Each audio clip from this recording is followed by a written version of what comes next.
Chapter 1012, Profitable Investment. Chapter 1012, Profitable Investment. Hellscythe_Fluffy Goblin. Chapter 1012, Profitable Investment. Ha ha ha. Now that Zero Wing has provoked so many dark guilds, I can't wait to see how the guild gets out of this. Even I am starting to pity Zero Wing. Gentle Snow can't get her priorities straight, either refusing to join Underworld. I wonder how much she's regretting that decision. Young Master Fong, should we head to White River City and take care of Zero Wing's members too? That's a nice idea. Now that so many guilds are targeting Zero Wing, we can disguise ourselves and use this opportunity to rake in some profit. If we can get rid of 10 or so Zero Wing core members, we can upgrade everyone's equipment. If we're lucky, we might even get a cut of White River City. My position in the organization will rise again, and I won't have to listen to that damnable woman anymore. Currently, Feng Xianyang led a team to grind level 42 mine gnomes, using them to power level to level 40. However, as his team lacked good equipment, they couldn't afford to venture too far into the mine. If they could upgrade their equipment, they could increase their grinding speed.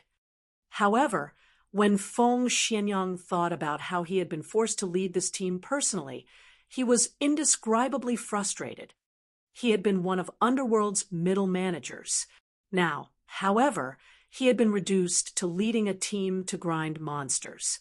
This was all due to Underworld's upper echelon's sudden focus on Yulan.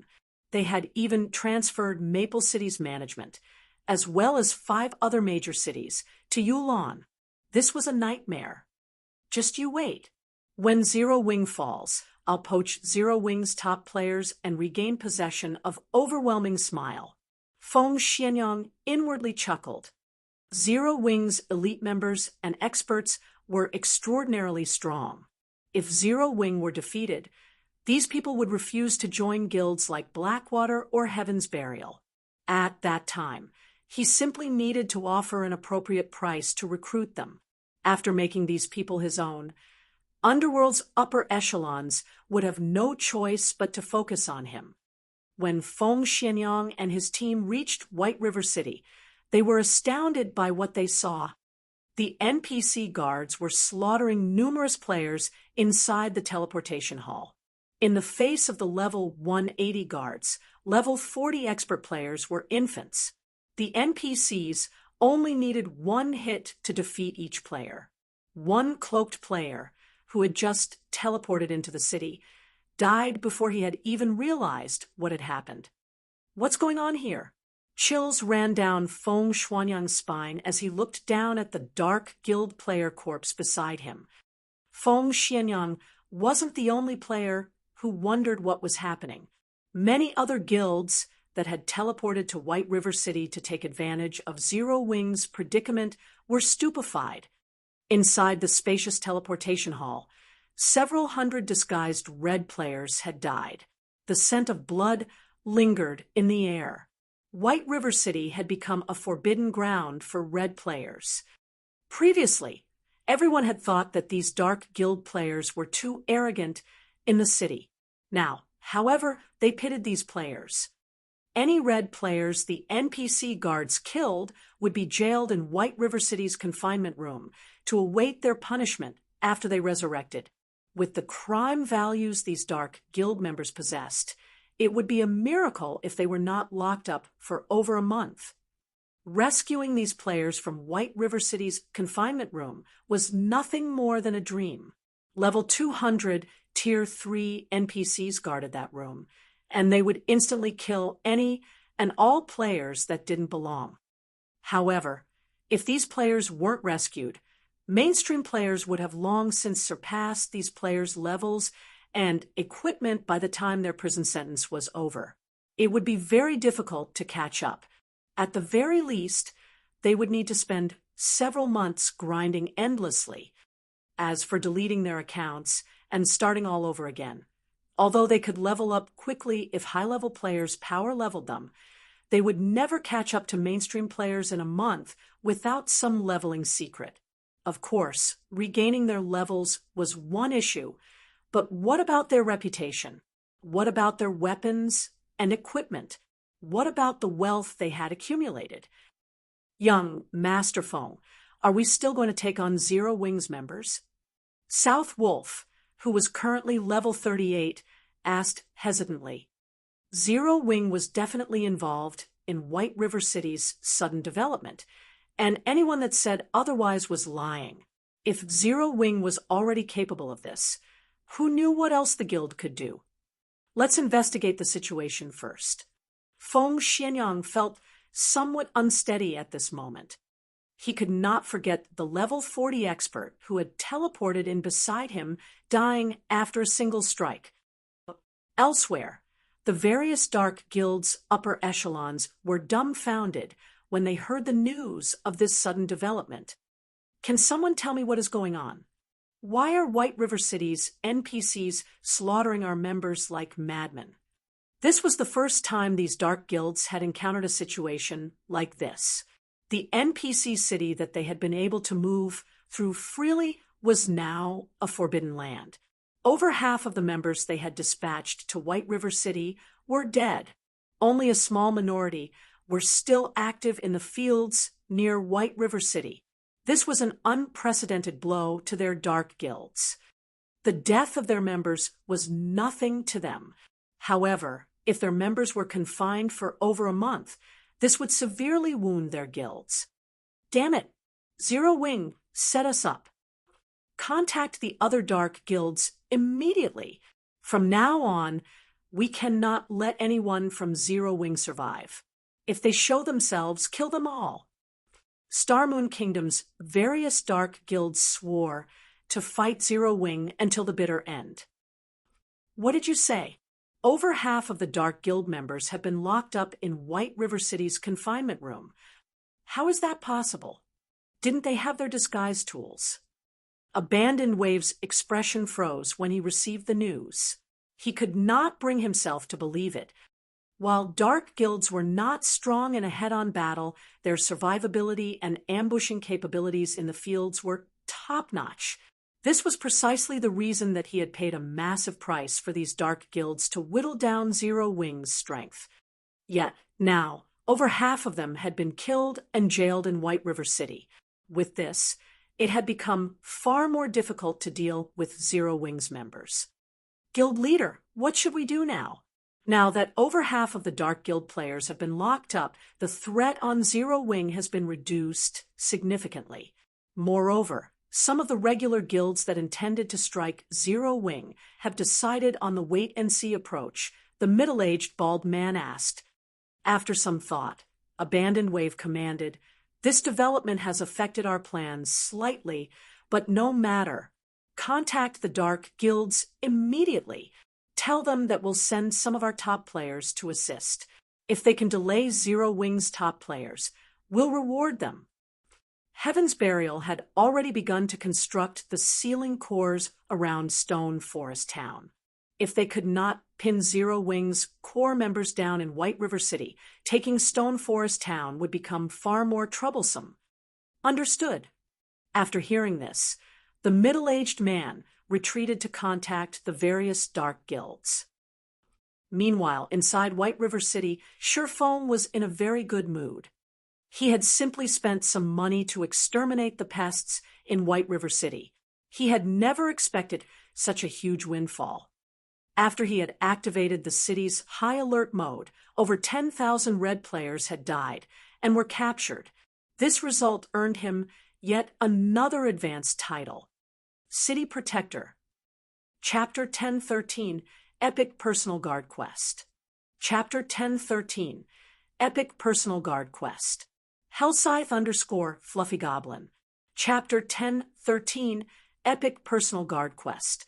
When Shifeng heard the system notification, he was dazed for a long moment.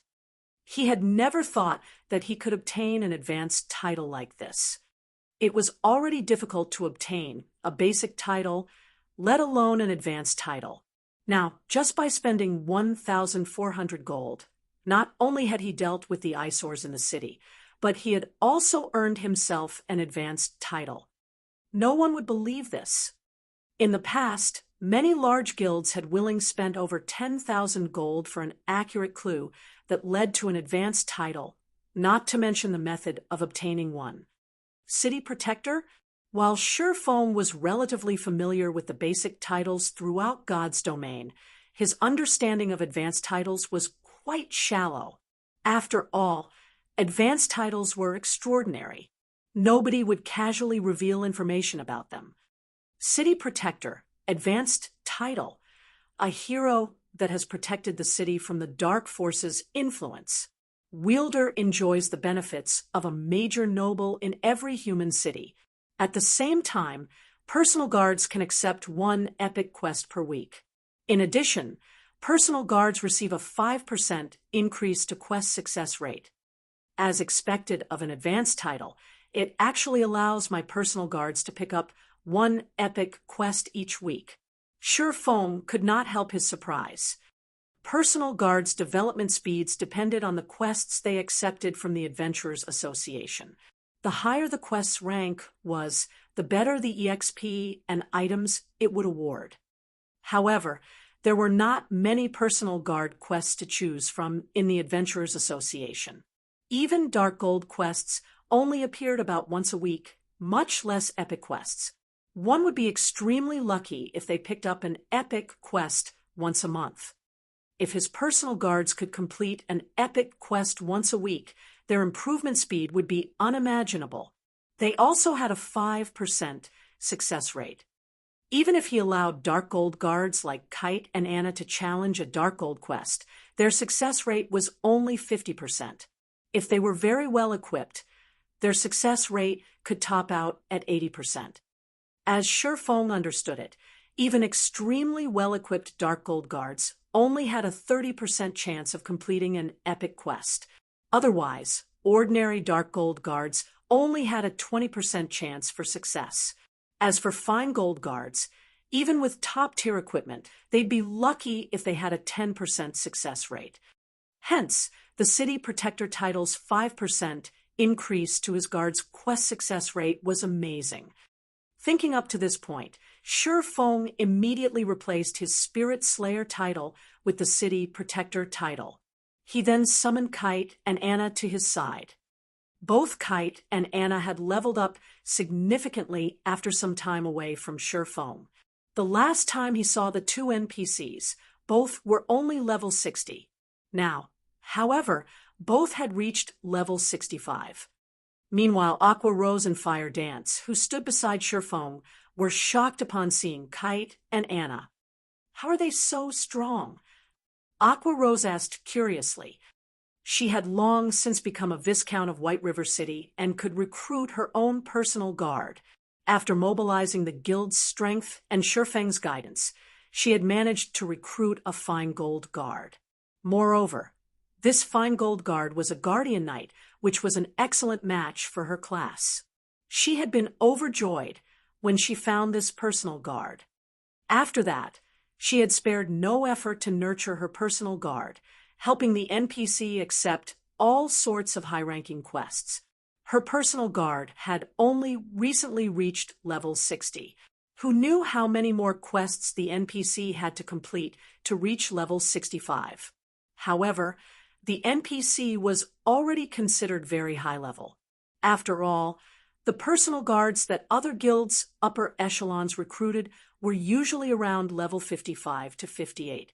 In terms of strength, those personal guards were nowhere near a match for hers. Yet right now, not only had both of Shurfeng's personal guards reached level 65, but the NPCs, or as felt like that of two level 65 Great Lords. Aqua Rose felt as if she were suffocating in their presence. After summoning his two personal guards, he spent 200 gold for both of them to accept an epic quest together. The Adventurers Association's epic personal guard quests could be completed by more than one person. Moreover, by forming a party, the guards' success rates increased. However, only personal guards that belonged to the same player could form a party. Multiple players, personal guards could not form parties together. With both Kite and Anna challenging the epic quest, The displayed success rate had increased substantially. Including the benefits from Shifeng's title, their current success rate was 37%. That percentage was high enough to excite many players, but Shifeng was not satisfied. Although a 37% success rate seemed relatively high, Shifeng knew that Kite and Anna might only succeed one of 5 attempts, rather than the theoretical one of 3. However, these NPCs could only accept 1 epic quest each week. In other words, it could take 5 weeks for Kite and Anna to complete 1 epic quest. To Shifeng, who started in God's domain with nothing and had not had the support of any corporation, this efficiency wasn't favorable. It seems that I'll have to use it. Shifeng opened his bag and looked at the rainbow fruit that sat quietly inside. As a divine artifact, the rainbow fruit could increase a player's potential, setting a sturdy foundation for challenging their Tier 4 and Tier 5 promotions. The boost might even help with one's Tier 6 promotion. After all, the 4 major hidden attributes were incredibly important. It was extremely difficult to increase any of those attributes by 1 point, not to mention improving all 4 by 15 points or more. However, using the rainbow fruit to nurture a near-invincible personal guard was also not a bad idea. In the past, despite Kite's growth potential of 92 points, he had been practically invincible among Tier 5 classes. Only Tier 6 God-ranked players could take him down a notch. If Shifeng nurtured a Tier 6 personal guard, he could stroll through God's domain unhindered. However, getting an NPC to Tier 6 was far more difficult than getting a player to Tier 6. It was not a problem that could be solved with money alone. Luck, opportunity, and strength were all necessary to raise a personal guard to Tier 6. Kite's potential is at 94, while Anna's is at 96. Although Anna is no match for Kite in a head-on fight, it will be safer to let Anna use the fruit. After giving it some thought, Shifeng decided to let Anna consume the rainbow fruit. After Anna ate the fruit, the room's mana grew rampant. However, this phenomenon was different from a high-tiered spell.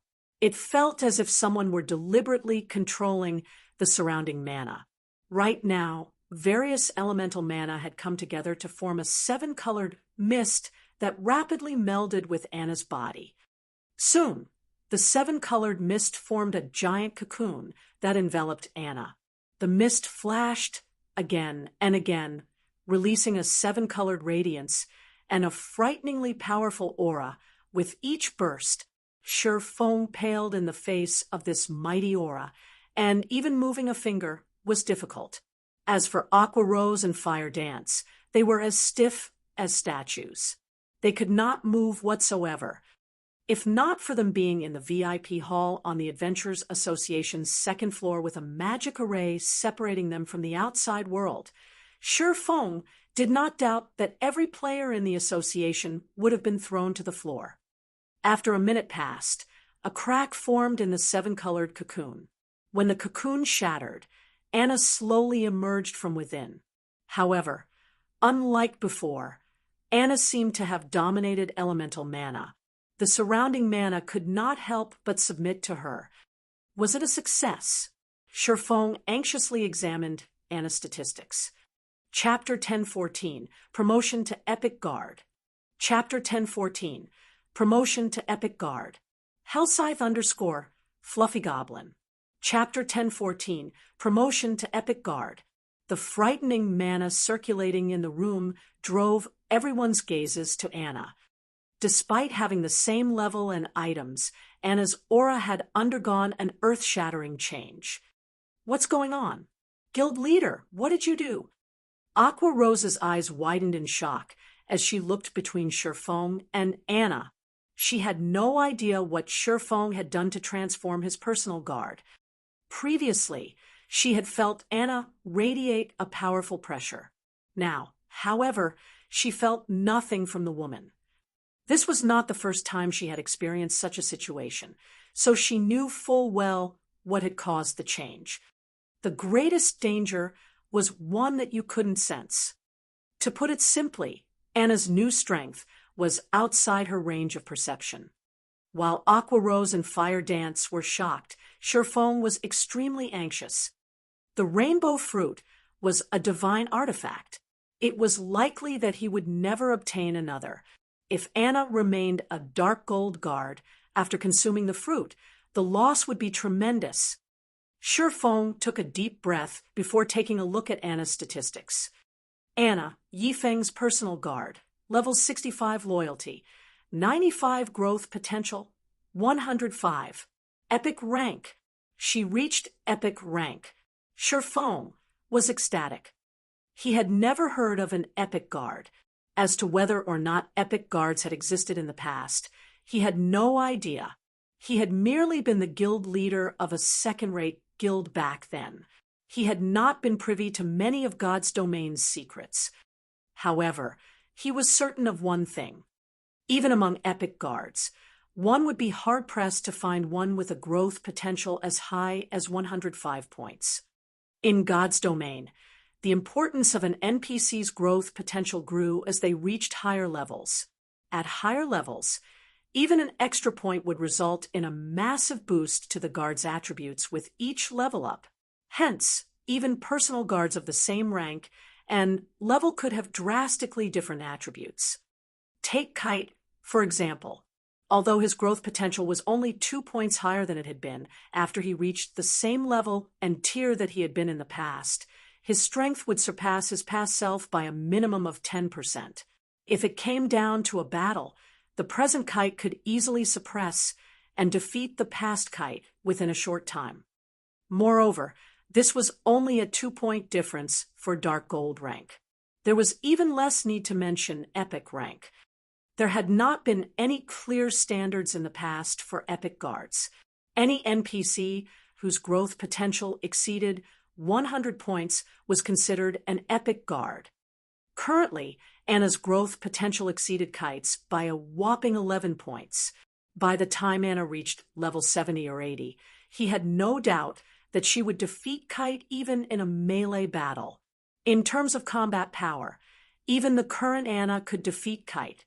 As both NPCs continued to level, the gap between them would only grow wider. In the end, even Kite would have to look up to Anna. Amazing! Anna's promotion to Epic rank has raised the Epic quest success rate to 67%. I doubt even a full party of Dark Gold guards could achieve such a percentage. Sherfong was speechless. With her promotion, Anna had learned many new skills. She now had 3 Tier 2 curses, one more than before. Most importantly, she had learned a Tier 2 domain skill. With this domain skill, Anna was practically invincible among Tier 2 classes. Unless the other party also possessed a domain skill, even 2 Kites were no match for Anna. Following which, Sherfong had Kite, and Anna set out to complete their epic quest. The sooner they completed it, the more they could improve their strength. Guild leader, I've just received news that Blackwater has dispatched many of their top players. From the looks of it, it seems that they were sent to help those dark guilds. Meanwhile, the members of the various dark guilds have joined forces. Not only are they targeting parties, but they've also begun ambushing 100-man teams.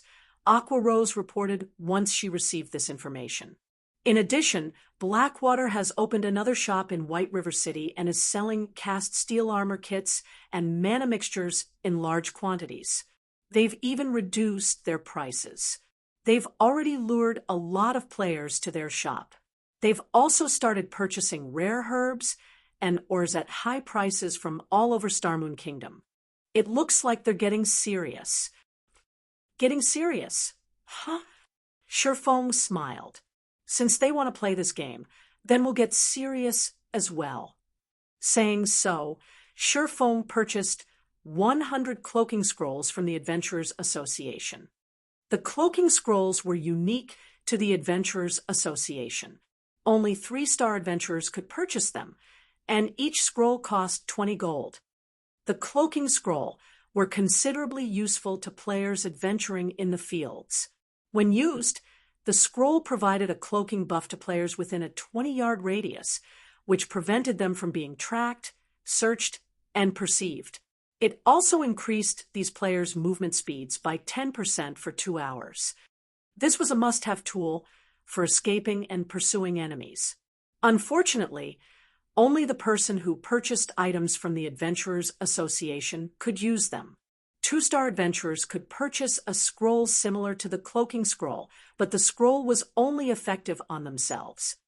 Following which, Shurfong gathered the Dark Gods Legion's members and Zero Wing's main force in the guild hall. He then used the Blood Aura Crystal and Cloaking Scroll. Everyone immediately obtained a buff. White River City region, Snowy Forest. The Snowy Forest was a level 40 to level 50 high resource map.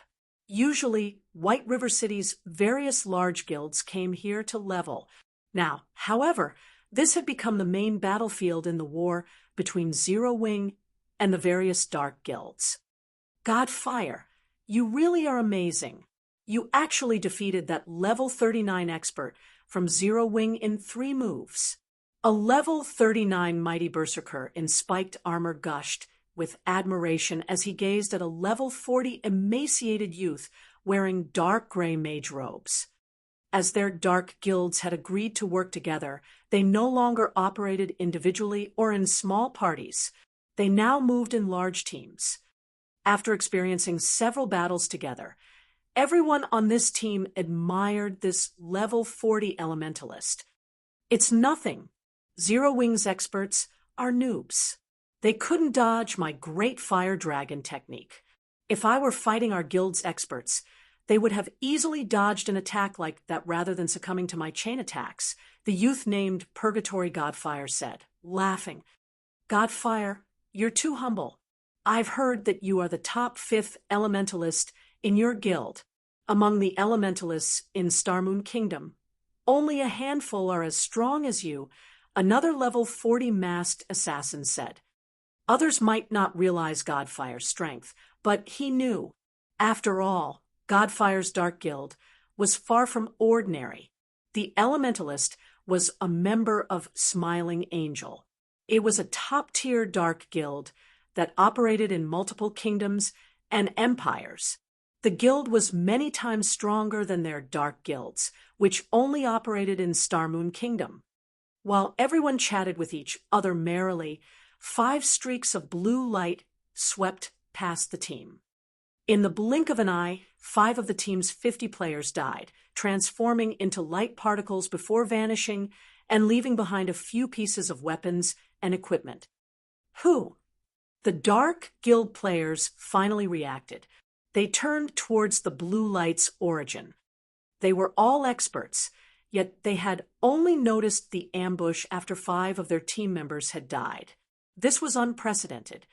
Don't even think that you can escape with your lives after killing Zero Wing's members. Chapter 1015, Initial Display of Strength. Chapter 1015, Initial Display of Strength. Hellscythe_Fluffy Goblin. Chapter 1015, Initial Display of Strength.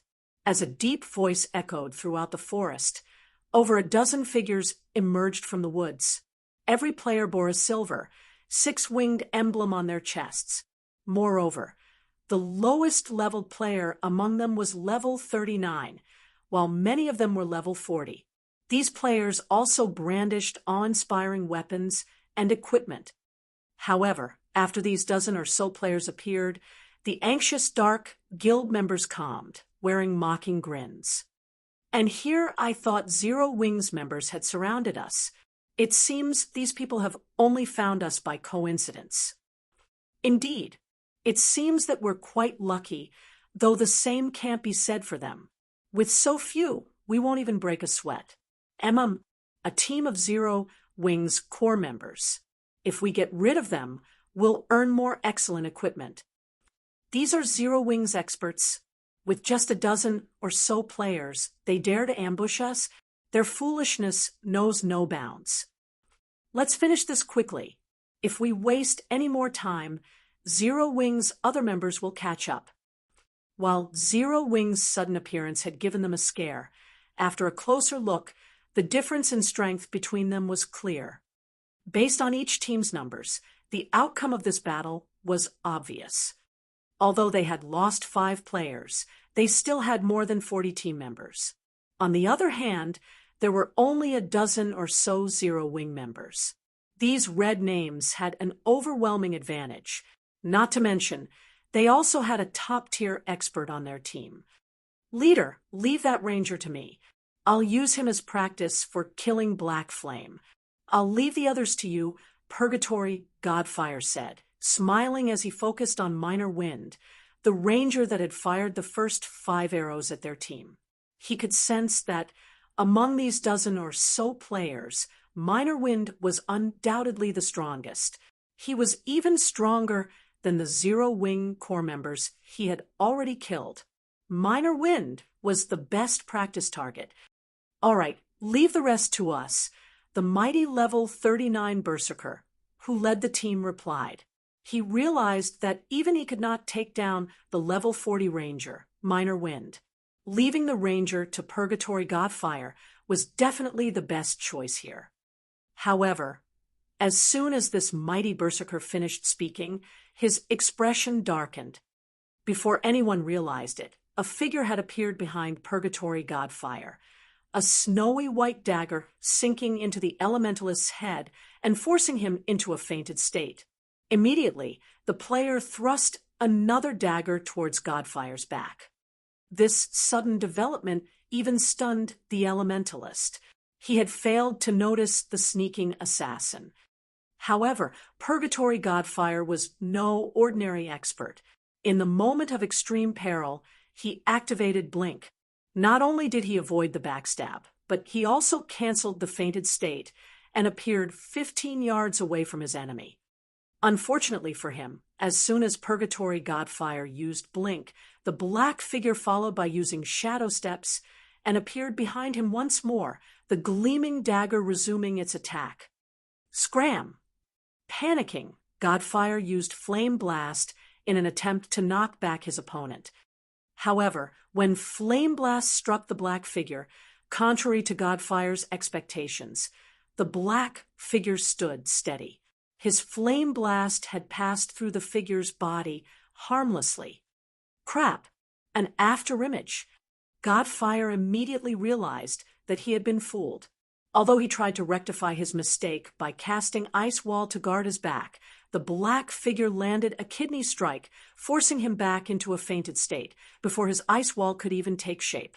The figure instantly followed up with an absolute strike, transforming into a shadowy streak that passed through Purgatory Godfire's body. When the figure reformed, it spun in the air and launched backstab on Purgatory Godfire's side, stealing the elementalist's last strand of HP. How are you so fast? Could you be Zero Wing's #1 expert? Fire Dance. It seems that I truly have rotten luck. As Godfire's HP was about to reach 0, his eyes focused on the black-robed assassin. As far as he could remember, only Zero Wing's Fire Dance possessed this kind of ability. Smiling Angle, his dark guild, had even labeled Fire Dance as a unique combatant.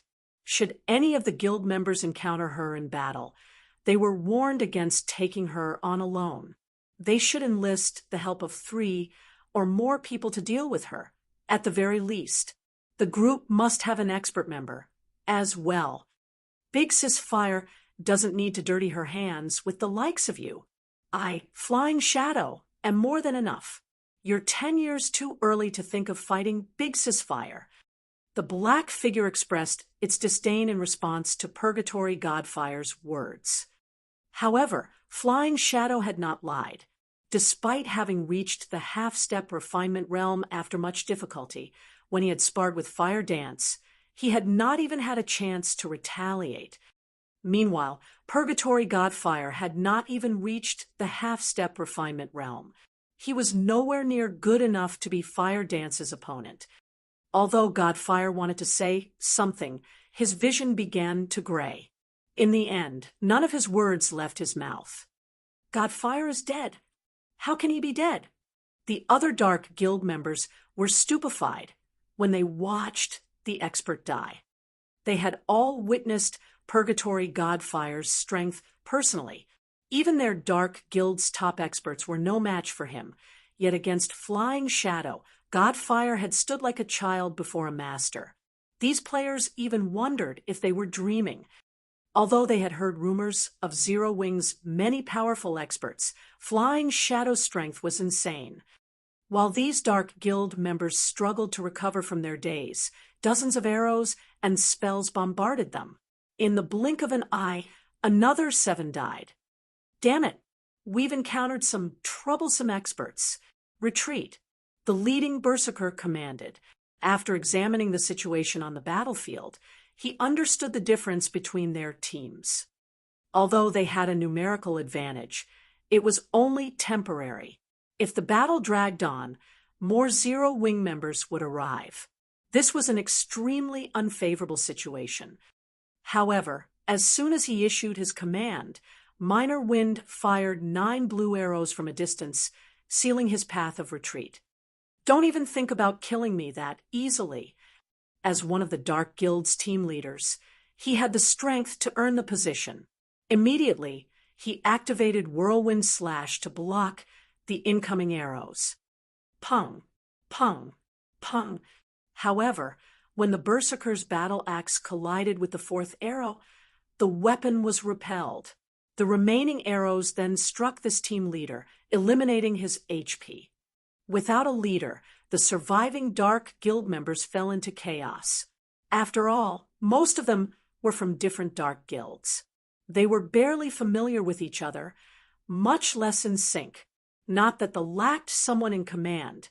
Zero Wing's members swat them down like flies. Although some had tried to escape, none could outrun Flying Shadow and Minor Wind. After a short moment, the Dark Guild team consisting of nearly 50 players died at the hands of Zero Wing's team.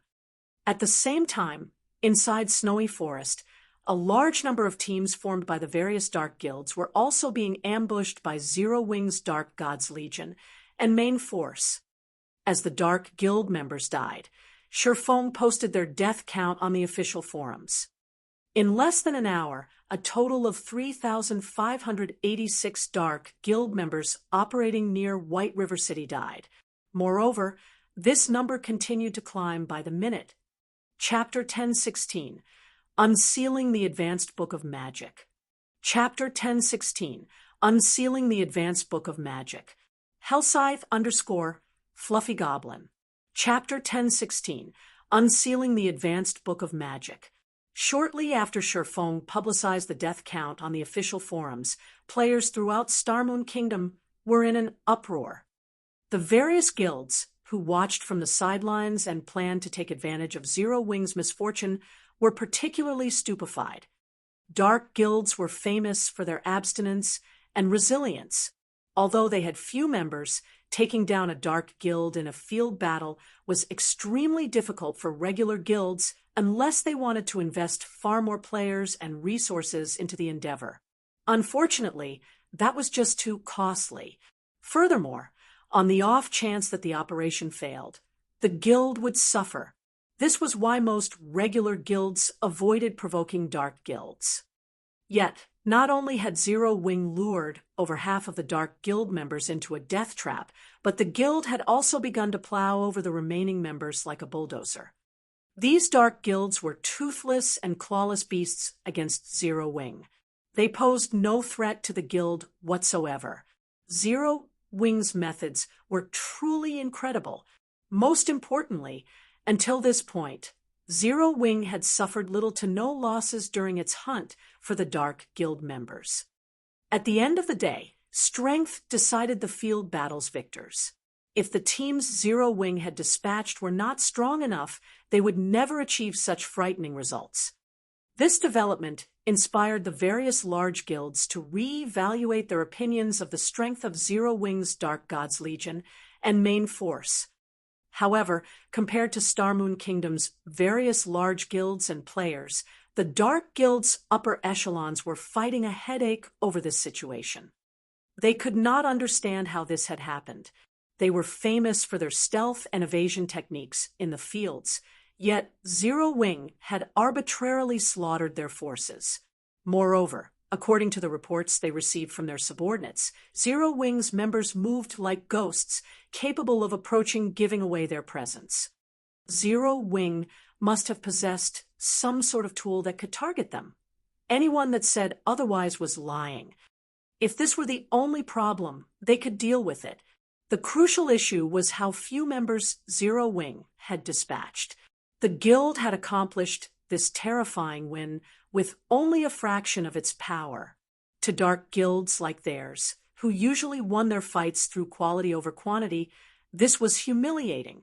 They had become a laughingstock throughout the kingdom. What should we do now? Do we continue fighting Zero Wing? What else can we do? Don't forget our agreement with Blackwater. If we pull back now, everything we've done will be for nothing. Indeed, our only choice is to continue the operation. However, we don't actually need to fight Zero Wing. Our job is simply to keep them busy. As long as we pin down Zero Wing's Dark Gods Legion and main force, we will have fulfilled our part of the bargain. When the time comes, we simply need to watch as Zero Wing loses Stone Forest Town. Without Stone Forest Town, Zero Wing can't afford to sustain its development. We can strike then. I want to see just how they plan to fight our dark guilds. That's right. We'll let Zero Wing maintain its arrogance for now. I want to see their faces when they realize we're only bait. The various dark guilds' upper echelons held a secret meeting to discuss their current predicament. As for facing Zero Wing head-on, that was just a dream. Although Blackwater had dispatched quite a few expert and elite players to assist them, White River City was Zero Wing's territory. A direct confrontation with the guild here was suicidal. Even if the Blackwater Guild were willing to pay the price for such a confrontation, it would only result in heavy damage to Zero Wing's strength and reputation.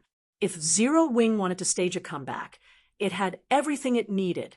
However, if Blackwater captured Stone Forest Town and severed Zero Wing's main source of income, Blackwater would only need to suppress Zero Wing financially, and it would eventually collapse into itself.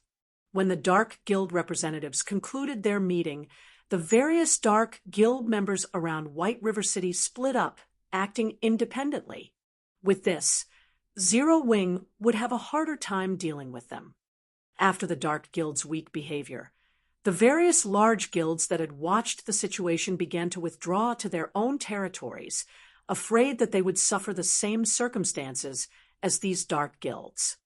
Despite Blackwater clearly being the mastermind behind all of this, Zero Wing had deliberately chosen not to target Blackwater's members. Rather, it had decided to teach the assisting dark guilds a vicious lesson. After realizing this, they had no desire to take that risk. Guild leader, your plan is brilliant. The guilds that have been watching from the shadows are too afraid of becoming our next target and have withdrawn, Aqua Rose said. She hadn't been able to hide her smile when she received the report. The players from the various large guilds have split up. Although they are somewhat more bothersome to deal with now, if we invest a little more time, we'll eradicate them sooner or later. Even if the dark guilds intend to oppose us, I'm afraid they won't be able to. Not only had the dark guild's defeat increased Zero Wing's morale, but it had also improved the world's evaluation of Zero Wing. Some major companies, which had been pessimistic about Zero Wing's chances, had begun to express their interest in cooperation. Only Shifeng rejected all of these offers. However, he had not done so because he no longer lacked money. Rather, these corporations demanded a cut of Zero Wing's shares in exchange for their cooperation. Shifeng would not tolerate that. Crap, Zero Wing is too arrogant. Do they really think that a small guild like Zero Wing can stand against the Blackwater Corporation? Without our support, the Blackwater Corporation will, sooner or later, reduce Zero Wing to nothing. The various corporations' representatives were enraged when they received the blatant rejection. Guild leader, should I utilize my family's authority to invest some of the Star and Moon Group's funds? Aqua Rose asked somewhat worriedly. The Blackwater trading firm dropped its prices again and again. They were now taking a loss with almost every item they sold. However, Aqua Rose had to admit that it was quite effective. The Candlelight trading firm had been losing profits as a result. In addition, Zero Wing had recently established 2 more branch guilds. It cost a considerable amount of coins to maintain the additional main forces. Furthermore, a battle raged in Lakeheart City. No need. I'll find a way to earn more coins. Sherfoam shook his head. He had already upgraded Icarus's heart to epic rank. He had even filled the necklace's life force storage. This was a good opportunity to show what the necklace was capable of.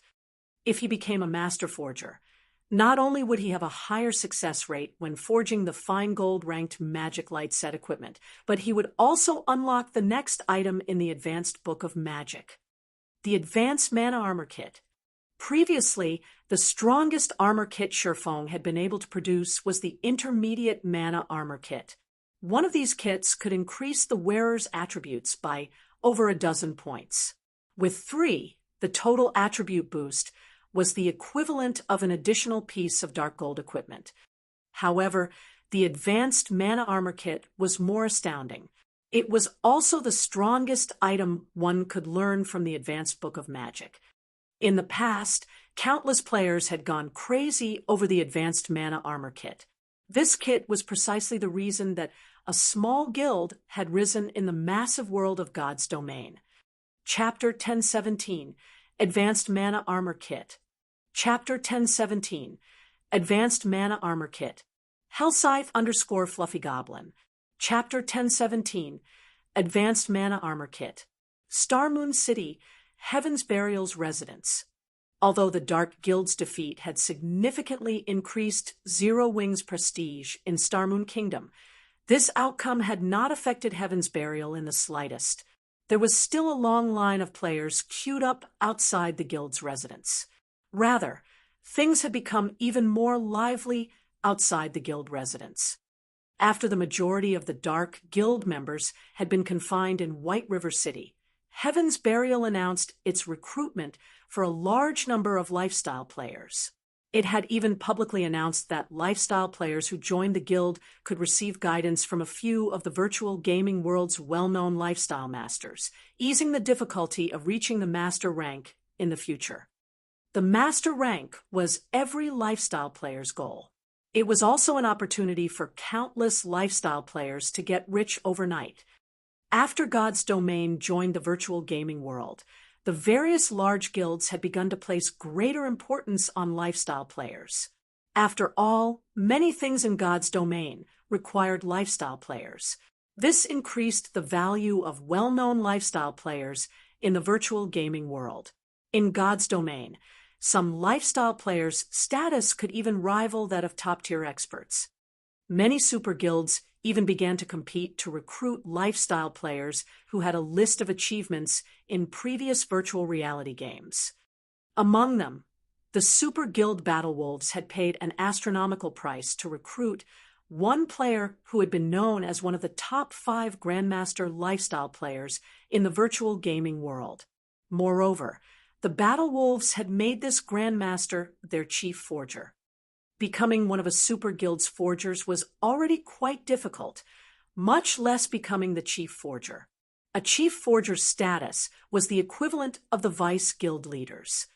Although they did not dream of such a lofty position, if they could become master lifestyle players in God's Domain, they would be set for life. However, reaching the master rank in God's Domain was easier said than done. If they were guided by someone with experience, though, it would be easier to become masters in the future. This was precisely the reason that Starmoon Kingdom's lifestyle players had flocked to join Heaven's Burial.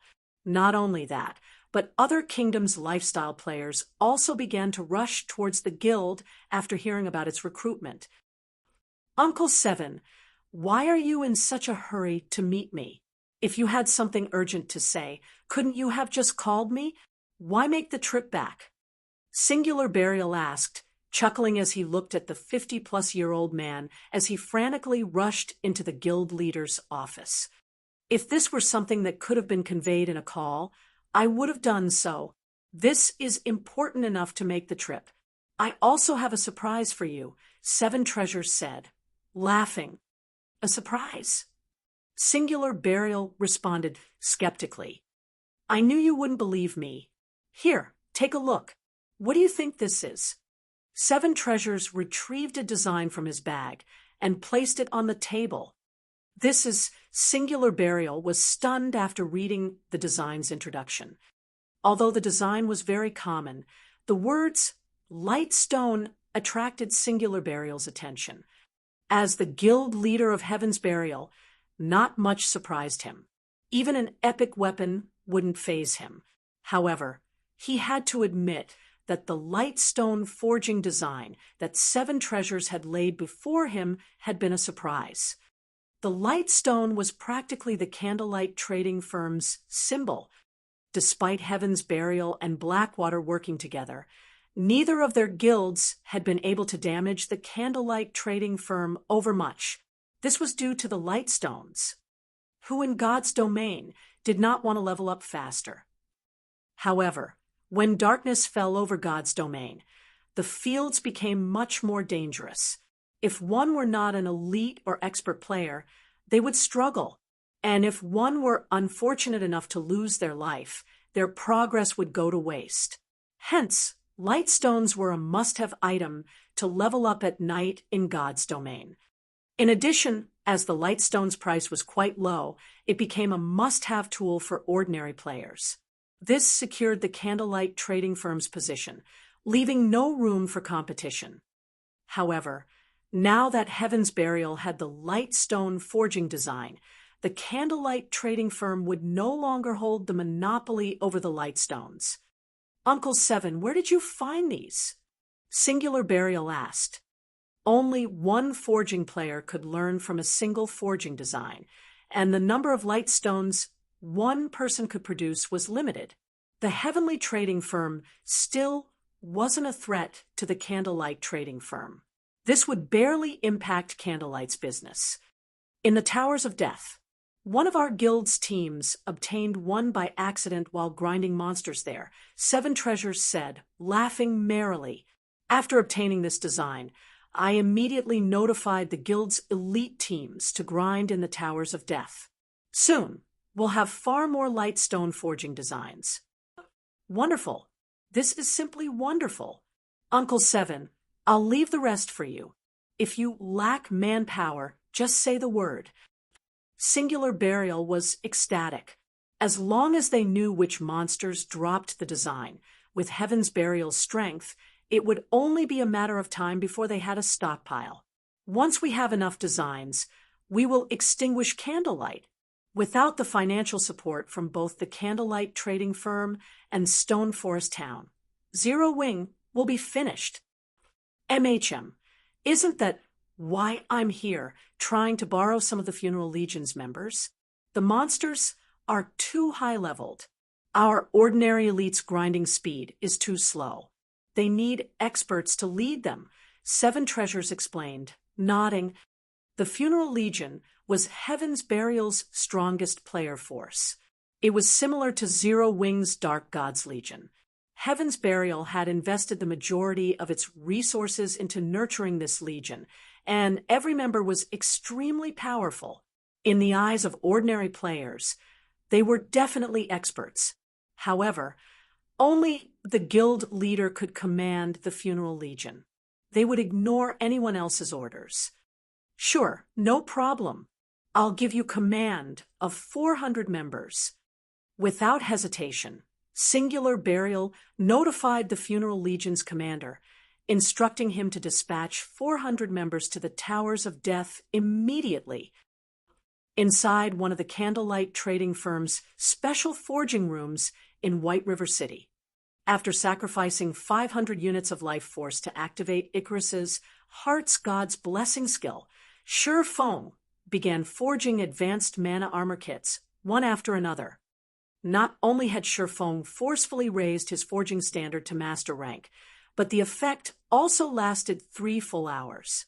Meanwhile, God's Blessing's cooldown was only 4 hours. With this buff, he was practically a bona fide master lifestyle player. The only downside was that God's Blessing cost too much life force to sustain. Regardless, Shi Feng was satisfied with this result. As a master forger, he could learn the advanced mana armor kits production method. By utilizing various tools, he also increased his success rate with the advanced mana armor kits to 41%, which allowed him to succeed 1 out of 3 tries. In 3 short hours, Shi Feng had successfully forged 31 advanced mana armor kits. Although the production volume could not compare to the intermediate mana armor kits, the advanced version's attributes trampled over the intermediate versions. Chapter 1018, Master Forger. Chapter 1018, Master Forger. Hellscythe _ Fluffy Goblin. Chapter 1018, Master Forger. There were many kinds of armor kits in God's domain. However, few armor kits were suitable for high-tiered players. The Advanced Mana Armor Kit was one. Armor kits suited for high-tiered players also had another name: Extraordinary Armor Kits. While armor kits such as the Intermediate Mana Armor Kit and the Cast Steel Armor Kit were acceptable for Tier 1 and Tier 2 players to Tier 3 players and above, the attributes those armor kits provided were simply too pitiful to the point of being negligible. After all, as players reached higher tiers, they received far more free attribute points with each level. At Tier 0, players received 4 free attribute points with each level, while at Tier 1, they received 8 points. After reaching Tier 2, however, players would receive 15 points. The difference was obvious at a glance. Because of this, the earlier players completed their promotion to a higher tier, the more of an advantage they had. If a player completed their Tier 1 class promotion 3 or 4 levels later than others, they would have fallen behind by over 10 free attribute points.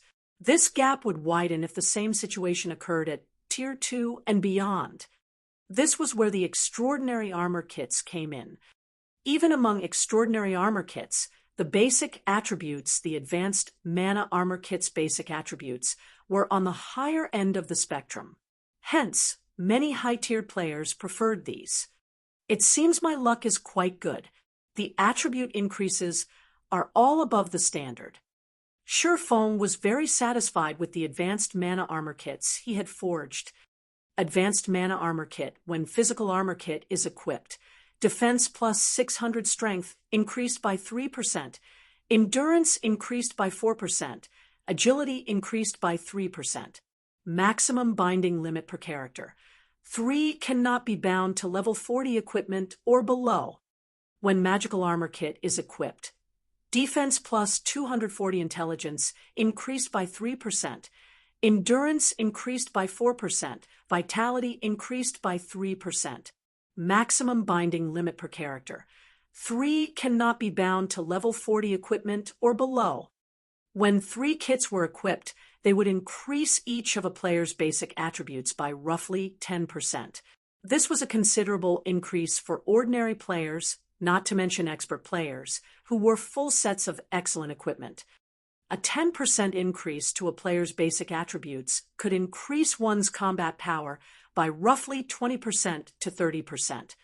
With such a huge boost to combat power, a player with 3 advanced mana armor kits could easily defeat a player possessing the same combat standards, weapons, and equipment who did not have any armor kits equipped. Hence, many high-tiered players would flock to purchase the advanced mana armor kits. What a pity! Shi Feng felt a twinge of sadness as he looked at the advanced mana armor kits he had produced. Although the advanced mana armor kit was very good, its flaws were obvious. These armor kits took significantly longer to produce than the intermediate mana armor kits.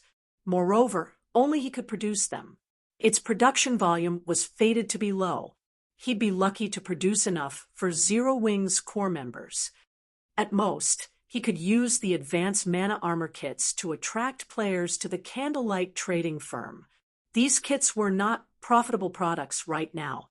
Following which, Shifeng waited for an hour to pass before he used another 500 units of life force to activate God's blessing, continuing to craft the advanced mana armor kits. Once Shifeng had made 100 armor kits, he switched to forging the Magic Light set equipment. While the advanced mana armor kit provided a powerful increase to a player's attributes, its true purpose was to help high-tiered players. To current players, its increase was extremely limited. After all, current players' basic attributes were still relatively low. Compared to the armor kits, the Magic Light set equipment was far more valuable to current players. As a level 50 fine gold set equipment, the attributes it provided were far superior to a level 45 dark gold equipment. The set's total attributes could even put a tier 1 set equipment to shame. Although Shifeng had obtained the Magic Light set equipment forging design, he had been an advanced forger. He hadn't been confident of successfully forging the level 50 fine gold set equipment. Only after reaching the master rank was he confident of succeeding. If a player could equip the fine gold ranked Magic Light set as soon as they reached level 50, aside from players who own multiple epic items, they would surpass every player of the same level. If the Magic Light set were dark gold rank, even a player with multiple epic items would be no match. Moreover, players were not necessarily required to reach level 50 to equip the Magic Light set. As long as they possessed weapons or equipment that reduced level requirements, they could equip the set below level 50. This was one of the benefits of owning epic or growth-type equipment.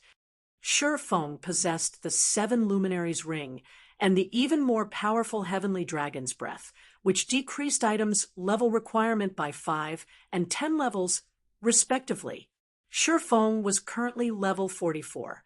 He was fully capable of equipping the level 50 Magic Light set right now. There were also a few players within the guild that possessed weapons, equipment, or tools that lowered level requirements. Although none of those items were as impressive as the Heavenly Dragon's Breath, they still enabled their owners to equip the Magic Light set before reaching level 50, gaining overwhelming attributes. Shifeng was incredibly pleased. Following which, Shifeng went into action.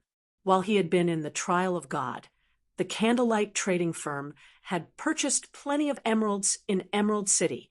He had more than enough to make numerous Magic Light sets.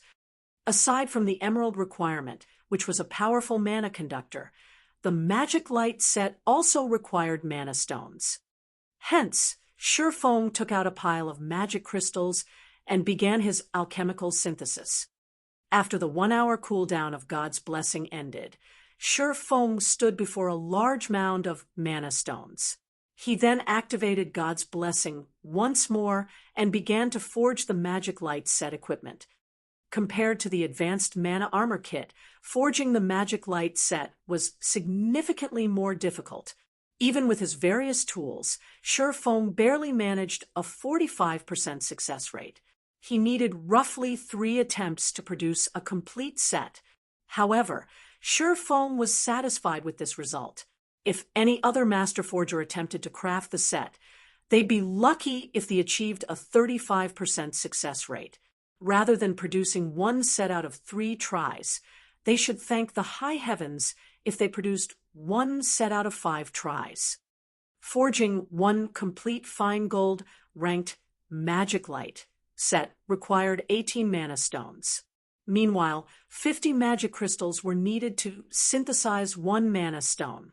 According to Magic Crystal's current market price, each Magic Light set would need 225 gold's worth of magic crystals. With the other materials, crafting the Magic Light set was abhorrently costly.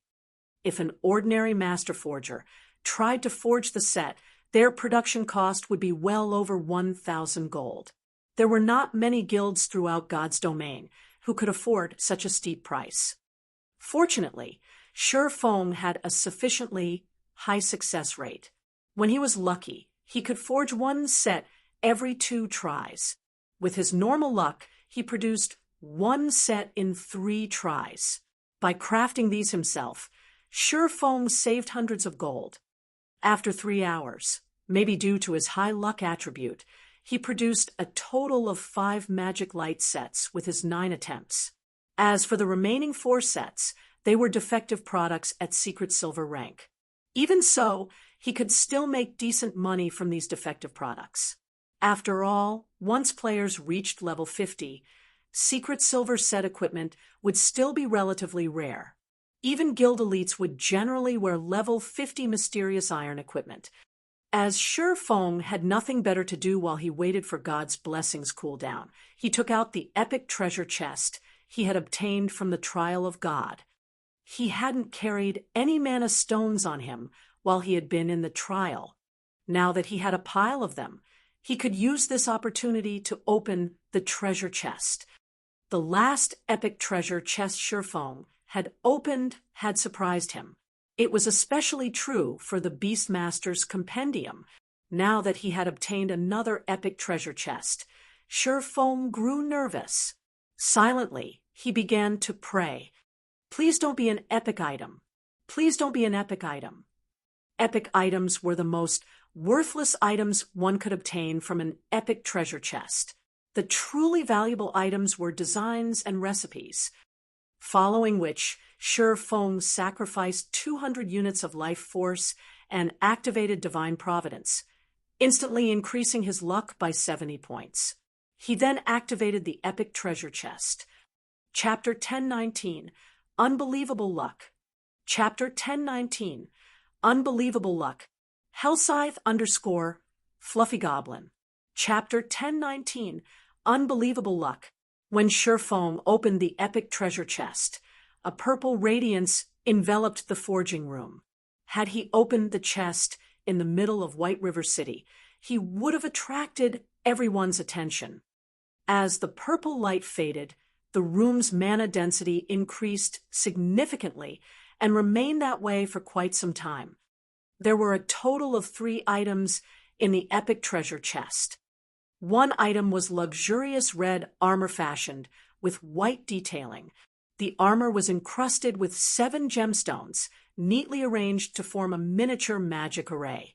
The surrounding mana gathered around this magic array, condensing into a thin layer of 7-colored mist, which made the armor extraordinarily eye-catching. When he saw the finished product, even Feng was shocked. This was definitely the most visually appealing armor he had ever seen. What kind of armor is this? Feng wondered. This was the first time he had seen equipment that could increase the surrounding mana density. Despite not wearing the armor, his mind felt much clearer than before. The special forging room's mana was even denser than the basic meditation room. If a player's mind could be this clear all the time, it would massively help their training in battles. Following which, Feng clicked to check the armor's introduction.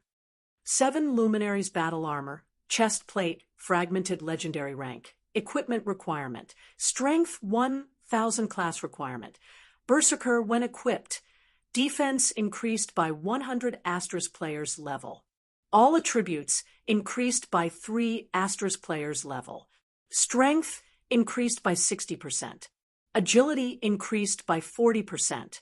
Endurance increased by 60%. Magic resistance increased by 30%. Ignore levels plus 20. All berserker skills plus 5 levels. All item level requirements reduced by 10 levels. Additional passive skill 1, 7 Luminaries protection. Decreases incoming damage from players of a lower tier by 70%, players of the same tier by 40%, and players of a higher tier by 20%. Grants immunity to control skills. Additional passive skill 2, magic reinforcement. increases the strength of wearer's attacks by 50%, and improves wielder's physique by 30%. Additional active skill 1, Sky God's Glory, grants immunity to all magical damage, decreases physical damage received by 80%, and increases movement speed and attack speed by 100% for 10 seconds. Cooldown, 1 hour. Additional active skill 2, Seven Luminaries Domain, effective radius of 50 yards. Decreases all enemies' reaction speed within affected area by 30%, movement speed by 40%, and attack speed by 40%. Wearer can also control up to 3 Seven Luminary Spears. Each spear contains 200% of wearer's strength and causes 500% holy damage. Duration, 2 minutes cooldown. 5 hours. Skill is currently Tier 1. Skills tier will increase with player's tier. The Seven Luminaries Battle Armor was a legendary item created by the blacksmith god, Soros. During the Great Ancient War, it had been greatly damaged by the Lord of the Abyss. However, as the battle armor's core remained intact, its repair only requires 10 god crystals. Current number of absorbed god crystals, 0/10. Sure Feng was dazed for a long moment after reading the armor's introduction. He had never thought that it was possible to obtain a fragmented legendary item from an epic treasure chest. It was even a considerably powerful fragmented legendary item. Whoever equipped the Seven Luminaries battle armor would watch their combat power soar. Unfortunately, only berserkers could equip this armor. If he could equip it, it was very likely that he wouldn't find a single player throughout God's domain that could match him. After all, if he had 2 fragmented legendary items equipped, not only would he have an overwhelming advantage in terms of attributes, but he would also possess absurdly powerful skills. If his opponent didn't have a similar lineup of equipment, he would be invincible. Although the battle armor had its own glaring flaws, repairing it would be easier than repairing other fragmented legendary items. There was a much higher chance that he could repair it and transform it into a true legendary item. Aside from the battle armor, 2 plain old books lay within the epic treasure chest. As Sure Feng was already satisfied with the Seven Luminaries battle armor, he hadn't paid much attention to the 2 old books. However, when Sure Feng read their introductory texts, he was shocked once more. Icarus's heart's effects are unbelievable. Sure Feng was speechless as he held the 2 books. Of the 2 books, one was an alchemy's secret journal, while the other was the design for the magic tower. In God's domain, both books were treasures that could only be obtained with luck. Among the 2 books, the alchemy's secret journal recorded the recipe for an exotic potion. However, only a maximum of 10 alchemists could learn the recipe. There were many types of potion in God's domain. Most generally lasted only 1 or 2 hours. Moreover, the effects would disappear upon death. However, exotic potions were different.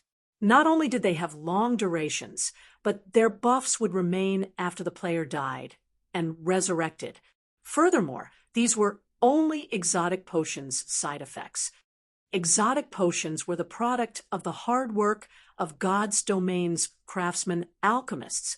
Every exotic potion was extremely powerful. The secret journal Sure Feng held contained the recipe to produce an exotic potion named Exotic Stamina Potion. When consumed, the potion increased players' maximum stamina by 10% and stamina recovery rate by 80% for 10 hours. Stamina was indispensable for players. Regardless of whether players fought or ran, they consumed stamina. Only, the amount consumed was different. If players ran out of stamina, even if their HP were full, they would lose the ability to move. Hence, most players generally took a break after grinding monsters for a certain time, using the opportunity to recover their stamina. If a player's stamina recovery rate and maximum limit increased, they would become far more efficient when grinding. Hence, in God's domain, All items capable of increasing a player's stamina or their stamina recovery rate were extremely valuable. Although the exotic stamina potion was not as effective as the blood-refining crystal's life essence, its effects were still considerably good. It was useful to both expert and ordinary players. With this alchemy secret journal, the candlelight trading firm's business would reach a whole new level. However, compared to the alchemy secret journal, the magic tower construction design was truly useful to Zero Wing right now. In God's domain, players could purchase defensive weapons in the Adventurers Association after capturing a town successfully or while constructing a town. Defense turrets were one of the most common defensive weapons. Not only did they possess massive firepower, but their attack range was also relatively large. However, turrets were the most basic defensive weapons. There were many others that players could find elsewhere. The basic mana pulse cannon was one example. Unfortunately, it was very expensive. Moreover, not only did it possess a very long cooldown, but it was also costly to operate. Even so, its attacks were a force to behold. A single blast could almost rival the might of a Tier 4 large-scale destruction spell. The defense turrets could not compete with it. However, there was something even more advanced than the two aforementioned defensive weapons, the magic tower. Not even 8 defense turrets were a match for the defensive capabilities of a single magic tower. This was precisely the reason that the basic tower had become a mainstream building in Shurfeng's past. Unfortunately, constructing a magic tower was very difficult. Now that Shurfeng had the design, he would need a lot of resources to build it. Chapter 10:20 Soaring Attributes. Chapter 10:20 Soaring Attributes. Hellscythe_Fluffy Goblin. Chapter 10:20 Soaring Attributes. Shurfeng looked at the tattered magic tower construction design in his hands. He would be lying if he said he wasn't excited right now. In reality, the magic tower was not very valuable to God's domain's current guilds. It wasn't even worth as much as the alchemy secret journal. To Shurfeng, however, its value far surpassed that of a fragmented legendary item. If he constructed a city in Starmoon Kingdom, the city's potential profits would even be enough to tempt super guilds to strike against them, disregarding all costs to themselves. After all, a city was much larger than a town. No measly town could compare to the population a city could hold. One could also construct a larger variety of buildings in a city. Most importantly, players seeking entertainment would flock to the city, which could impact its economy in a massive way. Then there was the Mana Tower, which would allow resident players within the city to accumulate the double EXP buff. With Zero Wing's current strength, going up against super guilds was suicidal. Once the city's protection period ended, Zero Wing wouldn't be able to defend the city with its own strength. When the time came, others would take the city from them. Shurfeng didn't want to see that happen.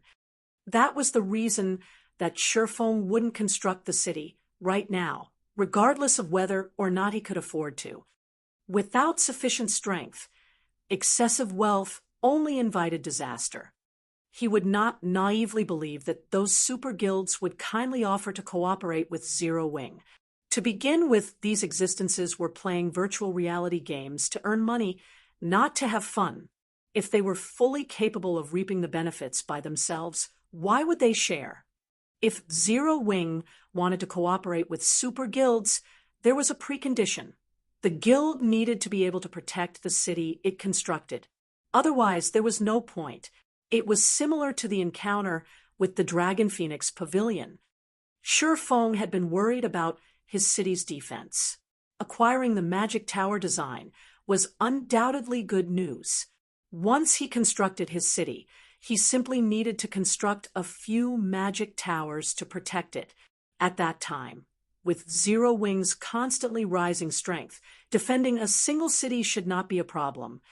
However, like a teleportation magic array forging design, The magic tower design had limited uses. Up to 5 magic towers could be constructed with one design. This was enough for Shifeng. I had planned to add several more turrets to stabilize Stone Forest Town's safety. It seems that won't be necessary now. Shifeng smiled. He then contacted Aqua Rose, instructing her to collect the necessary materials and lifestyle players to construct the magic tower in Stone Forest Town. Unlike other items production, the magic tower's construction did not require specific lifestyle classes. In fact, any player could construct the magic tower. It was only a matter of speed and efficiency. However, to construct the magic tower's core, players needed to be capable of drawing an intermediate magic array.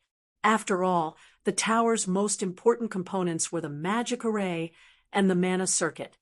For Shifeng, who was capable of manufacturing intermediate magic arrays, constructing the magic tower's mana circuit would be a piece of cake.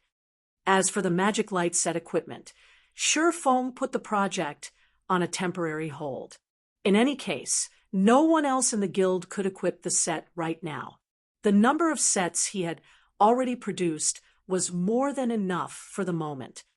Shifeng then replaced his Tier 1 set equipment with the fine gold ranked magic light set equipment, following which he replaced all 3 of his intermediate mana armor kits with the advanced versions. Immediately, his basic attributes soared to a new level. His strength instantly broke past the 1,200-point threshold. He was significantly stronger than a lord of the same level.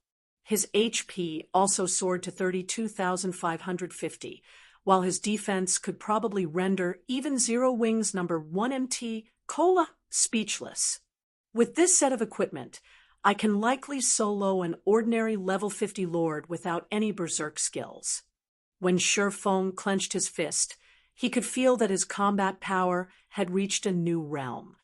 He had to admit that there was a massive difference between level 50 and level 45 equipment in terms of attributes. After Shifeng switched into his new equipment, he used the demon mask to alter the magic light set's appearance, using his previous appearance. This way, outsiders would not notice any changes to his weapons or equipment, and they would not be able to gauge his strength without fighting him. As Shifeng arrived downstairs and was about to rearrange the counters in the Candlelight Trading Firm's first-floor hall, he noticed that the number of players in the hall had decreased significantly. Moreover, a few of the players here scoffed at the trading firm's products. The Candlelight Trading Firm is unreasonable. Both the Heavenly Trading Firm and the Blackwater Trading Firm are selling their light stones for 80 copper each, yet Candlelight is still selling them for a silver each. I think I'll be better off shopping at the other 2 trading firms. Isn't the light stone supposed to be the Candlelight's specialty product? What? You don't know? Not long ago, both the Heavenly Trading Firm and the Blackwater Trading Firm announced that they are selling light stones. Moreover, they're selling each stone for only 80 copper, and have declared that they will never raise its price, unlike a certain Blackheart trading firm, who only wants to wring us dry. What? They're so cheap. If I had known, I wouldn't have purchased so many light stones from Candlelight. While these several players chatted loudly, the surrounding players that overheard their conversation promptly changed their minds about purchasing light stones from the shop. They began to filter out of the Candlelight Trading Firm in search of a better deal. It was obvious that they were going to investigate the Heavenly Trading Firm and Blackwater Trading Firm's new products. Even 20 copper coins was a significant sum of money to ordinary players. If they used 5 light stones in a day, they could save up to 1 silver coin each day. That was enough money for independent players to buy themselves several drinks at the bar. If they saved up for a few days, they could also afford a nice piece of bronze or mysterious iron equipment. They sure are quick to extend their hands. Shifeng glanced at the several independent players who conversed with each other. He then called up the shop's system interface and teleported these players out of the shop. He banned them permanently from all of Candlelight's shops. It was very obvious that these people had no intentions of purchasing anything from Candlelight. They were either hired by Heaven's Burial or Blackwater to come here and steal customers. Otherwise, why would these people bother coming to Candlelight if they knew that the Heavenly Trading Firm and Blackwater Trading Firm sold lightstones? Instead of blabbering on in the shop, showing no signs of leaving, anyone who heard the news would likely rush out of the shop as the previous customers had. Crap, why can't I enter the shop? What kind of trading firm is this? They dare to chase away their customers. I'm never coming back. After Shifeng banished several independent players from the Candlelight trading firm, those players stood outside the shop, cursing in indignation. Very quickly, they attracted passersby's attention. The Candlelight trading firm is outrageous. How can they randomly kick people out of their shop? Isn't there some saying stating that customers are akin to God? They dare to kick God out of their shop. They must want to go out of business. In my opinion, Candlelight is no longer a friend to players. Hearing those words, the crowd on the street began to discuss the Candlelight trading firm, their discontent rising as the discussion stretched on. However, Shifeng didn't pay any attention to the situation outside of the shop. Instead, he opened a new counter in the first-floor hall. He then placed 10 advanced mana armor kits on display inside the counter's cabinet. Chapter 10:21, Astronomically Priced Armor Kit. Chapter 10:21, Astronomically Priced Armor Kit. Hellscythe_Fluffy Goblin. Chapter 10:21, Astronomically Priced Armor Kit. I can't wait to see what the Candlelight trading firm plans to do now. As several players felt triumphant, thinking that their actions would damage the Candlelight trading firm's business, they noticed that the player traffic entering the firm gradually began to increase rather than decrease. Moreover, among these players, there were even members from various large guilds. A flood of advanced horse carriages also began to stop near the shop's entrance. Quick, quick, if we're late, they will sell out. One after another, guild players alighted from the carriages.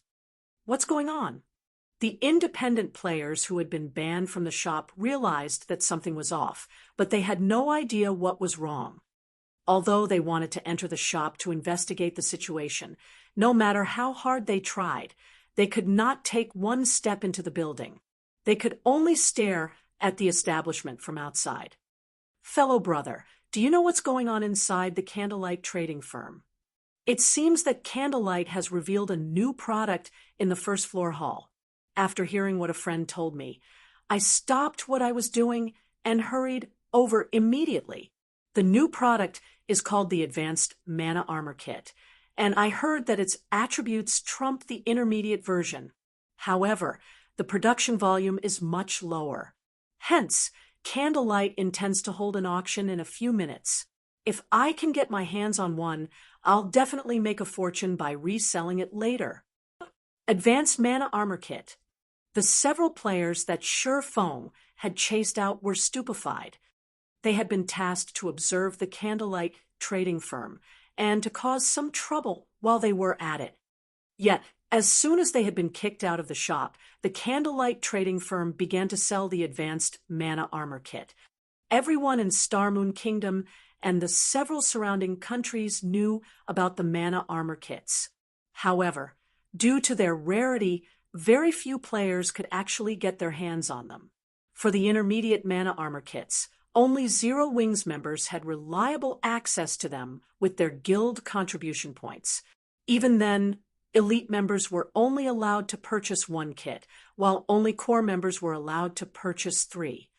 Because of this, the various large guilds were forced to purchase the intermediate Mana Armor Kits from Zero Wings members secretly and at a high price. Moreover, only their guild's top-tier experts qualified to use the kits. Now that Zero Wing was selling the superior Advanced Mana Armor Kit, It would cause an uproar throughout Starmoon Kingdom. It was no wonder why the various large guilds had frantically dispatched their representatives to Candlelight. Even the large guilds, who had come to White River City to grind abyssal monsters, surged into the Candlelight trading firm. Thinking up to this point, these spies contacted Blackwater's upper echelons immediately, hoping these upper echelons would send representatives to purchase the kits. If they could make it in time for the auction, the guild might decide to forego their punishment. However, as soon as they began to contact their upper echelons, they heard a cheer from inside the Candlelight trading firm, following which a loud, clear voice echoed down the street. "Welcome, everyone, to the Candlelight trading firm. The auction for the advanced mana armor kits will now begin." When the announcement ended, some new arrivals rushed into the shop with eager smiles. Upon hearing news of the advanced mana armor kits auction, they immediately teleported to White River City and rushed over in an advanced horse carriage. Had they waited a minute longer, they might have lost their chance to purchase the armor kits. At this moment, the several incognito Blackwater members were stunned. They no longer had a way to explain themselves to their superiors. Even if someone from White River City's Blackwater trading firm headed this way now, they wouldn't arrive for at least another 10 minutes. By then, the auction would be over. As for having their guild send them money, although the funds would arrive in time, they couldn't enter the Candlelight trading firm. Meanwhile, inside the Candlelight trading firm, the various guild members and independent players began to yell out their bids. The advanced mana armor kit's starting bid was 10 gold. Everyone was surprised. No one had expected the Candlelight to sell these kits so cheaply. Even the intermediate mana armor kits cost more than 10 gold per piece. Every player here had seen the advanced mana armor kit's attributes for themselves. If a player equipped 3 of the kits could increase their basic attributes by roughly 10%. This might not be a lot to Tier 1 players, but once players reached Tier 2 or above, the boost would be massive. When everyone thought about how they could use the advanced mana armor kit after reaching their Tier 4 and Tier 5 classes, the passionate light in their eyes blazed as they looked upon the kits. This time, a total of 10 armor kits were up for auction, with each lot containing 1 kit. The various large guilds inwardly cursed the Candlelight trading firm for this despicable decision. The benefits of a single advanced mana armor kit were barely noticeable. If one wanted the most benefits out of the kits, they had to collect 3 of them. In other words, if one managed to obtain 2 kits in this auction, they would have to purchase the 3rd kit, regardless of the cost. The competition in this auction would be fierce. Although the starting price of a single kit was 10 gold, shortly after the auction began, the price quickly soared, surpassing everyone's imaginations. 50 gold. The 100 Flowers Palace wants it. Cleansed Rue, who wore vermilion red mage robes, declared softly. Everyone instantly shifted their gaze towards Cleansed Rue, gasping. However, their shock was not due to Cleansed Rue's beauty or elegance, but her bid. With 50 gold coins, one could purchase a relatively valuable piece of level 35 dark gold equipment. Suddenly, an indifferent youth emerged from the crowd and said, "What arrogance from the 100 Flowers Palace. Isn't your offer just a measly 50 gold? The secret pavilion bids 100 gold. This youth was none other than the secret pavilion's genius newcomer, Cold Autumn. The youth had already reached level 40 and was fully geared in level 40 dark gold equipment. Many guild members were stunned when they saw Cold Autumn. 110 gold. Cleansed Rue unhurriedly announced. She must obtain the advanced mana armor kit. If Zero Wing had only held the auction after some promotion, the 100 Flowers Palace might not have had a chance to purchase the armor kit. This auction was too sudden. As a result, not many guilds had made it in time. She, on the other hand, just happened to be in White River City to purchase land for a guild residence. Hence, she had plenty of coins on hand. She definitely had what it took to compete with the secret pavilion. However, Cold Autumn did not give up as he shouted his next bid. Within a short moment, the advanced mana armor kit's price rose to 150 gold, causing most players to give up on the item. Although the advanced mana armor kit was impressive, one would only have around a 10% increase to their basic attributes after gathering 3 kits. It was not worth that much money. Just as everyone thought that the advanced mana armor kit would go to the 100 Flowers Palace, a woman wearing green mage robes raised her hand and called out, "I bid 200 gold." Chapter 1022, Candlelight's Large-Scale Auction. Chapter 1022, Candlelight's Large-Scale Auction. Hellscythe_Fluffy Goblin. Chapter 1022, Candlelight's Large-Scale Auction. 200. She is insane. With that much money, I'd rather buy a level 40 dark gold weapon. Everyone inside the hall looked towards the woman who had placed the latest bid. What they saw, however, stunned them. The woman who placed the bid was level 41. Among the crowd in the hall, there were only a handful of players who had reached level 40. Meanwhile, every one of these players was an expert from a powerful guild, such as Cleansed Rue from the 100 Flowers Palace and Cold Autumn from the Secret Pavilion. Even among their own guilds, these people were top-ranking personnel. Even so, they were relatively far from level 41, yet this woman had surpassed them. More importantly, such a powerful expert did not wear a guild emblem on her person, which was truly surprising. Alluring Summer?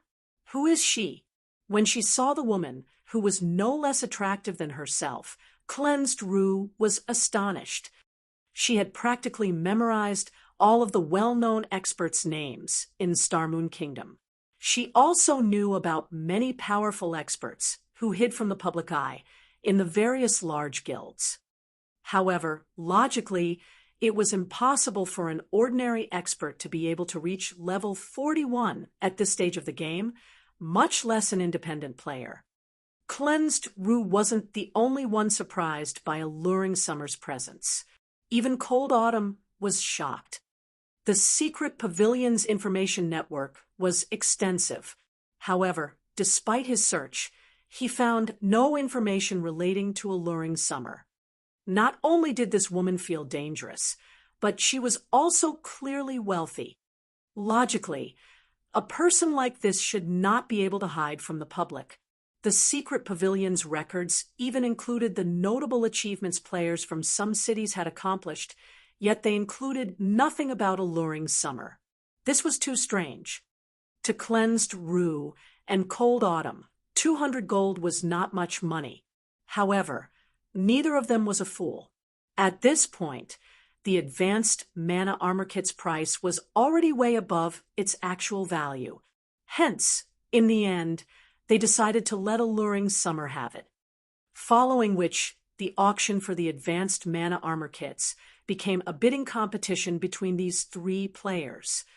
In the end, however, Alluring Summer purchased the 2nd and 3rd armor kit for 200 gold each, astounding everyone who took part. It would have been fine if a guild player had purchased the armor kits for such a high price. After all, large guilds like the 100 Flowers Palace and the Secret Pavilion had many members. Naturally, they could get their hands on a lot of money. To ordinary players, however, 200 gold was undoubtedly astronomical. Even expert players could not produce that much money. Yet, an independent expert like Alluring Summer had spent 600 gold on just 3 advanced mana armor kits. Her wealth invoked questions about her origins. Moreover, judging by the woman's expression, it did not seem as if she particularly minded spending 600 gold. For a time, everyone was concerned about Alluring Summer's identity. They were very curious about this woman's identity. Some large guild representatives even messaged Alluring Summer secretly, stating that they wished to recruit her into their guilds and that they were willing to offer any benefits that she wanted. However, without exception, Alluring Summer deleted every message. She showed no interest whatsoever in these guilds. After Alluring Summer bought the first 3 advanced mana armor kits, Cleansed Rue and Cold Autumn split the remaining 7. In the end, the other guilds and players had wasted a trip to the Candlelight trading firm. Just when everyone thought that the auction was over and was about to leave the premise, a voice resounded through the hall once more, arousing everyone's excitement. Our auction for today has officially come to an end. In 4 days, Candlelight will hold its first large-scale auction. This will be the venue for that auction as well.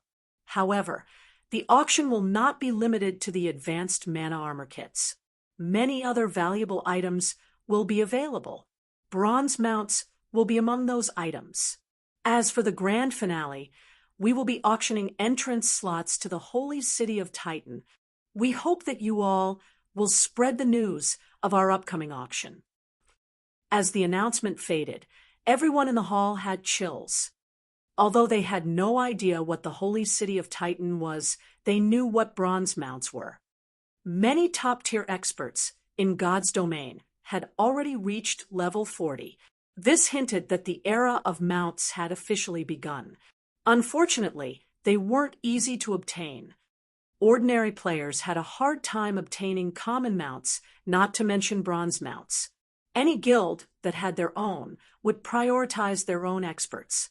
A guild would never sell their bronze mounts. Yet, the Candlelight trading firm had publicly declared that it would sell bronze mounts in its large-scale auction.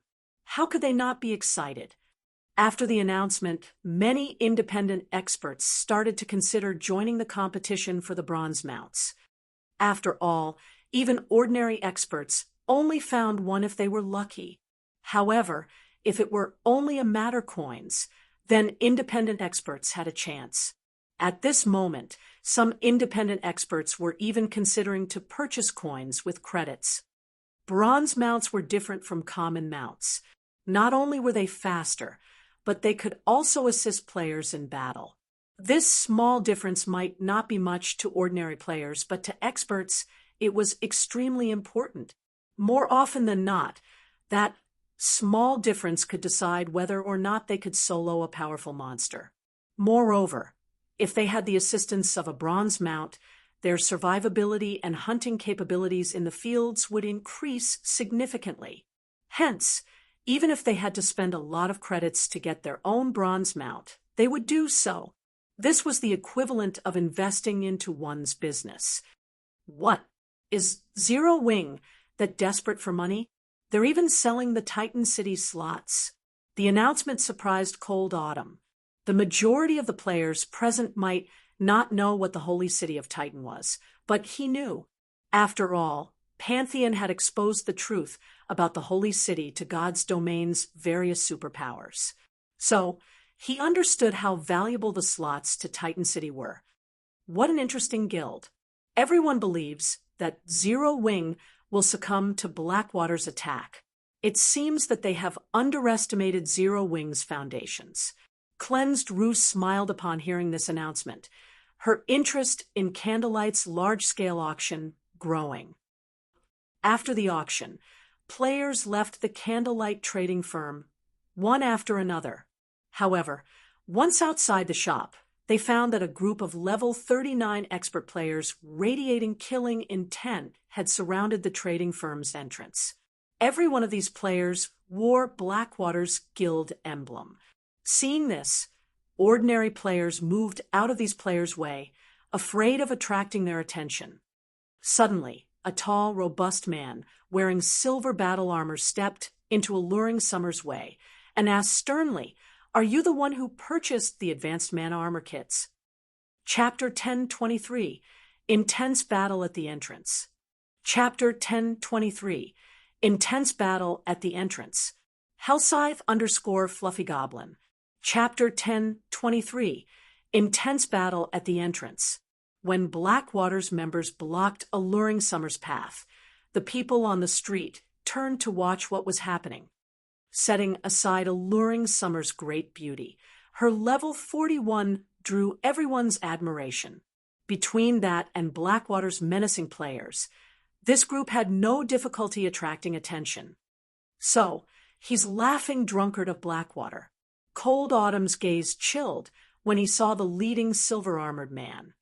Laughing Drunkard was one of the few experts who had risen to prominence in the Blackwater Guild. Although his battle record was limited, he had single-handedly defeated the Star Alliance's Purple Eye and a dozen or so experts, wounding the first-rate guild. He already ranked within the top 1,000 on the God's Domain experts list. Moreover, it was obvious that Laughing Drunkard had not used his full strength in his last battle. Due to this, the secret pavilion had investigated this man thoroughly.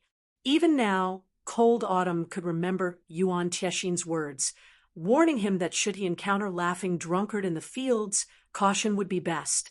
His safest option was to step aside and take a long way around.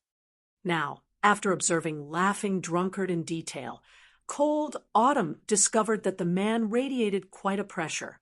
Laughing Drunkard wore a full set of excellent level 40 dark gold equipment. The man also carried a snow-white spear across his back. Overall, the man looked like a daunting general on a battlefield. However, with his current strength, he shouldn't need to fear Laughing Drunkard to the point of avoiding contact. This left Cold Autumn confused about Yuan Tiexin's warning. While Cold Autumn watched Laughing Drunkard, the man shot the youth a look, revealing a sneer, as if he had sensed Cold Autumn's gaze. He then ignored Cold Autumn and returned his attention to the woman before him. Watching Laughing Drunkard and the others, Alluring Summer nodded and said, "That's right. What business do you have with me?" "Good. We'll give you 150 gold. Sell us all of your advanced mana armor kits," Laughing Drunkard said in a commanding tone after confirming that he got the right person. "Of course, you can choose not to sell them, but I can't guarantee you will leave White River City with your life."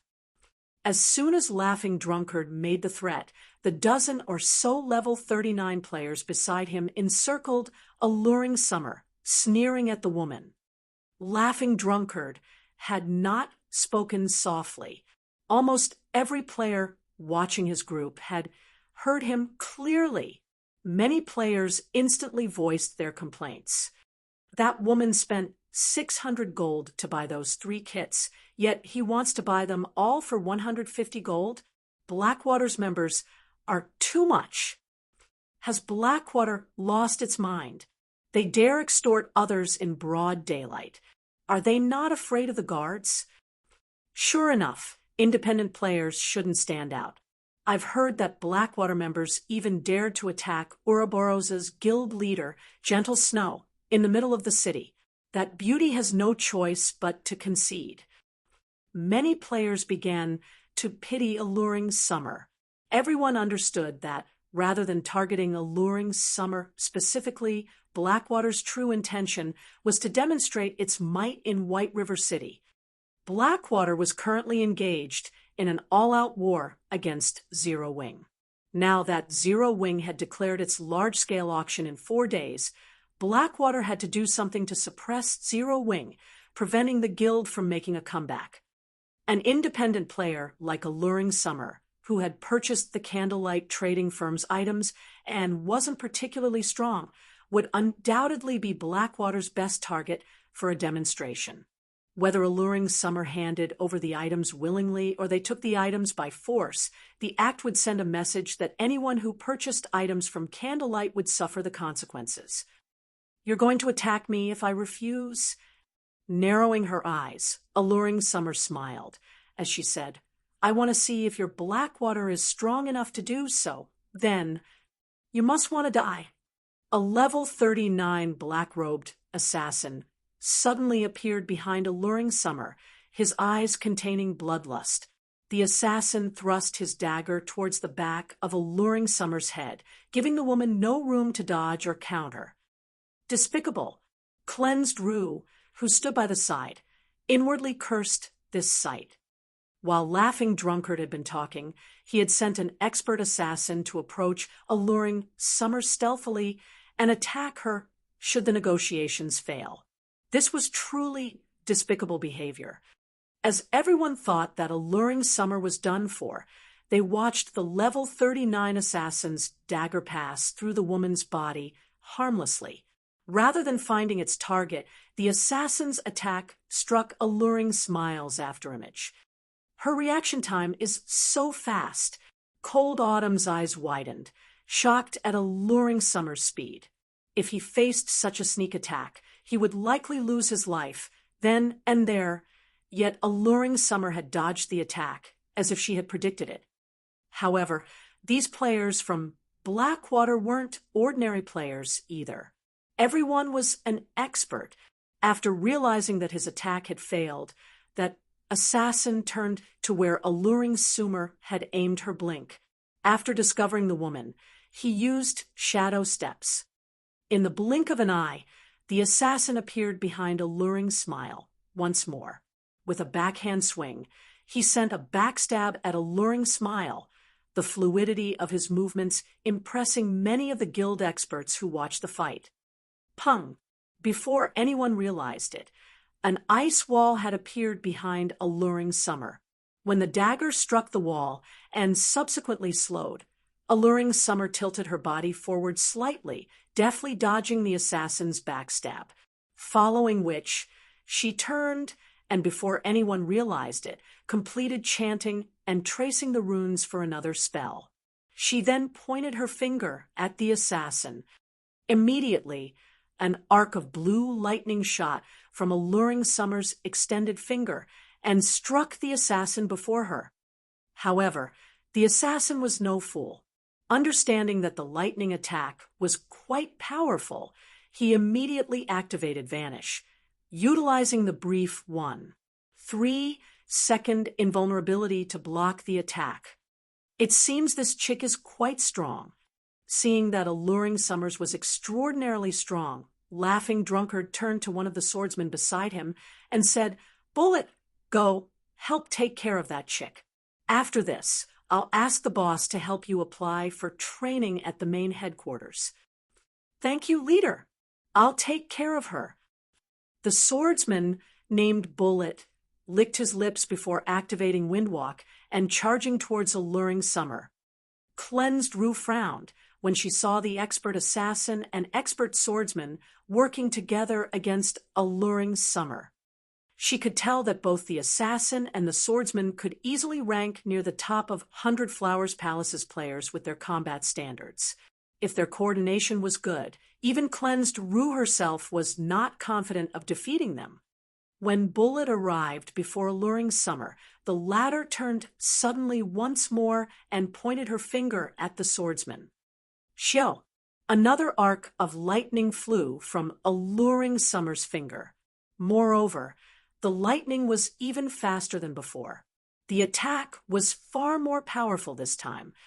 Before anyone realized it, 3 ice walls had appeared around Bullet, preventing him from moving sideways or backward, and leaving him with no choice but to defend against the attack. Pung! Bullet quickly activated parry to block the attack. However, the instant his weapon met lightning, his body was launched like a cannonball, crashing through the ice wall behind him and landing over 20 yards away. The massive power within alluring Summer's attack made everyone shudder involuntarily. Such skilled double casting. Alluring Summer's performance surprised Cold Autumn. "It's no wonder why you dared to challenge us. So, you have a few tricks up your sleeves. Ghost, join them. I want to see how long she can hold up," Laughing Drunkard ordered. "Understood." At this time, a large, tanned berserker named Smoking Ghost stepped forward. Without hesitation, he used charge on the fatigued alluring Summer. Just when this level 39 berserker's weapon was about to hit alluring Summer, a 3-meter-tall skeletal claw appeared beside the berserker, without so much as a sound. Catching Smoking Ghost by surprise, the skeletal claw grabbed the berserker before squeezing him, releasing a loud crunch. Smoking Ghost's body transformed into a pile of ash that fell through the skeletal clawed fingers. Every spectator was stupefied. They could not figure out what had happened. That had been a level 39 berserker. Even Cold Autumn and Cleansed Rue were shocked. They could not believe that such an expert had died in a single move. Suddenly, a clear voice resonated down the street. "This is Zero Wings territory. Do you people from Blackwater think you can do whatever you want here?" The crowd turned towards the voice's owner.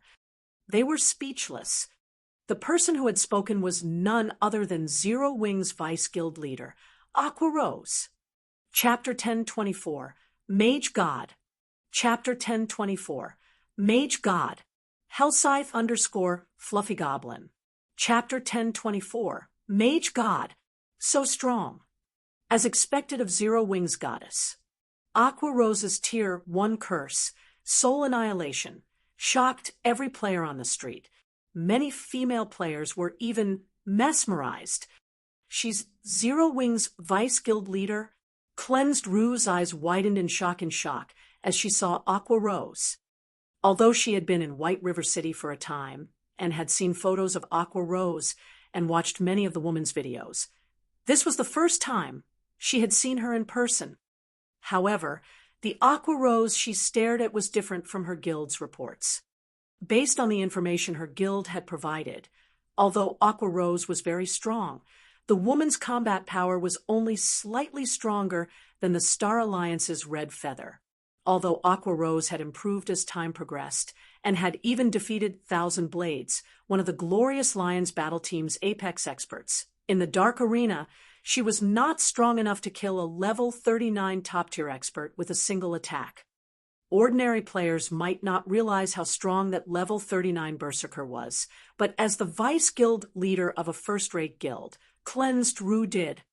This level 39 berserker's timing was even better than the assassin and swordsman who had attacked first. He was definitely a half-step refinement realm expert. Moreover, based on Laughing Drunkard's tone, it was obvious that he was relatively confident in this berserker's strength. A half-step refinement realm expert was no noob. In a first-rate guild, said expert would rank near the top of the guild. Said expert might even become the guild's strongest player. Yet, Aqua Rose had killed such an expert instantly. Cleansed Rue began to wonder if Zero Wing had bribed her information department. It had only been a short time since she had received the report on Aqua Rose. How could one person improve so quickly? Suddenly, the masked level 40 female assassin beside, Laughing Drunkard, asked, "Drunkard, why don't we gang up on Aqua Rose? If we kill her, it will deal quite a blow to Zero Wing. Guild leader and the others will have less resistance when they strike. Forget it. We should save some of our cards for later."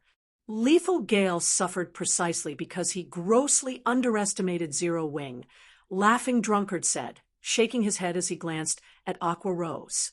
He then said in the team chat, "Bullet, you two go all out and deal with Aqua Rose. I want to see how strong this vice guild leader is." Laughing Drunkard had planned to put on a dominant show in front of the candlelight trading firm to suppress Zero Wing's recently rising prestige. Now, however, it seemed as if that were no longer possible. Now that Bullet and the level 39 assassin had actively attacked someone inside the city, the NPC guards would kill and jail them upon arrival. It was also obvious that the two were not capable of killing the woman named Alluring Summer. Rather than lose their lives pointlessly, they might as well use this opportunity to test Aqua Rose's strength. No matter what was said or done, Aqua Rose was Zero Wing's vice guild leader, a VIP. If they could collect some information on Aqua Rose now, it would be easier to deal with the woman in the future. This war between guilds would not be determined with just one or two big battles or several dozen minor skirmishes. Aside from an economic war, information gathering was extremely important. Information could determine a war's outcome if used during a crucial moment. Understood. After Bullet and the assassin received their command, they activated their berserk skills before turning and dashing towards Aqua Rose.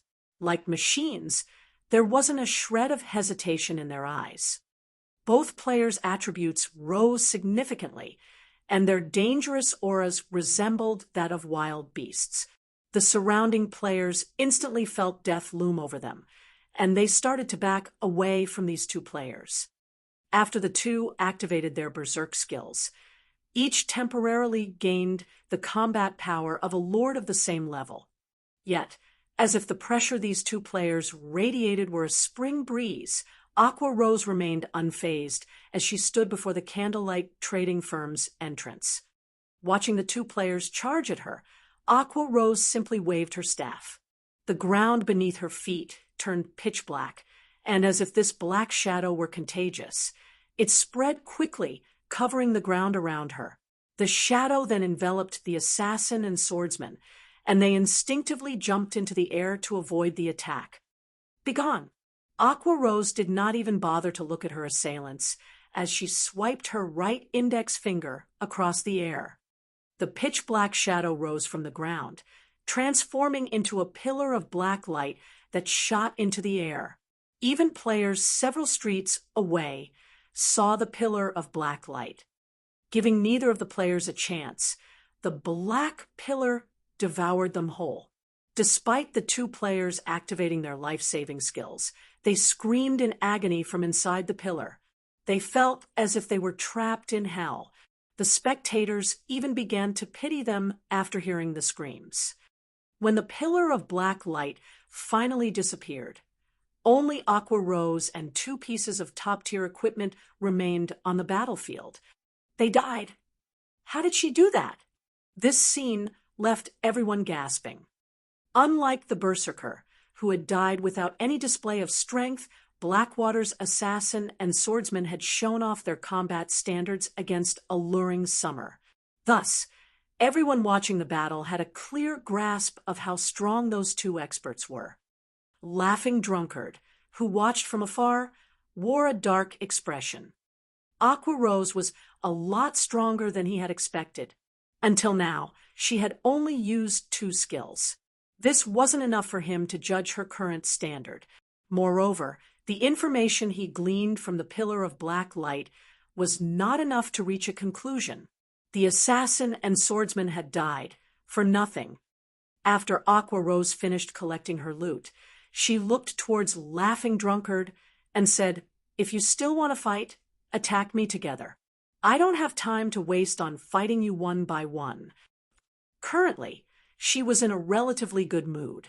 She had only used two skills to earn 2 pieces of level 35 dark gold equipment.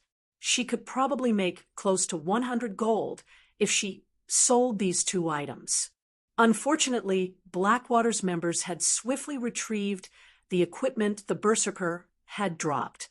Otherwise, she could have earned more money. When Blackwater's players heard Aqua Rose's provocation, they all wanted to jump into action. Although Aqua Rose's skills were indeed powerful, skills like those generally had very long cooldowns. If they charged at her now, they would be more than capable of defeating the Cursemancer. "We're leaving!" Laughing Drunkard extended a hand to stop his teammates. "Now is not the time to fight them. We will have plenty of opportunities in the future." Saying so, Laughing Drunkard led his team away from the candlelight trading firm's entrance, earning jeers and mocking gazes from the surrounding players for his trouble. At the same time, the bystanders began to admire Zero Wing even more than before. White River City's native players cheered. In their eyes, Zero Wing was a local guild, while Blackwater was the enemy. Naturally, they would celebrate when Zero Wing suppressed Blackwater. "Aqua, isn't your transformation a little too intense?" It's only been some time since we've seen each other, yet I nearly failed to recognize you. As everyone left the venue, alluring Summer, who had silently stood by the side, smiled and greeted Aqua Rose. Not here. Let's continue our conversation inside. Aqua Rose responded to the greeting with a smile of her own. She then led alluring Summer into the candlelight trading firm. The remaining players on the street were stunned. They had never expected alluring Summer to be acquainted with Zero Wing's vice guild leader, Aqua Rose. They know each other? Why doesn't the secret pavilion know anything about this? Cold Autumn was similarly shocked. Alluring Summer's strength could not be ignored. After seeing the speed of her double casting, Cold Autumn knew that the woman was extraordinary. Unfortunately, Aqua Rose had ended the battle too abruptly, giving alluring Summer no opportunity to display her true strength. If Sherfong were present, he too would have been surprised. After all, he was extremely familiar with the woman named Alluring Summer. Sherfong wasn't the only one. Practically every player in God's domain had heard of her in the past. Her fame had all been due Alluring Summer's past nickname, the Lightning Mage God. Chapter 1025, Recruiting the Mage God. Chapter 1025, Recruiting the Mage God. Hellscythe_Fluffy Goblin. Chapter 1025, Recruiting the Mage God. After the auction for the advanced mana armor kit ended, news of the Candlelight trading firm's plans to hold a large-scale auction spread like wildfire. It quickly became the hot topic throughout Starmoon Kingdom. Zero Wing is so amazing. I never thought that it would even sell bronze mounts. I have to collect enough money to join the auction myself. Stop dreaming. Those are bronze mounts we are talking about. Even large guilds only have a few. If Zero Wing really intends to sell them, independent players like us won't be able to afford their price. Even if I can't afford it, visiting the auction is still be a good idea. I heard that, aside from the bronze mounts, they'll be selling rare items. The majority of the players eagerly anticipated the candlelight auction in 4 days. Even if they could not buy themselves a bronze mount, they would be more than satisfied with a good weapon or piece of equipment. As the public disregarded this as just another normal auction, God's Domain's various large guilds immediately took action, secretly gathering funds. To ordinary players, the most attractive item up for auction was the bronze mount. To large guilds, however, the entrance slots to the Holy City of Titan and the advanced mana armor kits were far more important. The entrance slots were particularly valuable to super guilds. After all, they had the master lifestyle players that other guilds did not. Only, these lifestyle players had yet to familiarize themselves with God's Domain's lifestyle system. As long as these players had enough resources, they would easily become true master lifestyle players. With Super Guild's expansive network of connections, they could easily earn a ton of coins with these master lifestyle players' advanced products. Hence, when the various Super Guilds and Super First-Rate Guilds heard the news of Zero Wing selling the Holy City's entrance slots, they immediately began to gather funds. As I expected of the #1 guild of Starmoon Kingdom, to think Zero Wing still had such a move. Singular Burial could not help but laugh when he read the report his subordinate had sent. Others might only see Zero Wing holding a simple auction, but he knew the true value of the Holy City's entrance slots. Those slots would attract a large number of super first-rate guilds and super guilds. There was also the advanced mana armor kit to consider. A 10% increase to one's basic attributes was no trifling matter. If one could equip a 100-man expert team with the advanced mana armor kits, raiding large-scale team dungeons would be much easier. This was especially true for level 50 large-scale team dungeons. As the saying went, once ahead, always ahead. Level 50 was a major turning point for God's Domain's players. If a guild compiled a stock of level 50 top-tier equipment ahead of its competition, when the time came, the guild's experts could complete their Tier 2 class changes ahead of others as well. Guild leader, what should we do? If we let Zero Wing move unhindered by the time the auction is over, they will resolve their funding problem. It doesn't matter. We'll proceed as planned. Fog and her group should finish constructing the magic array in less than 4 days. Even if Zero Wing collects enough coins, it will be powerless to change the situation. Collect some money for the auction. We need to join in on the fun as well.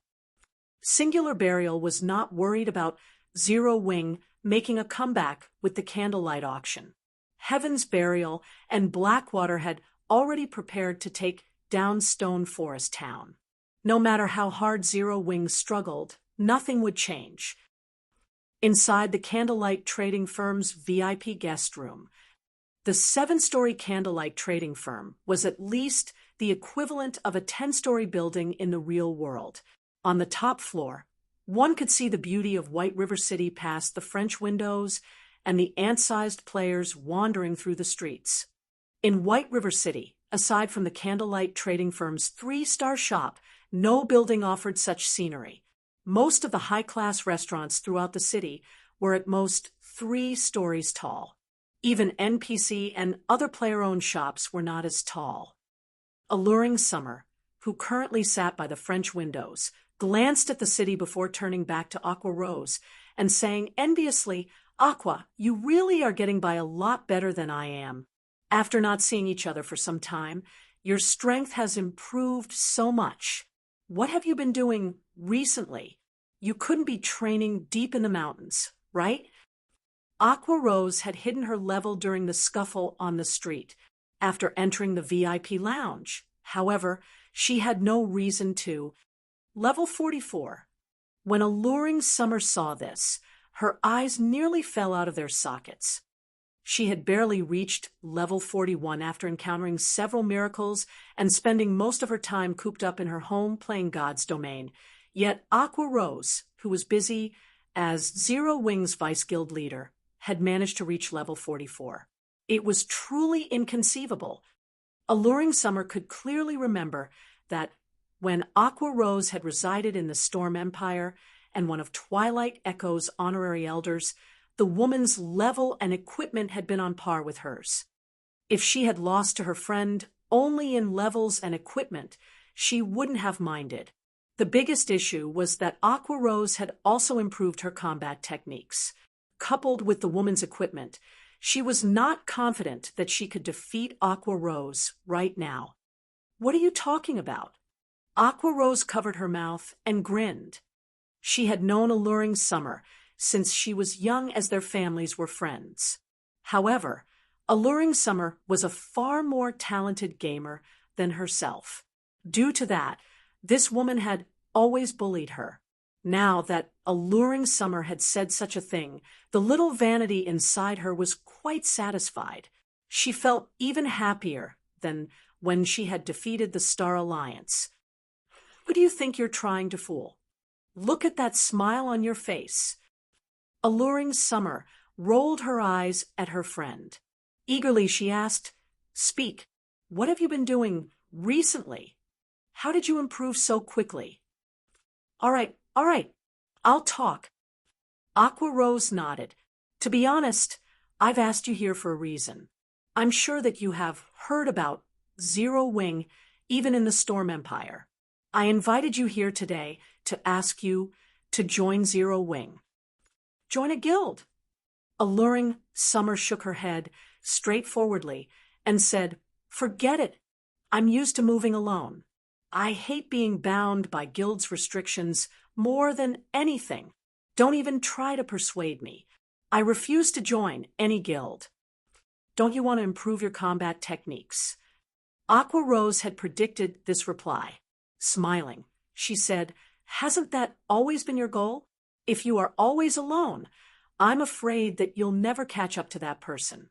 I've heard that that person is getting by pretty well in God's Domain. His strength has already reached an unimaginable realm." Chapter 10:26, Top 10. Chapter 10:26, Top 10. Hellscythe_Fluffy Goblin. Chapter 10:26, Top 10. Alluring Summer fell silent at Aqua Rose's words. Others might not know why she had started playing virtual reality games, but Aqua Rose knew her end goal. I know how that person is doing. I'm still nowhere near his strength. However, I recently accepted a hidden class quest. If I can complete the quest and obtain a hidden class, I might have a chance of catching up in the future. Alluring Summer said seriously, I believe that you are familiar with his standards. Can you say with certainty that I can surpass that person by joining Zero Wing? Before she arrived in Starmoon Kingdom, she had researched Aqua Rose's guild thoroughly. She had to admit that it was miraculous that a small, unknown guild had grown to become Starmoon Kingdom's #1 guild in such a short time. However, Starmoon Kingdom wasn't much when compared to the whole of God's domain. There were hundreds of kingdoms. Starmoon Kingdom was only slightly above average kingdom. Meanwhile, empires stood far above kingdoms. Based on what she knew, there were other small, unknown guilds that had taken control of entire kingdoms. There was even a third-rate guild that dominated an empire, though said third-rate guild possessed an extraordinary background. On the other hand, Zero Wing had yet to take control over Starmoon Kingdom fully. Among the many rising small guilds in the game, it merely ranked among the top. It did not rank #1. Furthermore, the recently established Blackwater Guild was an extremely tough opponent for Zero Wing. In the real world, the Blackwater Corporation had begun to gather all sorts of resources. It was clear that the corporation planned a major move in God's domain to seize some of the shares in God's domain's market. As an international corporation, the amount of resources the Blackwater Corporation wielded was beyond imagination. Even without any tricks, it could easily defeat first-rate guilds. To put it bluntly, Zero Wing was having a hard time staying afloat right now. How could the guild possibly help her improve? When Alluring Summer had expected Aqua Rose to hesitate and fail to answer her question confidently, Aqua Rose revealed a dauntless smile and responded, If you work hard enough after joining Zero Wing, I assure you that you will achieve your goal. If Alluring Summer had asked this question in the past, she wouldn't have been so certain. After all, she knew full well how powerful Alluring Summer's target was. It was not just a matter of being strong. That person was on an entirely different level. Only someone as talented as Alluring Summer could dream of surpassing such a person. As for herself, she had only been able to look up to him. However, things were different now. In the past, she had been barred from that person's world. However, thanks to Sherfong, she was beginning to enter it. With Alluring Summer's frightening talent, it was incredibly likely that she would surpass that person in the future. Hearing Aqua Rose's resolute answer, Alluring Summer was stunned. If Aqua Rose were not her best friend, she would suspect the woman of some trick.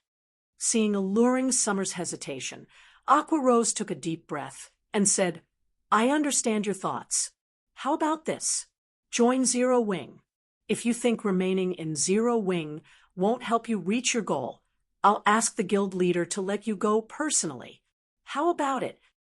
In reality, she had not asked Alluring Summer here only because she wanted to add her strength to Zero Wing, but also because she wanted to help her friend realize her dream. Firstly, she planned to recruit Alluring Summer as a Zero Wing Corps member and expose her to the guild's training. This was the greatest concession she could offer right now. After all, Zero Wing was not hers. She could not selfishly offer the guild's resources to an outsider. Really? Alluring Summer asked warily. She knew that as players were given access to more resources in a large guild, they would be bound by more restrictions. It was impossible to up and leave for no reason. Take Aqua Rose, for example. If not for the Sun and Moon Group position as one of Twilight Echo's major shareholders, she wouldn't have been able to leave the guild so easily. Don't you believe me? Aqua Rose rolled her eyes at Alluring Summer. These are your words. Don't regret them later. If I sense that there is no point to remaining in Zero Wing, I won't hesitate to walk away. Alluring Summer stated seriously. That's fine, Aqua Rose said, smiling bitterly. If you don't have any other issues, sign this contract. Once you sign it, you'll be one of Zero Wing's core members and can enjoy all of the benefits that come with the position. Alluring Summer then read the system-approved contract. Indeed, as Aqua Rose had said, the conditions were lax. She could leave the guild anytime she wanted. However, she would not be permitted to share any information relating to Zero Wing with others. Otherwise, she would be banished from God's domain. Alluring Summer understood the clause. After all, every guild had its secrets. After finding no faults with the contract, she signed at the bottom.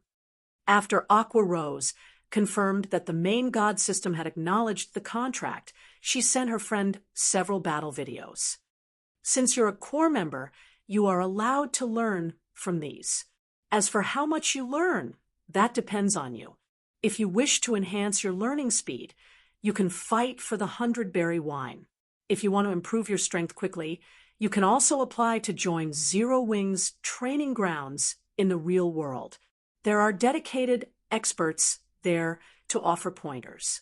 If you rank within the top 10 in Zero Wing's rank matches, you may apply for the black card. With that, you can train in the simulation training system. Black card? What's that? Alluring Summer could not help but ask.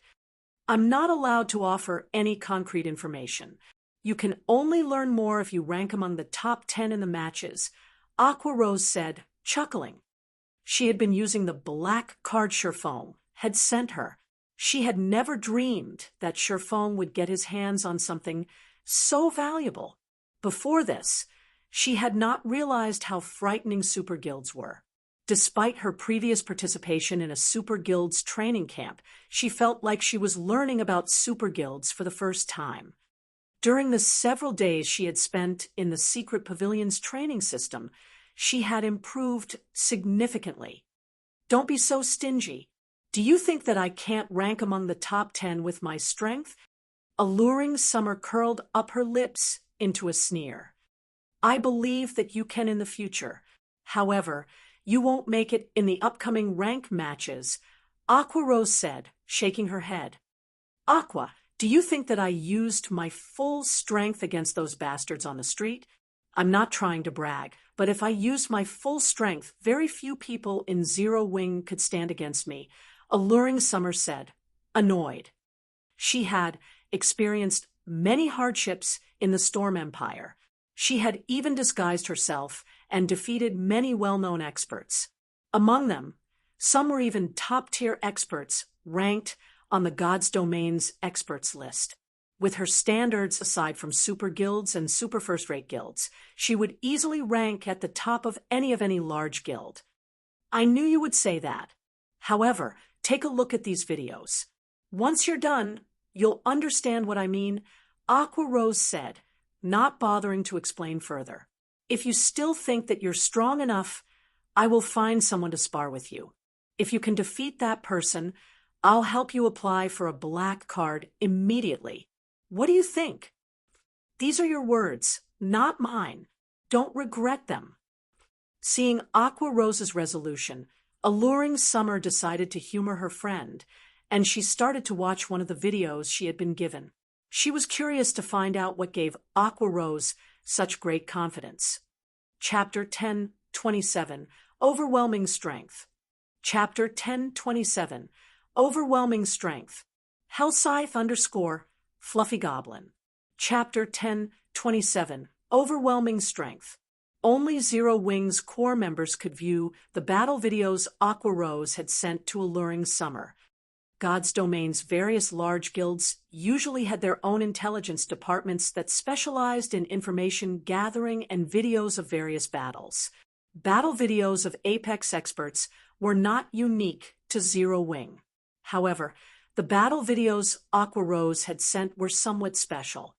These battle videos could not be found anywhere on the market. The majority of these videos were of Shifeng fighting other Apex experts. Moreover, they had been recorded from Shifeng's point of view, not from a third party's. In addition, they had been recorded with the holographic simulation mode. Rather than watching the video on a flat screen, one could experience the fight themselves. Among the recorded opponents, the weakest were in the refinement realm, while the strongest had been an old monster in the domain realm. One could say that this was the classical collection of Shifeng's battles. As for opponents that had not reached the refinement realm, those had not qualified. After all, there were too many expert players who had yet to reach the refinement realm. Those videos were easy to find. Referencing those videos had no value. Aside from Shifeng's PvP battle videos, Alluring Summer also had access to his battle videos from the secret pavilion's battle tower. The battle tower was the most direct method of testing a player's combat standards. These videos could help a player summarize their deficiencies. These videos were precisely the reason that Zero Wing's core members improved so quickly. Alluring Summer had not paid much attention when she had started to watch the videos. However, when the fight began, she couldn't pull her eyes from the recording. Before she realized it, she had already watched all of the videos Aqua Rose had sent her. After Alluring Summer finished watching the videos, she took a deep breath to calm herself. Excitedly, she turned to look at Aqua Rose and asked, "Aqua, do you have other videos like these?" Although she had only watched a few, and none of these videos lasted long, she had to admit that they were inspiring. Shifeng's battles gave her a glimpse of an entirely new world. She had never thought that players could fight in such a way. These videos are the best we have. There are some others stored in the guild's database. The most exciting of those are the battles between core members.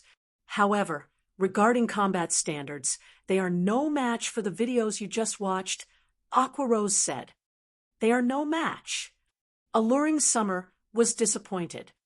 Although she had only watched the videos for a short time, she already felt that she had improved in a way.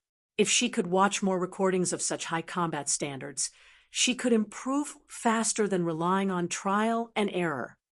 "Are you disappointed?" Aqua Rose asked, giggling. "Of course. I usually collect battle videos of God's Domain's experts, too. However, compared what you have given me, those experts are no more than children playing house." At this moment, Alluring Summer still couldn't get enough of those videos. To be honest, you don't need to feel so disappointed.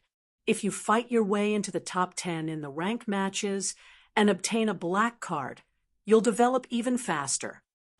Aqua Rose chuckled. One could fight all sorts of experts in the simulation training system. Experience would help one grow stronger much faster than watching videos. Really? Alluring Summer's excitement was immediate. "Didn't you say that if I defeat a particular person, I can apply for a black card immediately? Call them here. I want to find out what this black card is." After watching the battle videos, while she admitted that she was absolutely no match for Shifeng, she did not believe that with her current strength she could lose to anyone else in Zero Wing. After all, she had secretly defeated the 766th ranked expert on the God's Domain's experts list. Furthermore, although she acknowledged that Aqua Rose had grown stronger after watching her friend fight, she believed that she had roughly a 40% chance of defeating the Vice Guild leader. "All right, then. I'll contact them," Aqua Rose said, smiling helplessly. She knew full well how confident Alluring Summer was of her own strength. She also knew that Alluring Summer was a capable expert. Had Alluring Summer visited a few days earlier with her current strength and techniques, she likely would have ranked among the top 10. In addition to her status as Vice Guild leader, it shouldn't be hard to get Alluring Summer a black card. Now, however, things had changed. Some time ago, Gentle Snow joined Zero Wing with a bunch of Ouroboros' top players, increasing Zero Wing's strength significantly. Right now, she was not certain of how well Alluring Summer would fare in Zero Wing. After all, she was not particularly familiar with the strength of Gentle Snow's people. However, since her friend was eager to fight, she might as well accommodate the woman. She could use this opportunity to determine how much her friend had improved while they had been apart. Following which, Aqua Rose contacted Violet Cloud and led Alluring Summer to the Divine Colosseum. Aqua, you're kidding me, right? You're having me fight a cleric? Aren't you underestimating me a little too much? Alluring Summer frowned at the young Violet Cloud before her. Before arriving, she had thought Aqua Rose would find some middle-aged uncle to face her. She never thought that her opponent would be such a young girl. It was common knowledge that improving one's techniques in virtual reality games was not as easy or convenient as improving one's weapons and equipment. One needed to invest a lot of time to accumulate combat experience. Aside from those extremely talented youths, very few youths became experts. Most of the famous experts in God's domain were over 25 years old. Violet Cloud was also a cleric. Alluring Summer's victory was practically guaranteed. Just fight her. You'll understand soon, Aqua Rose said, smiling meaningfully. She had already promised that as long as Alluring Summer defeated the person she called upon, she would help her apply for a black card. If she chose someone like Flying Shadow or Cola, her application might not be accepted. However, if Alluring Summer could defeat Violet Cloud, get her access to the simulated training system would easier. Her application would definitely be accepted. After all, defeating Violet Cloud meant that Alluring Summer was already strong enough to rank among the guild's top 10. With no other choice, Alluring Summer helplessly entered the arena. She decided to put an end to this pointless farce quickly. As soon as the timer reached 0, Alluring Summer immediately began to double cast. Moreover, both of her chosen spells were Tier 1, Lightning and Chain Fireball. First, she intended to use the numerous fireballs to block her opponent's paths, keeping the girl in one place. Afterward, she planned to attack Violet Cloud's weak point with lightning. Even an expert on her level would struggle to cope with such a combination. Go! As soon as Alluring Summer finished chanting, she hurled 5 fireballs at Violet Cloud. Each fireball was just as powerful as a full-powered attack from a berserker of the same level. Moreover, the fireballs were extremely fast. Even an assassin of the same level would find them difficult to dodge. This spell should kill a cleric instantly. Even if Violet Cloud survived the attack, Alluring Summer still had the more powerful and faster lightning. This was the spell she had used to throw Bullet, the swordsman from Blackwater, over 20 yards away. It was overkill against a magical class. However, just as Alluring Summer thought that the battle was over, dozens of mana balls appeared around Violet Cloud. Under Violet Cloud's control, these mana balls transformed into a beam of black light that struck the 5 fireballs. How? Alluring Summer was stunned. The instant the 5 fireballs encountered those mana balls, not only had they been destroyed, but over a dozen more mana balls continued towards Alluring Summer. Despite using lightning and ice wall to defend herself, the mana balls adjusted their attack trajectories as if they were alive, avoiding her lightning and ice wall and surrounding her. A series of explosions echoed throughout the arena as Alluring Summer's body fell to the ground. The system then displayed the victor's name above the arena. Violet Cloud. Chapter 1028, Royal Guard. Chapter 1028, Royal Guard. Hellscythe _Vampire Cat. Chapter 1028, Royal Guard. As soon as Alluring Summer resurrected outside the arena, she turned to look at the young girl walking out of it, her face filled with shock. Of all the experts she had encountered before, not one had ever managed to instantly kill her in a single move.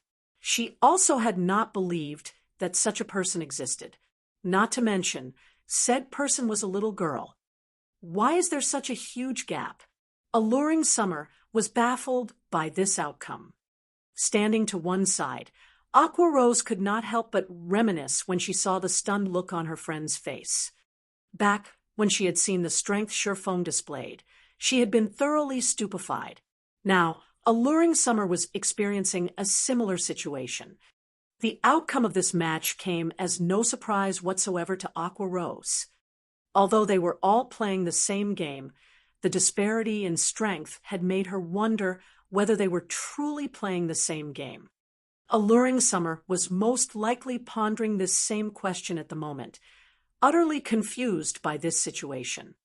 However, this was reality, an extremely cruel reality.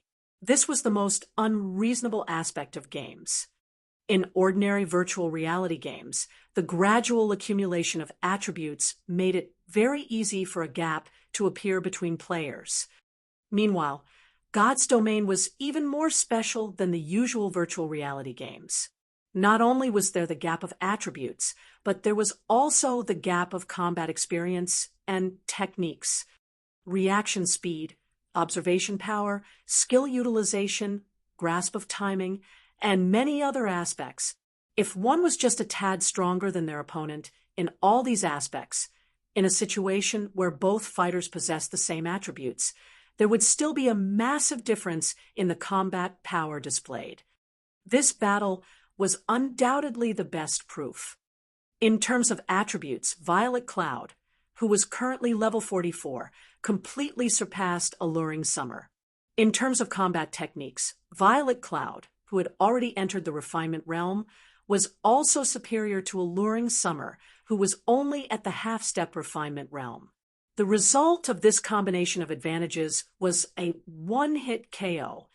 After falling into a daze for quite some time, Alluring Summer turned to look at Aqua Rose and asked curiously, "Aqua, tell me honestly, what's her rank within the guild?" This was Alluring Summer's first time encountering such a powerful cleric since she started playing God's Domain. She did not believe that Violet Cloud ranked only within the top 10 of Zero Wing. Based on her estimation, the girl should be among the top 3, at the very least. If a guild could have 3 of such experts, it was no wonder Zero Wing was considered Starmoon Kingdom's #1 guild, probably within the top 5.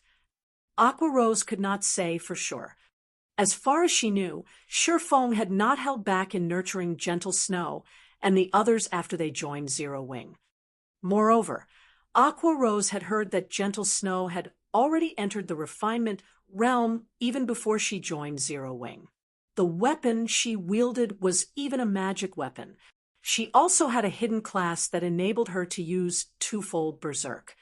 In addition, there was Thoughtful Rain, who did not participate much in guild activities. The girl was very strong and was another one who had a special legacy. She's so strong, yet she's only ranked within the top 5. Alluring Summer exclaimed in shock. "You're kidding me, right?" She truly found it hard to imagine what kind of guild Zero Wing was.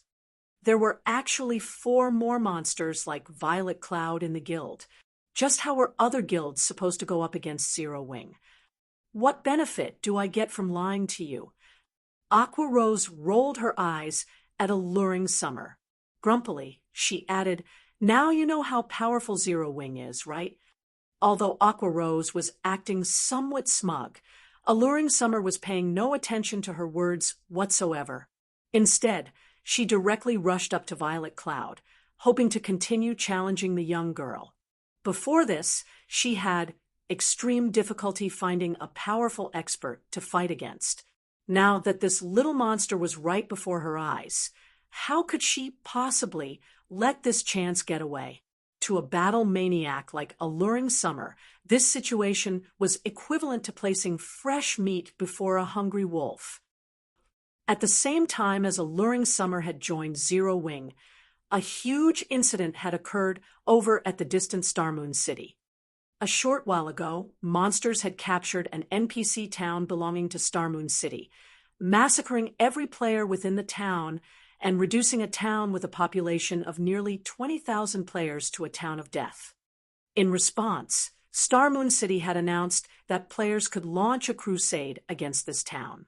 As long as they managed to clear out the monsters from this town, they would obtain generous rewards, including direct promotion to a Count of Starmoon City. In God's domain, the importance of reputation to players spoke volumes for itself. The higher a player's reputation was, the easier it would be for them to obtain a high-ranking or rare quest. Players could also receive discounts on their repair fees and teleportation fees. Most importantly, the number of personal guards they could hire would increase.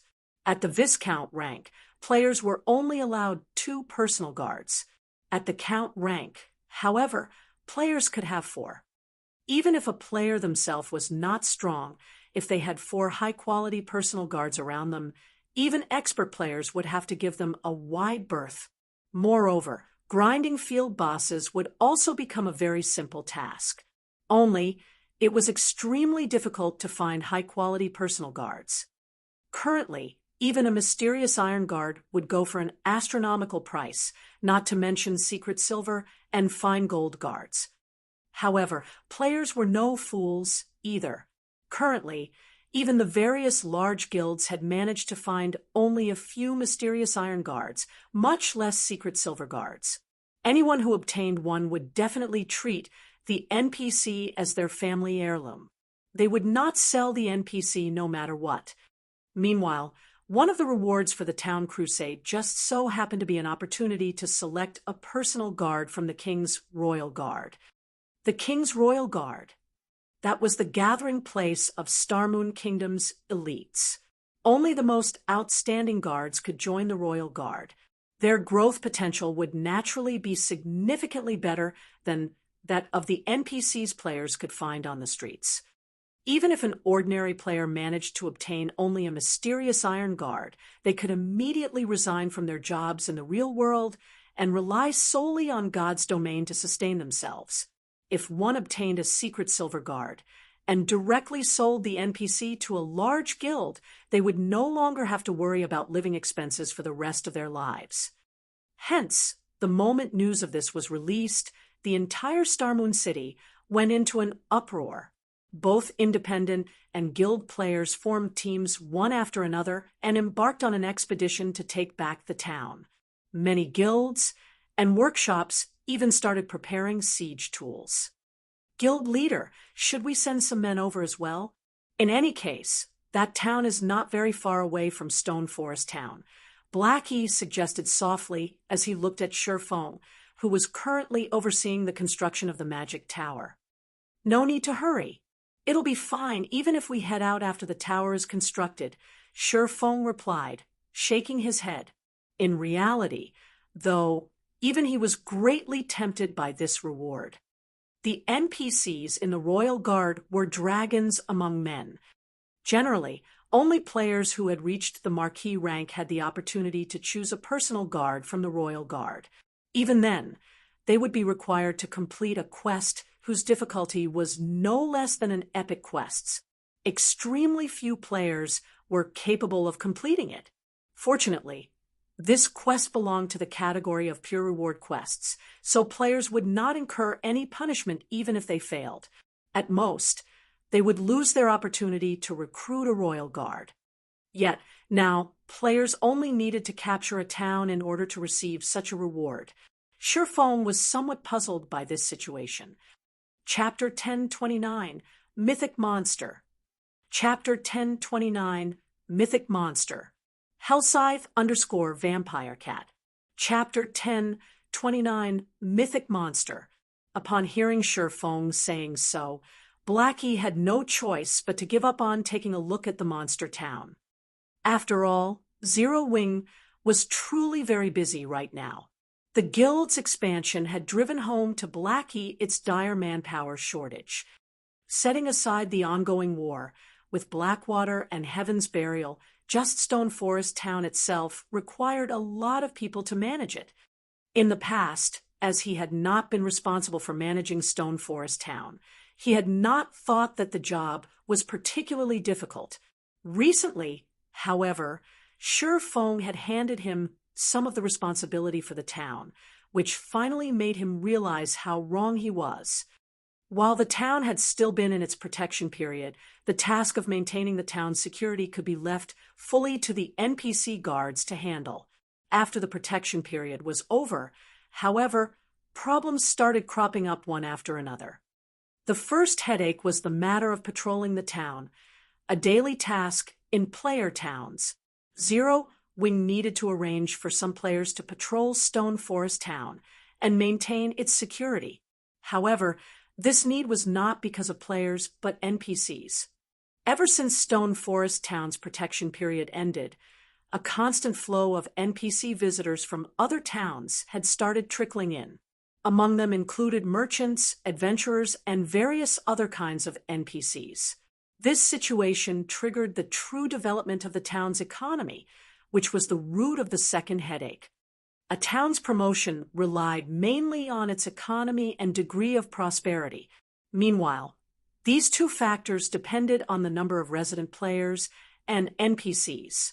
In terms of players, Stone Forest Town had long since exceeded the target requirement and was already qualified for promotion to a medium-sized town.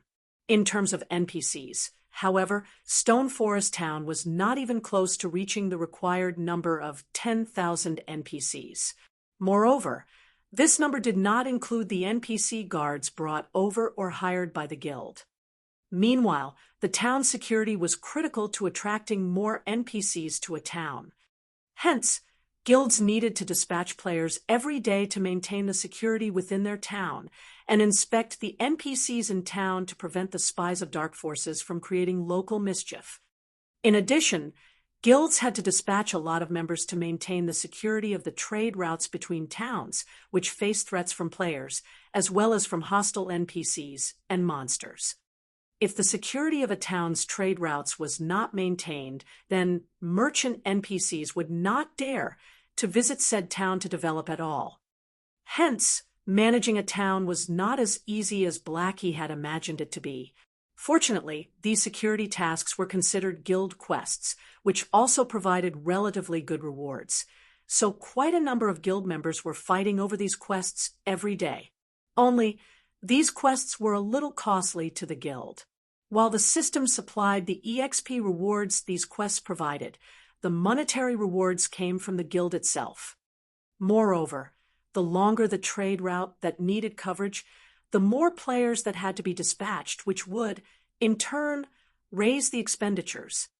Just a single day's maintenance fees already cost the guild 300 gold.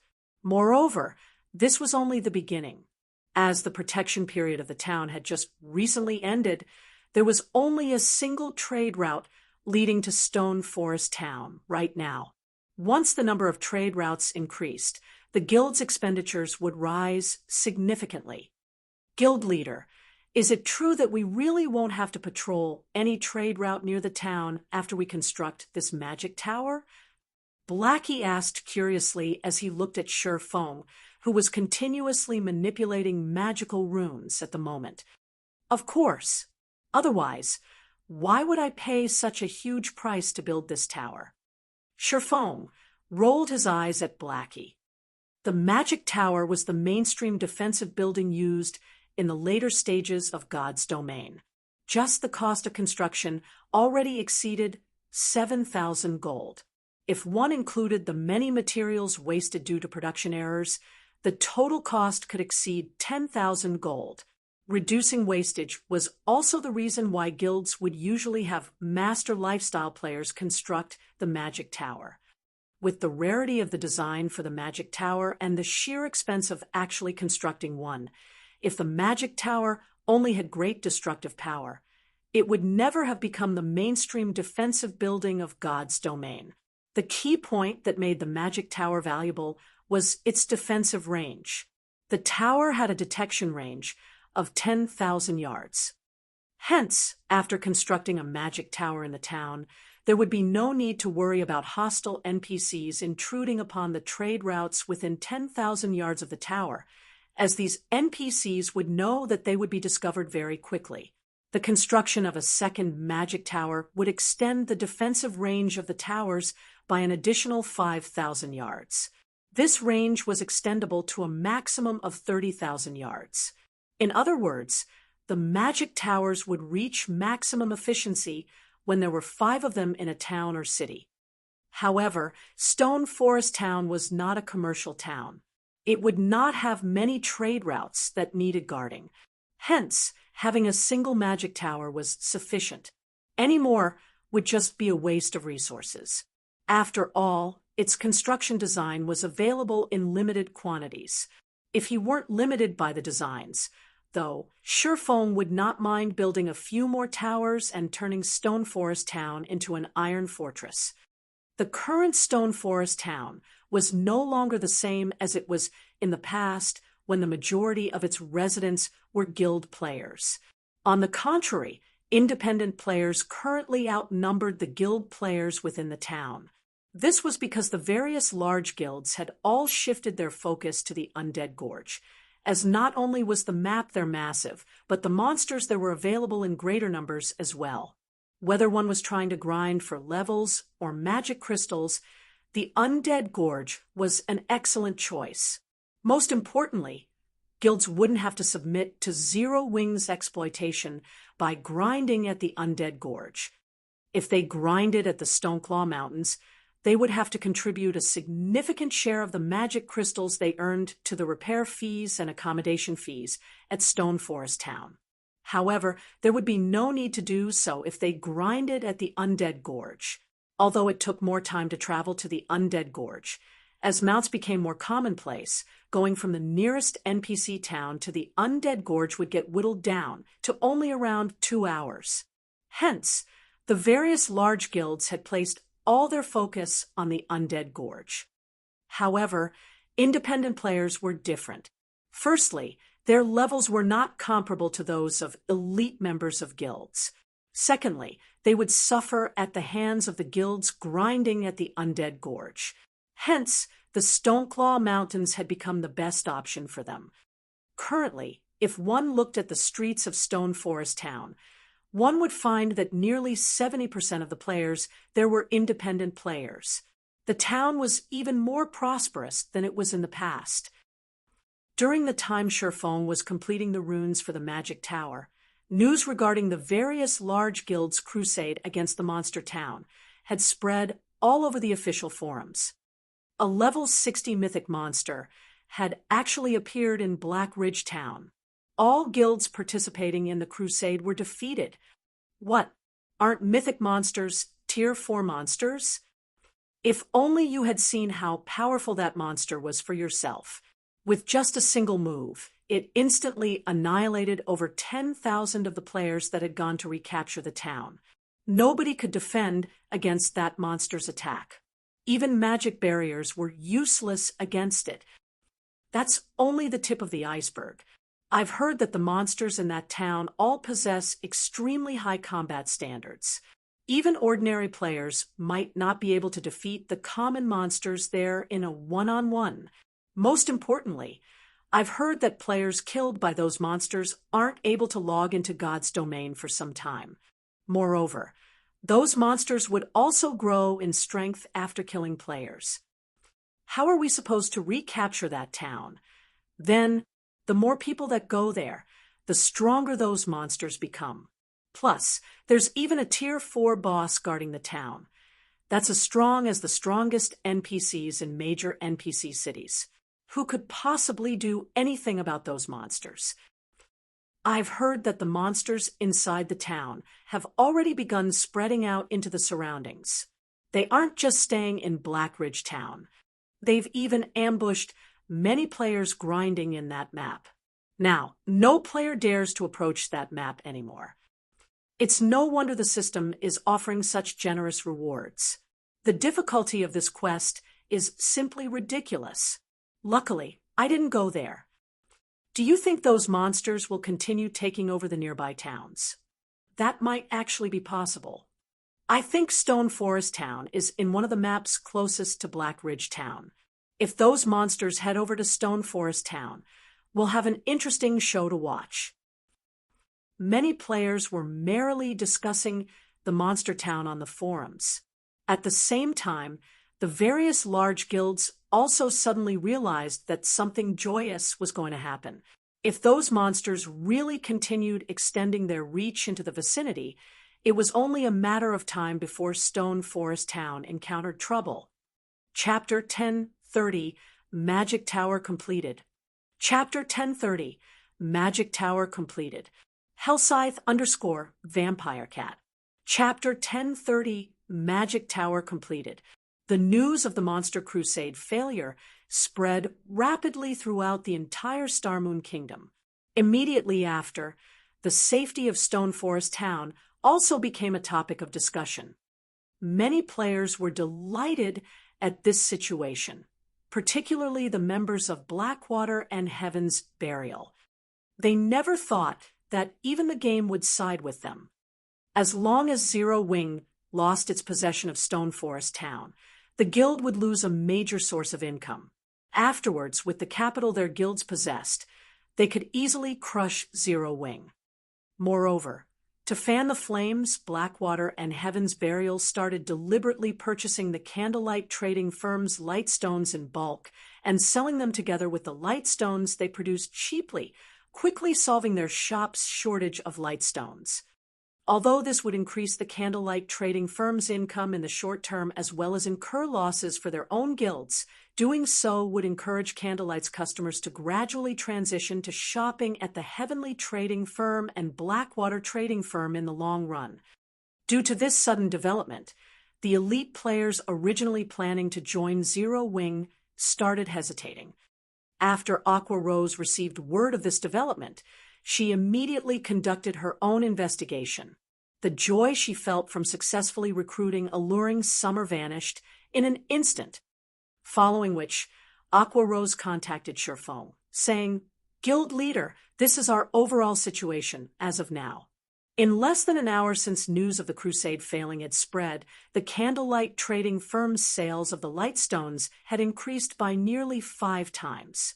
As a consequence, both the Heavenly and Blackwater trading firms had managed to plunder the popularity Candlelight had garnered through the advanced mana armor kits.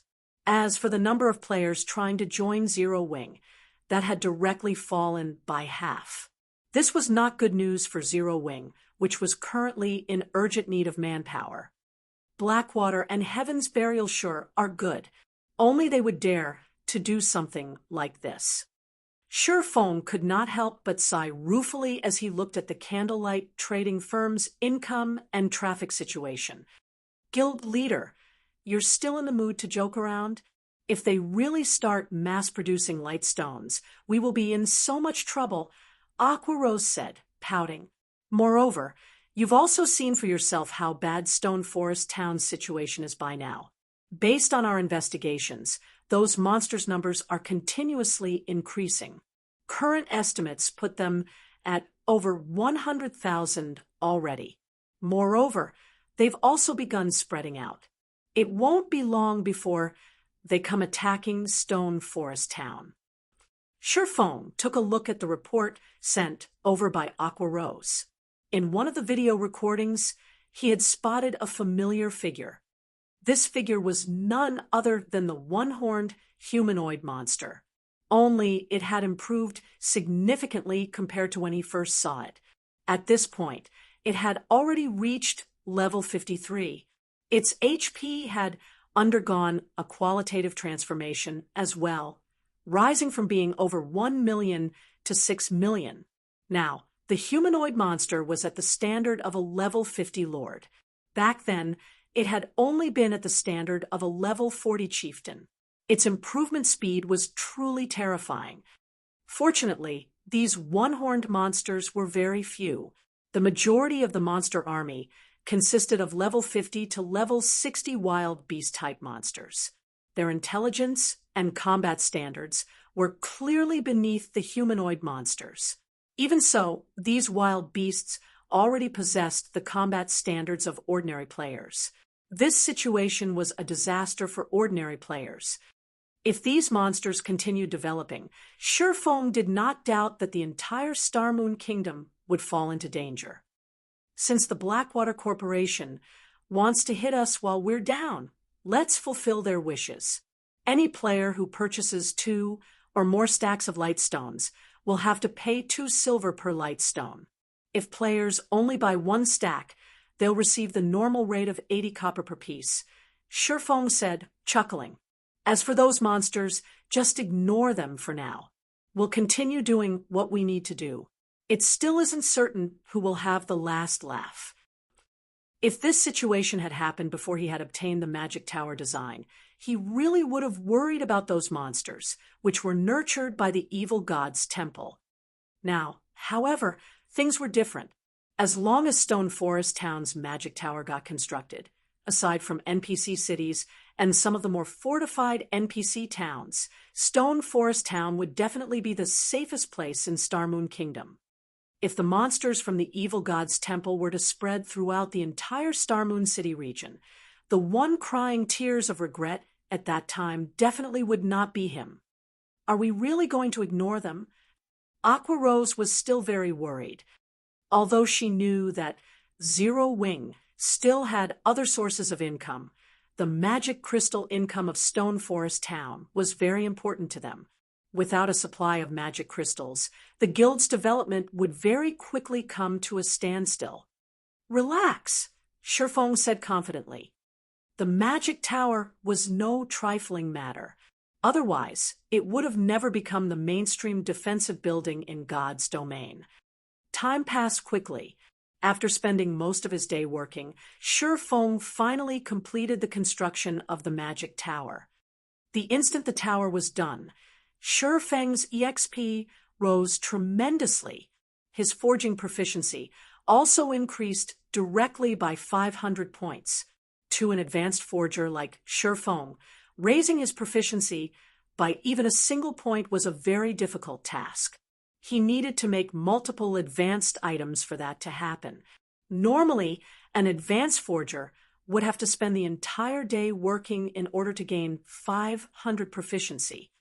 At the same time as the construction was completed, the magic tower, which he had situated in the center of Stone Forest Town, released a blue pulse that gave everyone within the town the feeling they were under observation. What's this thing? Players throughout the town quickly noticed the lofty magic tower. At the top of the tower sat a gigantic crystal glowing a faint blue. The crystal was like the moon illuminating the night sky. This scene piqued everyone's curiosity about the tower.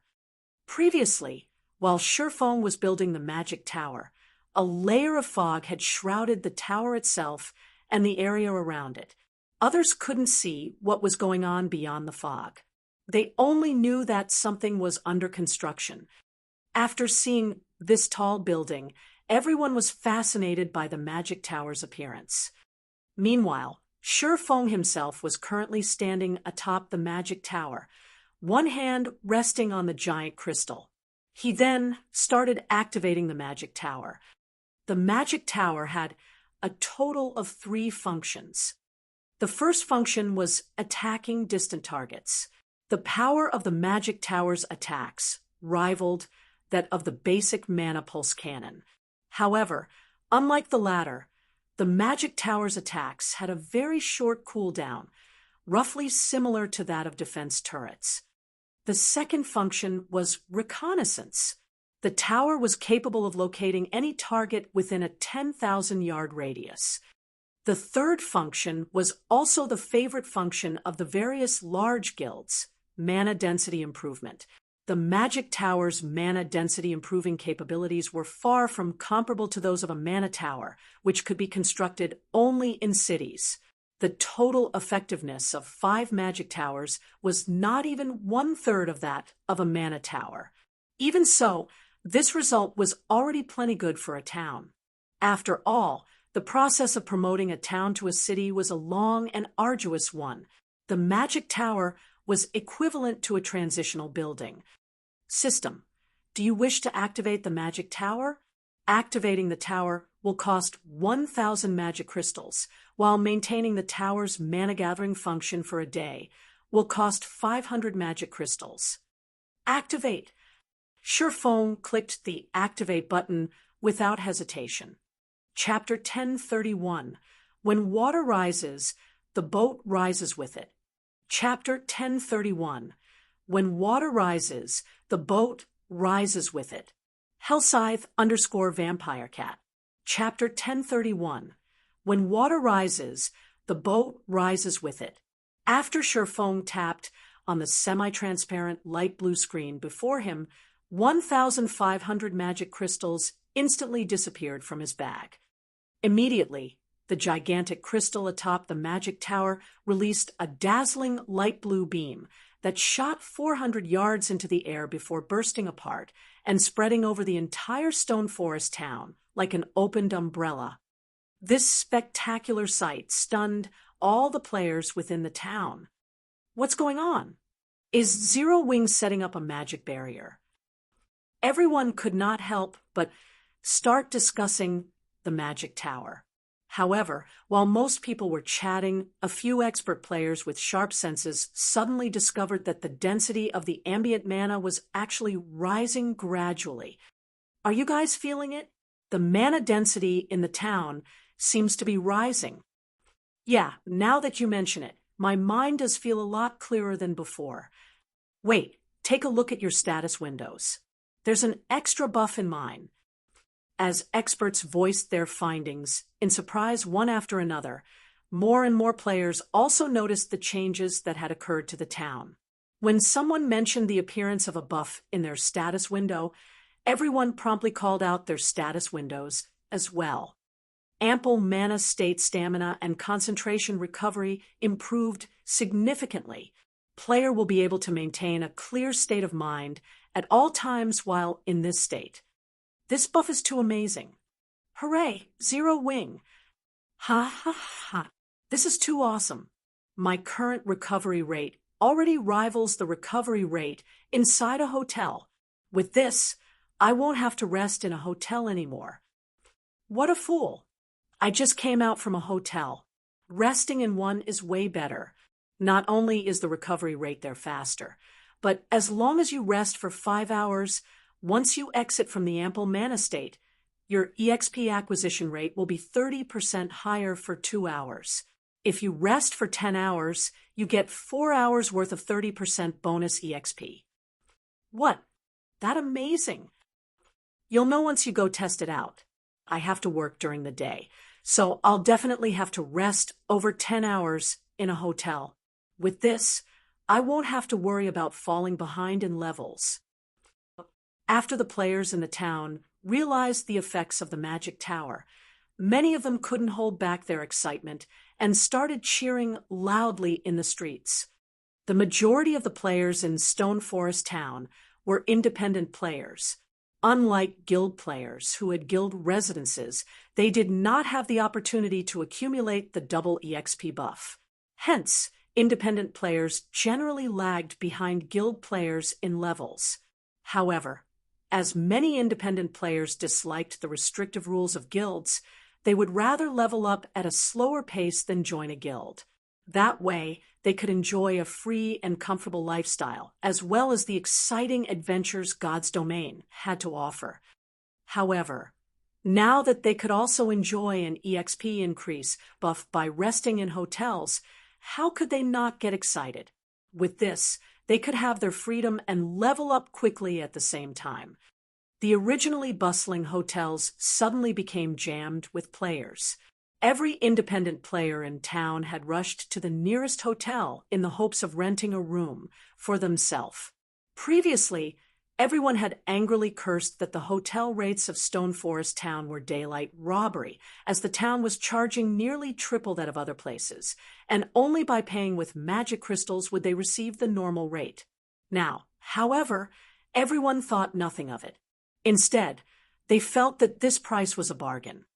After all, after resting for 10 hours, one would have a 30% increased EXP acquisition rate for 4 hours. Crap, this is a scam. I'm already using magic crystals to pay, so why are the rates still triple the normal hotel rates? If you can't afford it, get lost.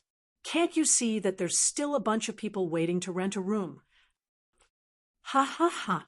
Luckily, I was smart enough to rent a room for 10 days before this situation happened.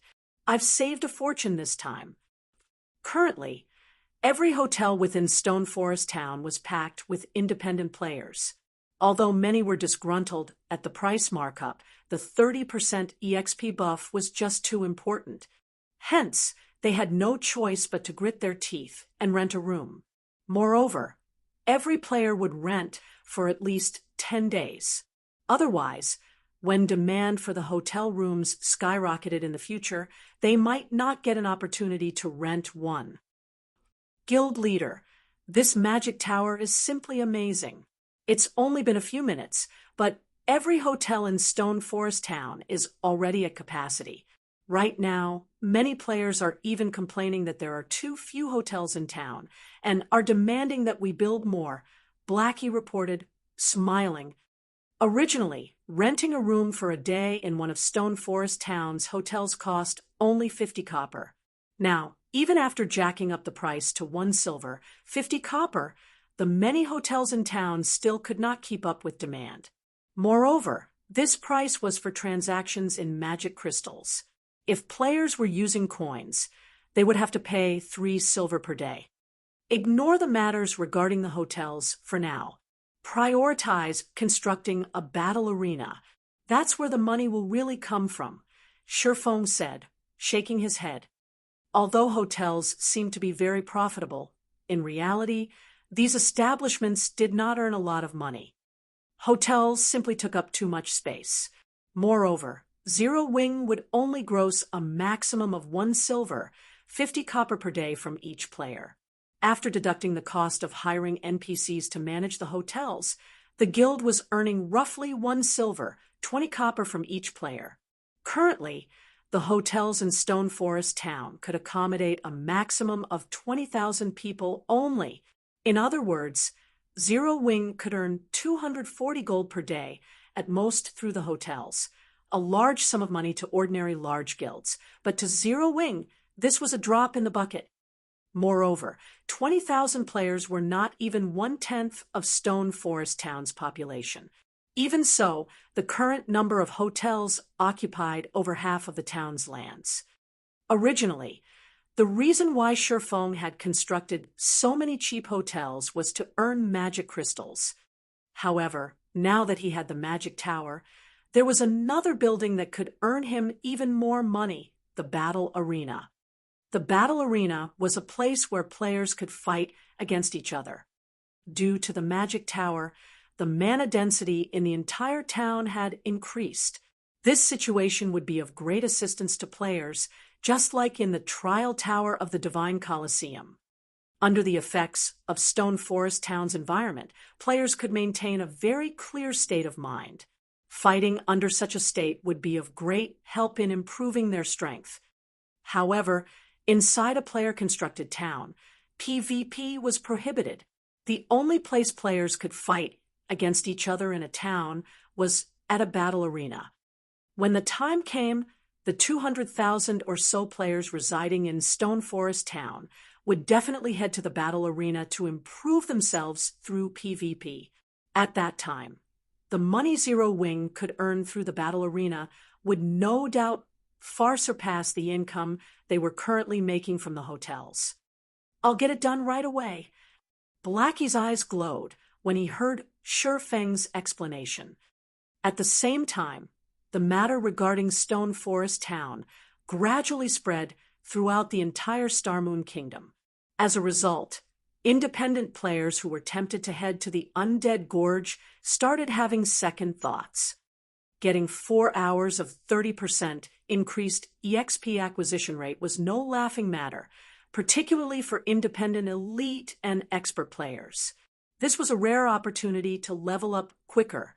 If utilized properly, Even if they could not completely catch up to guild players, at the very least, they wouldn't be left too far behind. Starmoon City, Blackwater's residence. Damn it! To think Zero Wing would still have such a move. Abandoned Wave's expression turned very ugly when he received the news regarding Stone Forest Town. At this rate, the more time they wasted, the more troublesome Zero Wing would become. At the same time, his heart was also filled with sheer envy, and he grew even more impatient to obtain Stone Forest Town. Following which, he looked at the subordinates standing beside him and commanded, "Immediately notify Singular Burial's side. Tell them that there's a change of plans. We're going to take action ahead of time." Chapter 1032, Independent Players, Holy Land. Chapter 1032, Independent Players, Holy Land. Hellscythe_Fluffy Goblin. Chapter 1032, Independent Players, Holy Land. The several upper echelons inside Blackwater's guild leader's office were shocked when they heard Abandoned Wave's command, though they could understand Abandoned Wave's train of thought.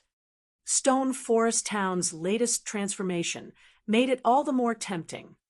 Stone Forest Town had been, at most, a tool that Blackwater could use to defeat Zero Wing, but now the town was a mountain of gold and silver that could massively help Blackwater's establishment in God's domain.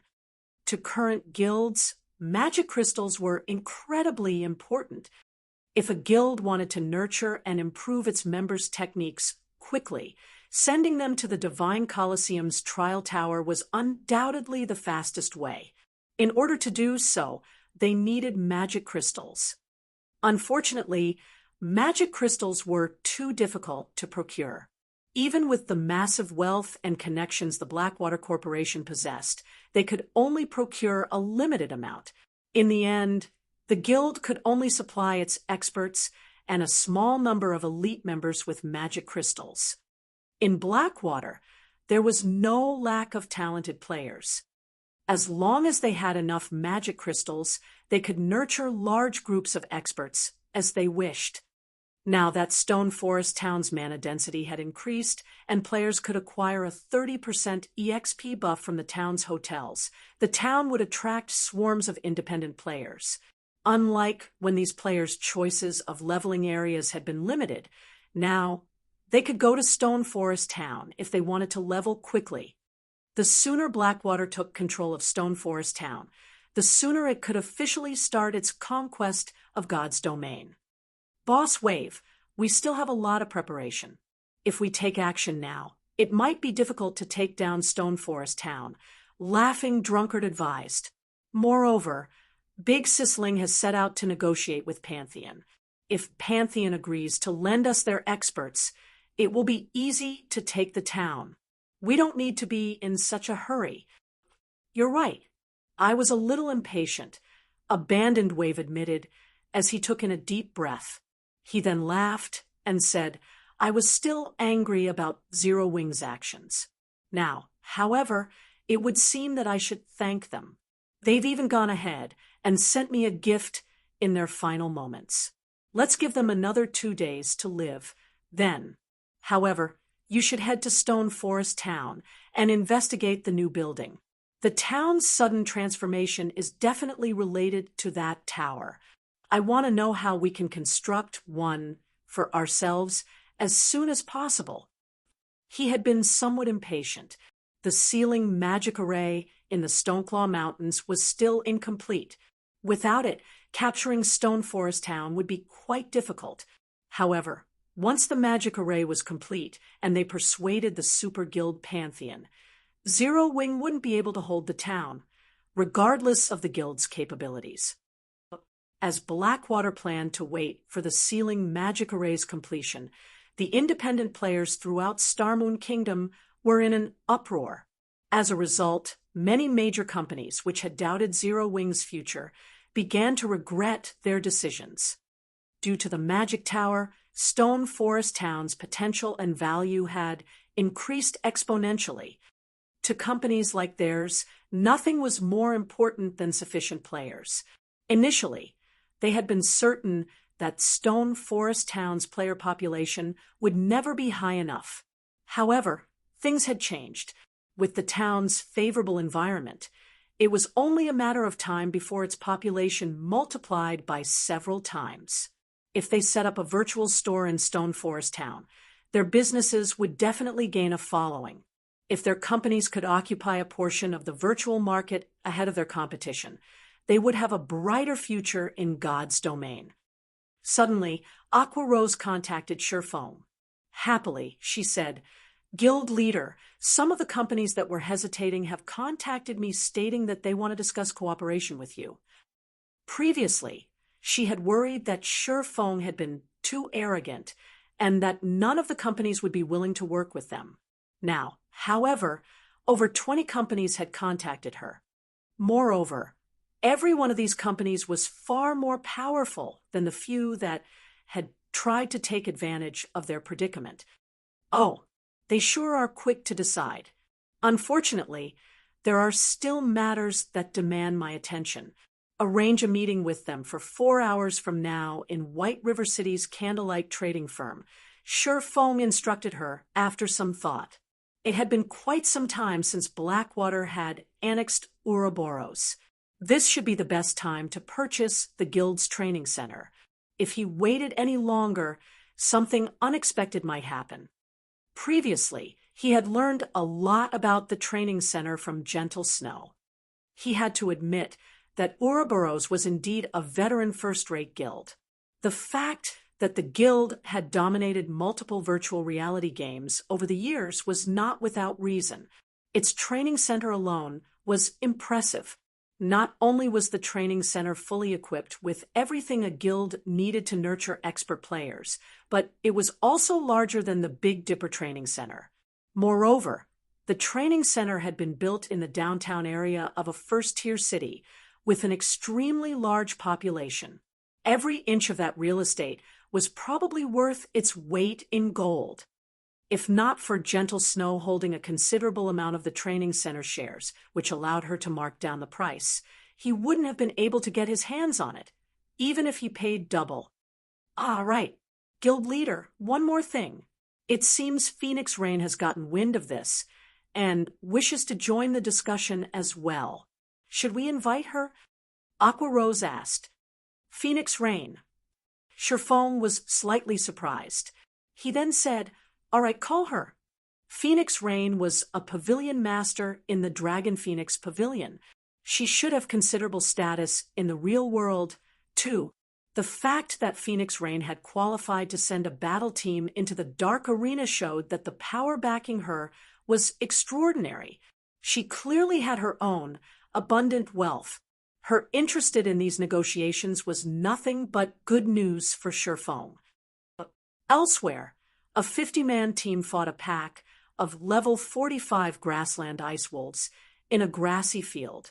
There were over 200 of these elite ranked ice wolves, with a level 45 chieftain leading the pack. However, this group gradually exterminated these elite monsters like a well-oiled machine. Even against a level 45 chieftain, the leading level 40 guardian knight tanked the boss by himself.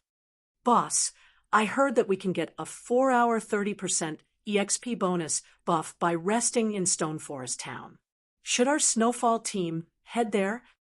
Stone Forest Town is very close to the Stoneclaw Mountains. With the 30% EXP buff, we'll level faster in the dungeon than out here in the field. We can reach level 40 sooner than planned. Moreover, with our adventurer team's strength, grinding monsters in the dungeon's inner area shouldn't be a problem. We'd be better off going to the Stoneclaw Mountains than the Undead Gorge. That's right, leader. Snowfall is one of Starmoon Kingdom's top adventurer teams. If we let the newer adventurer teams catch up to us, we'll become a laughingstock. All right, Snowfall will continue our development in Stone Forest Town. Then, after the news about Stone Forest Town spread, the various powerful adventurer teams across Starmoon Kingdom began to make their way towards the Stoneclaw Mountains. For a time, Stone Forest Town became a hub of the various adventurer teams. as the various adventurer teams and independent players headed towards Stone Forest Town. Shifeng finished the town's battle arena in the center of town. The building already took up as much space as Zero Wing's residence, its 5-story height casting a shadow over the residence. One could say that it was the most majestic building in Stone Forest Town. Chapter 1033, Rise of Stone Forest Town. Chapter 1033, Rise of Stone Forest Town. Hellscythe _ Fluffy Goblin. Chapter 1033, Rise of Stone Forest Town. Shifeng was satisfied with the finished battle arena. The battle arena had a total of 5 floors. This was Stone Forest Town's current limit. If he wished to construct it higher, it would have to occupy a larger area. However, Stone Forest Town was only a small town. There wasn't much room. Even so, the 5-story battle arena had been considerably costly to build. A single floor already cost 1,000 gold, and this did not include all the cost of the various decorations and props. With the money he had spent on this 5-story building, he could have easily purchased a high-potential plot of land in a major city. Of the 5 floors, players could rent the combat rooms on the first 3 floors. Naturally, these rooms were more expensive than in NPC cities. After all, players could enjoy the ample mana state throughout the building. Hence, Shifeng had set the rent at 1 silver per hour. While ordinary players might consider this a steep price, the independent players capable of reaching Stone Forest Town all possessed relatively high combat standards. This price should not be a problem for these players. As for the 4th floor, Shifeng intended to use it to hold a weekly tournament. Champions would be awarded excellent weapons and equipment as well as coins. Shifeng also intended to use this tournament to attract expert players. If the opportunity presented itself, he could recruit talented players through the tournament. Meanwhile, Zero Wing would charge spectators an entrance fee. Finally, the battle arena's 5th floor consisted of private rooms. There was also a tournament field. However, to participate in the 5th floor tournament, players had to rank within the top 5 in the 4th floor tournament. These players would also have access to the private rooms. Not only could players enjoy benefits similar to the town's hotels, but these private rooms were also much larger than usual hotel rooms. Players could also enjoy the view overlooking Stone Forest Town from their rooms. Meanwhile, unlike the 4th floor tournament, the 5th floor tournament would incorporate an elimination system. The 5th floor could only accommodate a maximum of 30 players. New arrivals could challenge the ranked players. Afterward, based on their weekly ranks, the top 30 players would get to remain on the 5th floor, while the rest were disqualified.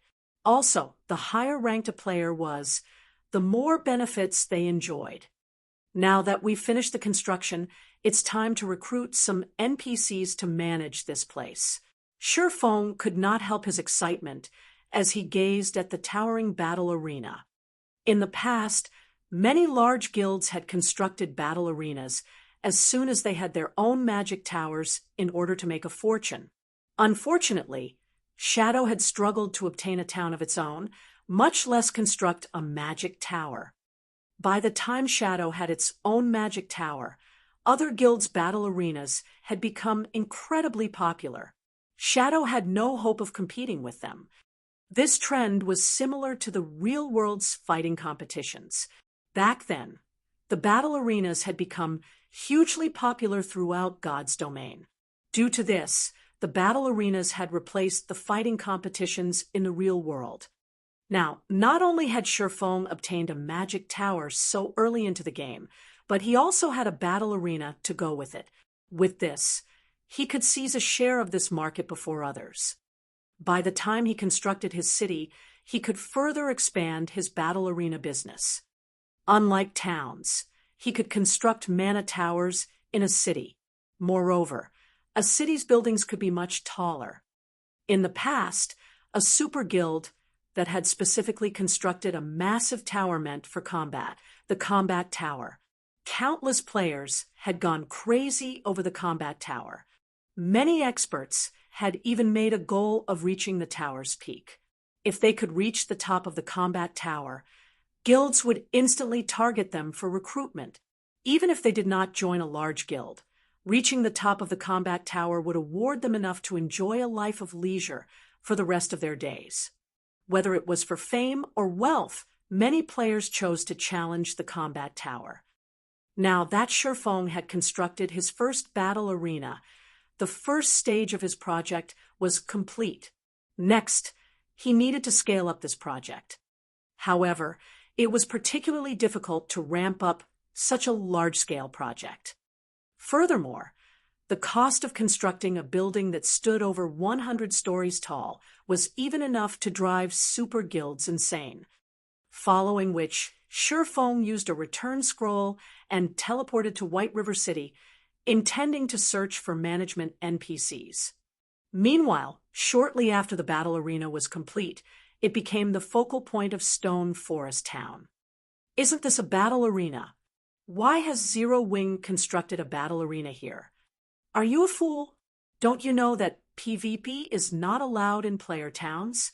Now that the town's mana density is so high, it would be a waste not to spar. I wonder when the arena will open to the public. I want to try it out. Hopefully it won't be too expensive. The town's players discussed the battle arena excitedly. To players who had experienced the trial tower, they knew that the denser the environmental mana was, the stronger they would be in a fight. They would be able to improve their techniques faster. After all, not everyone possessed extraordinary concentration. A mana-rich environment could help players maintain a high degree of concentration. Only, the cost of using the Divine Colosseum's trial tower was too high.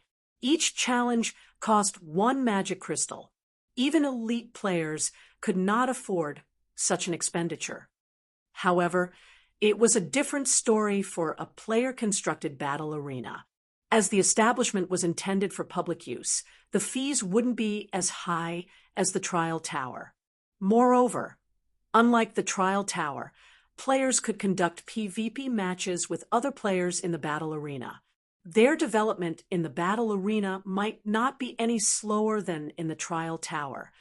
For a time, news about Stone Forest Town's battle arena gradually spread throughout Starmoon Kingdom. Players who had not been particularly interested in Stone Forest Town began to change their minds. There were all sorts of players in God's domain. Some loved adventuring, some loved fighting, some loved leveling up, and some only had money on their minds.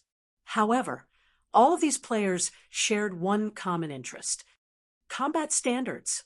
Even expert players found it difficult to endure the Divine Colosseum's prices.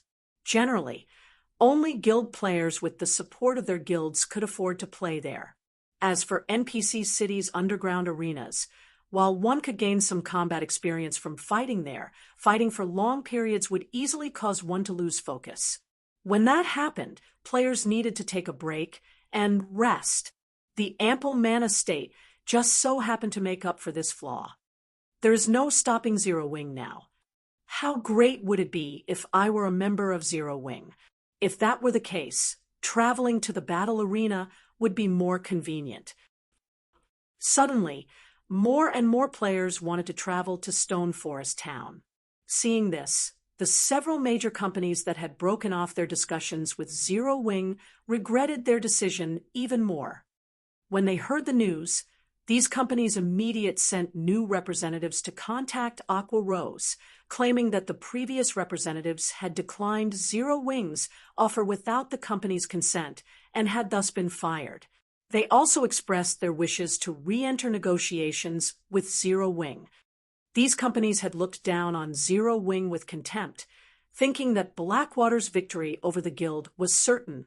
However, even now, Blackwater couldn't touch Zero Wing. The most it could do was whittle Zero Wing down. However, now that Zero Wing had a gold mine like Stone Forest Town, it was practically impossible for Blackwater to weaken Zero Wing with its minor harassments. As everyone discussed Stone Forest Town, Feng finally returned to White River City. Chapter 1034, Crimson Emperor. Chapter 1034, Crimson Emperor. Underscore. Chapter 1034, Crimson Emperor. Upon returning to White River City, Feng discovered that the number of players teleporting into the city had increased, particularly the members of other guilds. All around, he could see guild players. Moreover, they were extraordinarily high-leveled, with the lowest being level 39 and the team leaders being level 40 experts at the very least. This situation confused Feng slightly. However, he quickly shook the thought out of his head. Right now, hiring NPC managers for the battle arena had utmost importance. To avoid attention, he took an advanced horse carriage to the Adventurers Association. Shortly after Feng left the teleportation hall, a team of 20 players appeared inside.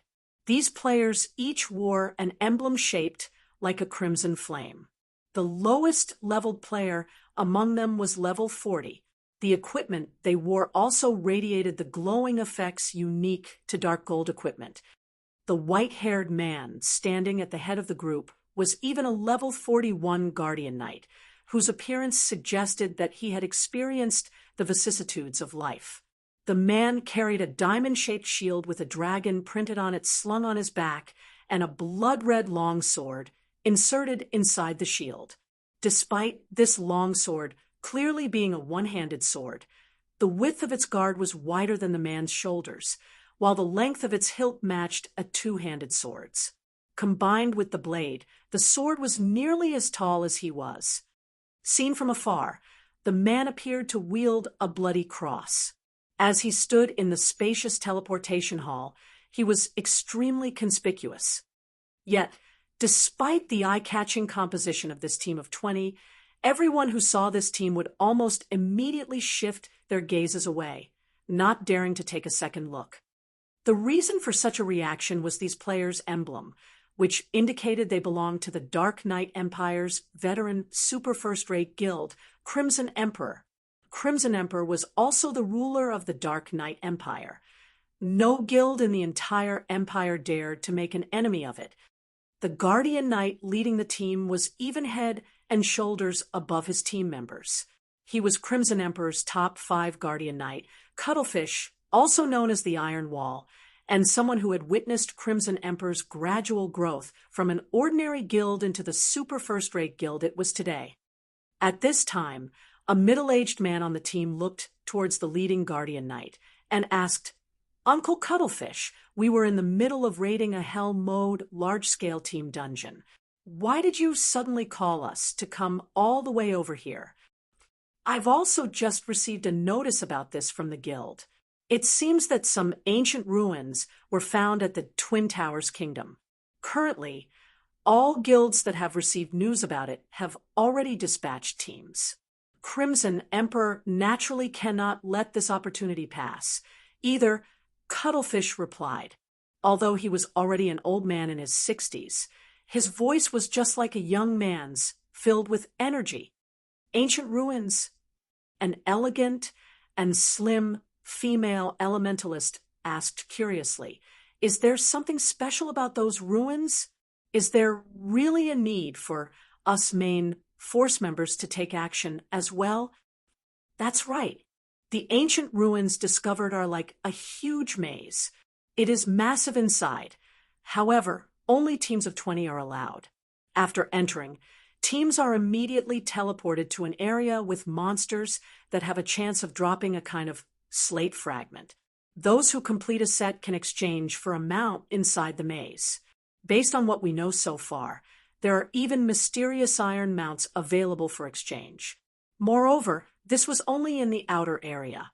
Currently, the various guilds are frantically fighting over the monsters inside.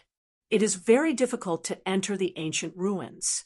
The requirement for personal strength is extremely high.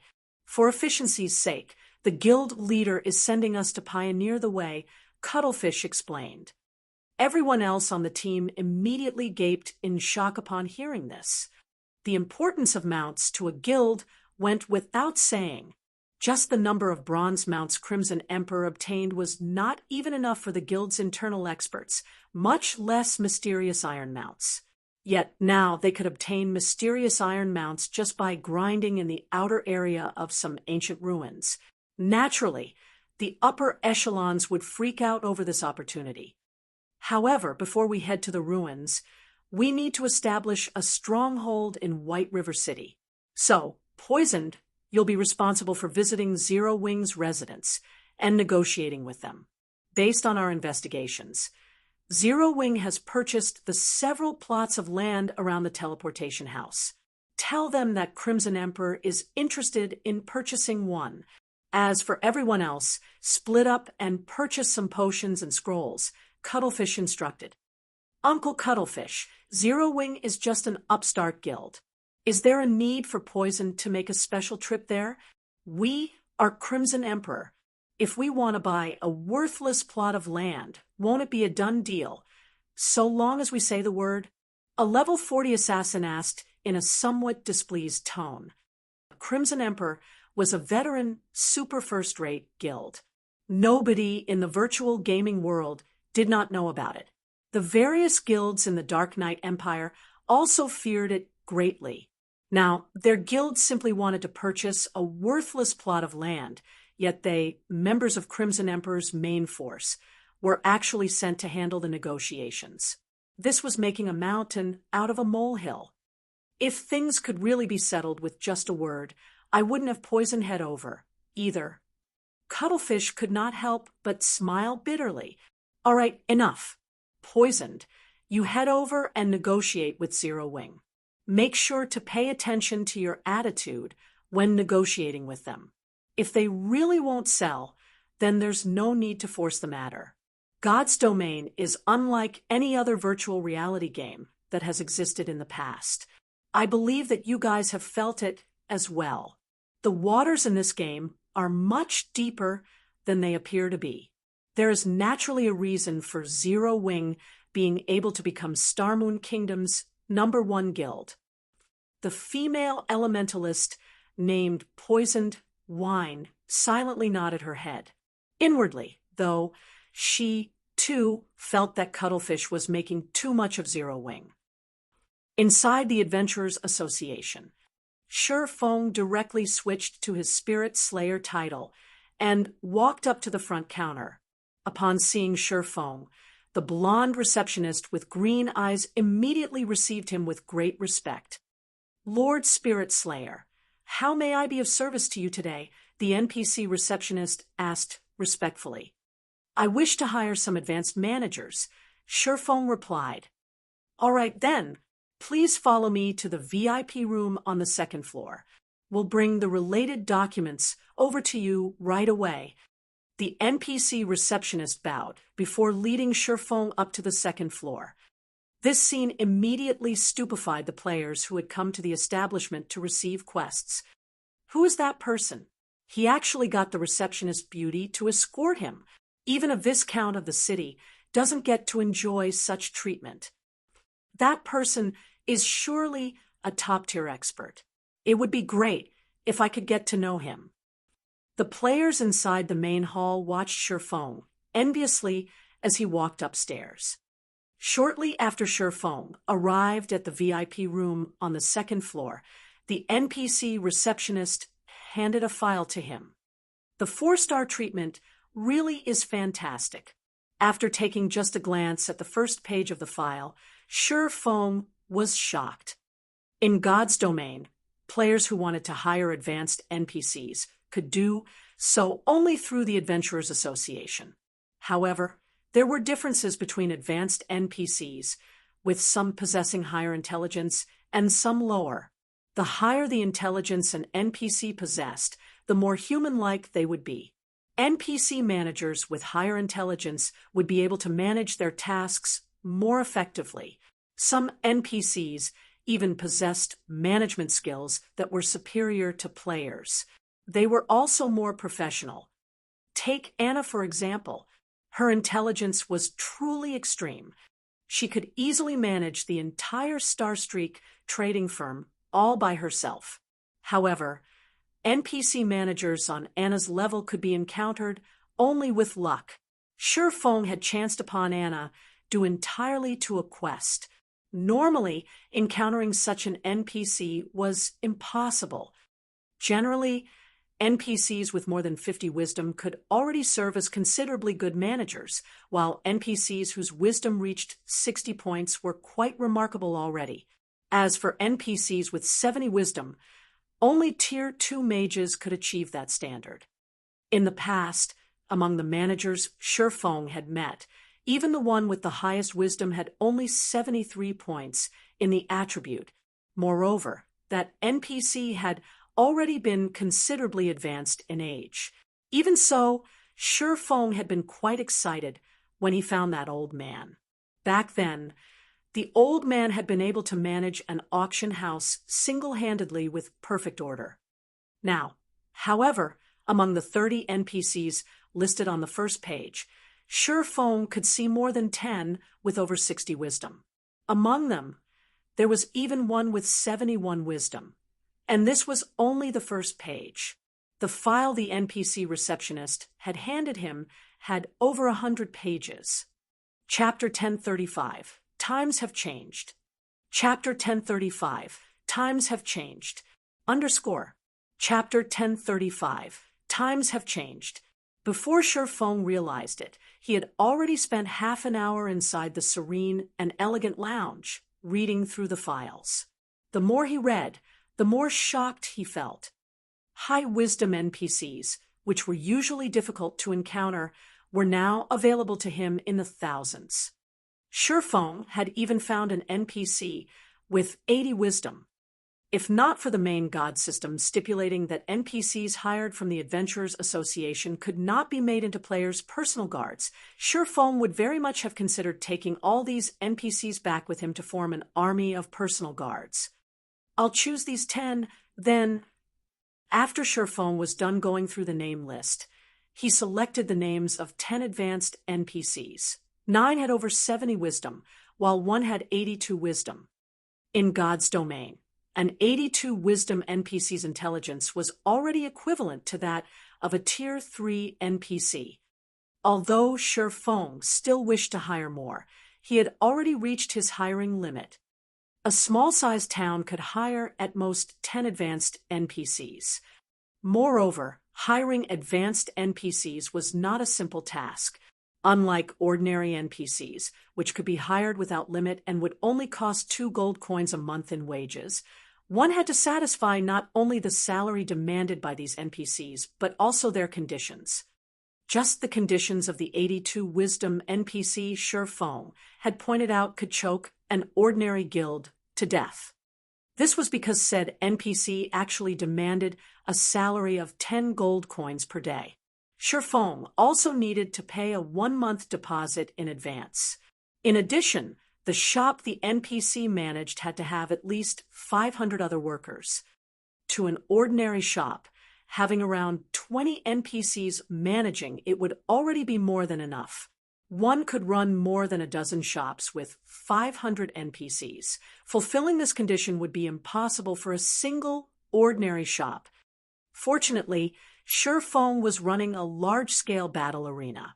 He needed to hire a lot of ordinary NPCs to run the establishment. Otherwise, there would be no way to cope with the large number of players visiting the arena every day. After Shi Feng confirmed his choices, the NPC beauty beside him happily tallied the bill and very quickly provided him with a figure, saying, "Lord Spirit Slayer, you have chosen to hire 10 advanced managers and 500 normal managers. You will need to pay a 1-month deposit for all of them. The total is 4,000 gold. Once you complete the payment, we will have them sent to Stone Forest Town within an hour. May I know if Lord Spirit Slayer has any other requests?" "That will be all." Shi Feng nodded. He then paid the 4,000 gold deposit, his heart feeling a slight sting. The average level of players had risen considerably by now, and the money they could earn was much higher than before. However, copper coins still possessed quite a significant purchasing power, not to mention gold coins. Most likely, There was not a single guild in the entire god's domain that was as generous as himself, directly spending 4,000 gold to hire NPCs to manage just a single establishment. However, Shurfeng knew that this was a necessary expenditure. It was simply impossible for players to keep up with the management of a battle arena. After Shurfeng was done hiring the NPCs, he checked the time. Seeing as there was not much time left before his meeting with the representatives of those major companies, he promptly left the Adventurers Association and took an advanced horse carriage to the Candlelight Trading Firm. Inside the VIP room on the Candlelight Trading Firm's 7th floor, the representatives of the various major companies had already been waiting here for quite some time now. However, none of them showed any signs of indignation. On the contrary, expressions of shock filled their faces. At this point, White River City was the most populous city in Starmoon Kingdom. Meanwhile, the Candlelight Trading Firm was situated in the central business district of White River City. Aside from NPC-run establishments, the Candlelight Trading Firm's building was the tallest one in this area. From the top floor of the building, their view of the city streets was unobstructed. They felt as if they were kings overlooking the entire city. However, this unique scenery was still only secondary when compared to the report they had just received. During this period, the number of players residing in Stone Forest Town had already hit the 500,000 mark. In the future, that number was sure to double. A player population of 1 million was equivalent to the population of a major NPC city. If they could set up a virtual store in this bustling town, said store would definitely have no lack of customers. The only problem was that Stone Forest Town was too small.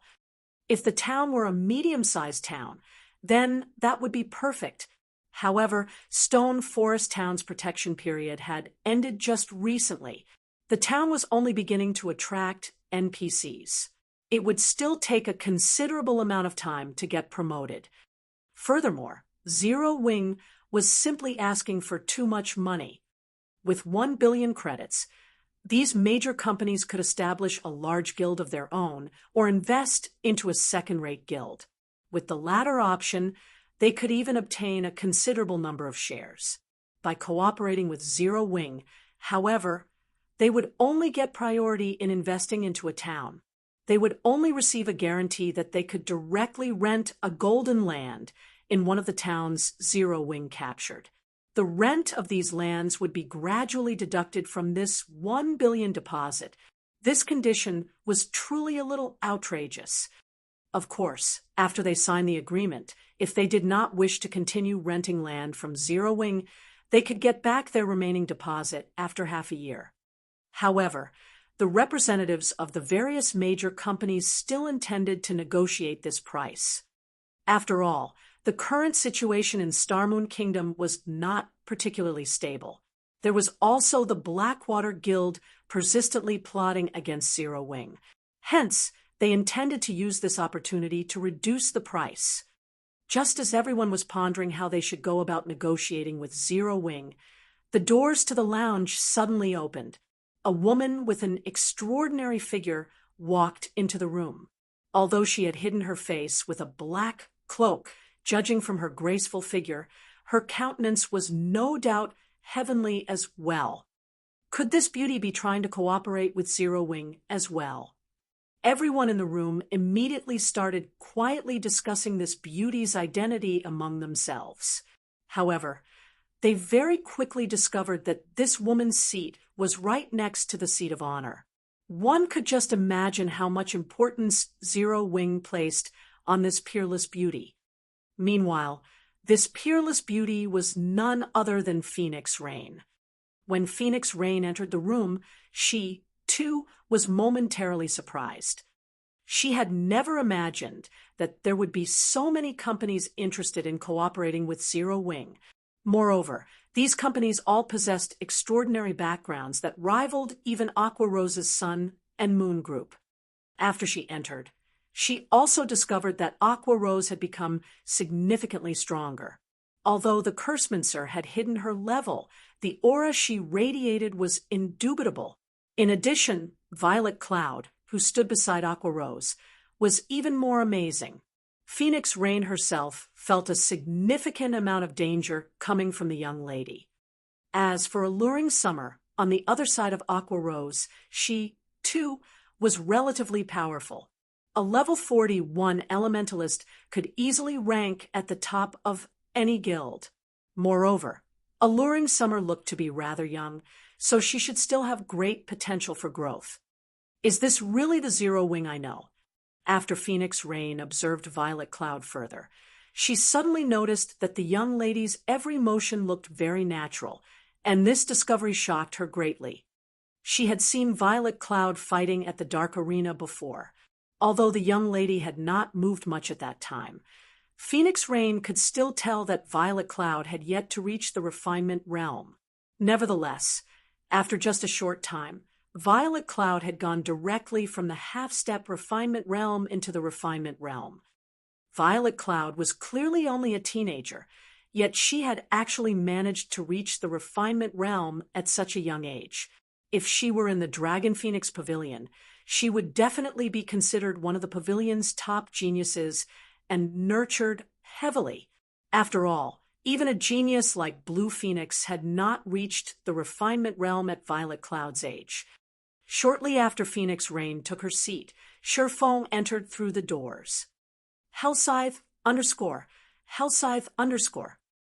Chapter 1036, Zero Wings Foundations. Chapter 1036, Zero Wings Foundations. Chapter 1036, Zero Wings Foundations. As soon as Sherfong set foot inside the room, everyone there automatically shifted their gaze towards him. Currently, Sherfong had already disguised himself as Black Flame using the demon mask. At this moment, he was dressed in pitch-black armor and wore a black cloak. Two dazzling, blood-red swords hung from his waist, glowing a faint red. The aura his body radiated resembled that of an unsheathed sword, sharp and dangerous. The feeling he gave off was as if it wasn't a human walking into the room, but a demon that had just escaped the abyss. The atmosphere in the lounge instantly grew heavy upon his appearance. When Sherfeng's gaze swept over the representatives of the various major companies, they instinctively lowered their heads due to the mental oppression they felt, none of them daring to make eye contact. He's Zero Wings Guild leader, Black Flame? Isn't he a little too strong? Alluring Summer could not help but gasp upon seeing Sherfong. He's practically a monster. Haven't I already told you this before? Our guild leader is very strong. Aqua Rose said somewhat pridefully. As long as you develop yourself in Zero Wing, it is only a matter of time before you achieve that dream of yours.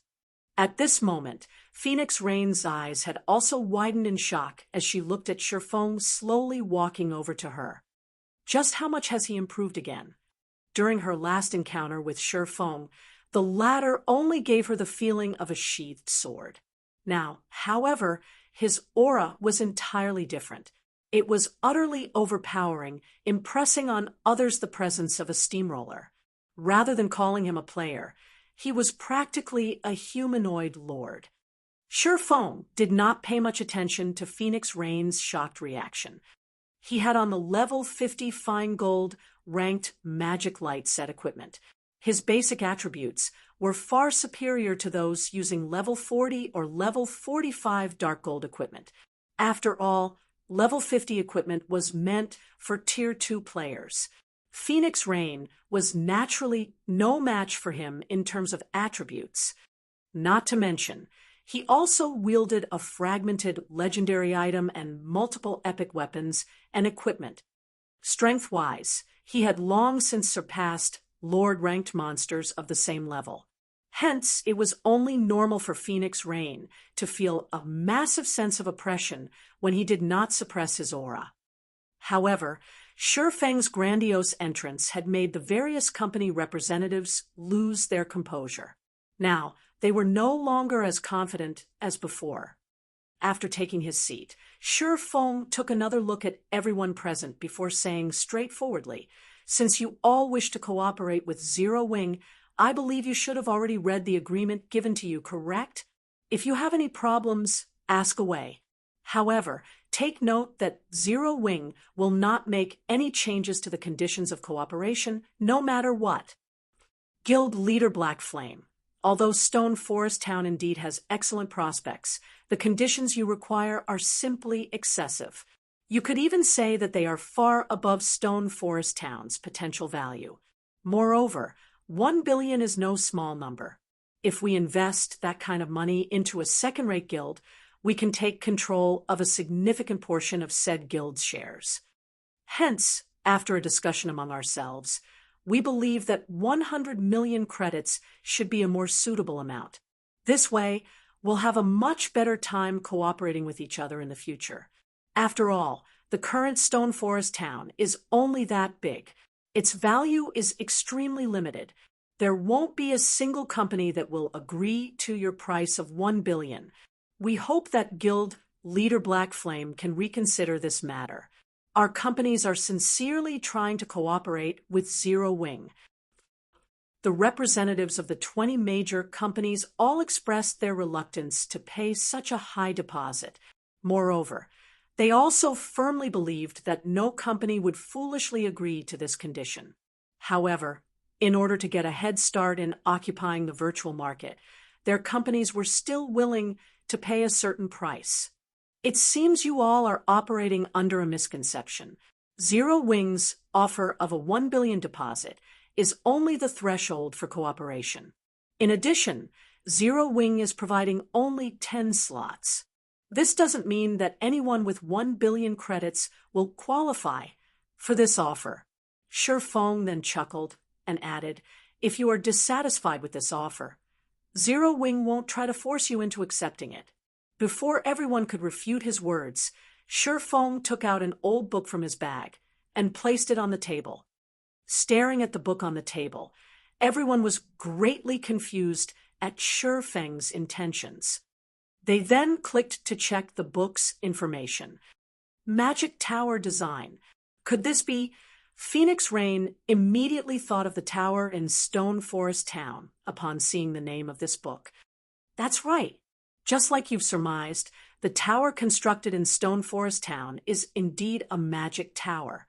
It is also the cause of Stone Forest Town's mana density increase. Shi Feng explained, smiling. I believe you all should have already seen for yourselves the effects of the magic tower, correct? Now, do you still think this 1 billion threshold is a little too high? Immediately, everyone in the room fell silent. Shock plastered over their faces as they looked at the magic tower design. A hint of fanaticism gleamed in their eyes. Everyone had attributed the change in Stone Forest Town to the newly constructed tower. Hence, the people from the various large guilds, as well as those from companies and corporations, had immediately launched investigations into the tower. They all sought to obtain a magic tower for themselves. Unfortunately, they could not find any information regarding the magic tower whatsoever. They only knew that Zero Wing had built the tower. There were also rumors floating about that the magic tower might be a one-time use quest reward. Hence, Zero Wing had chosen to set up the tower at Stone Forest Town, using the opportunity to raise the town's value. However, they never imagined that players could actually build this thing. If Zero Wing could truly build as many magic towers as it wished and only needed to pay the production cost, then the guild's potential was indeed immense. In the future, as long as the guild captured a town, it could directly construct a magic tower in it and use the higher mana density in the town to attract large numbers of players. With this, Zero Wing would have another brand new Stone Forest Town. As for Stone Forest Town being too small, that would no longer pose a problem either. At that time, even obtaining a significant portion of the virtual market share would not be a dream for their companies. No wonder he's so confident. At this moment, Phoenix Rain was eyeing the magic tower design enviously. At the same time, she also felt fortunate that she had made this trip here. With the magic tower, trying to gather players and earning money would both be extremely easy to accomplish. Standing beside Shifeng, Aqua Rose noticed the unflinching gazes of the various company representatives as well as their expressions, which stated that they would become Zero Wing's collaborator no matter what. She nearly let out a laugh. Although Shifeng had revealed the magic tower design, all everyone could see was the item's name. They could not open the book and view its actual contents. In the end, everyone had mistakenly believed that one could construct an unlimited number of magic towers with the design, and did not know about the magic tower design's limitations. Of course, this could not be considered as Zero Wing being deceitful. This was simply a beautiful misunderstanding. Under the fanatic gazes of everyone, Shifeng stored the magic tower design. Smiling, he said, "You've seen the item for yourselves. As for the qualifications for cooperation, 1 billion is the minimum requirement. Or to put it more precisely, 1 billion will only get you a plot of golden land in a town. Also, Zero Wing doesn't necessarily need 10 collaborators. If none of you have any problems, let's start the auction for the first slot." Chapter 1037, Insane Woman. Chapter 1037, Insane Woman. Hellscythe_Vampire Cat. Chapter 1037, Insane Woman. Shifeng's words caused another commotion in the room. None of the representatives had expected him to have such intentions from the very beginning. This sudden announcement truly caught them by surprise. The various company representatives, who were originally sitting close together, immediately started eyeing the people next to them, a wary expression appearing on their faces. At the same time, they were also secretly contacting the directors of their companies, hoping to get a quick reply from them. Nobody present was a fool. They knew just how much was at stake here. Just the value of a single town with a magic tower could practically rival that of 8 player-owned towns. Moreover, capturing 8 towns was easier said than done. Even if one managed to seize so many towns, the investments needed to develop these towns were not something an ordinary large guild could support. Most likely, only entities like super guilds would be able to operate 8 towns simultaneously at this stage of the game.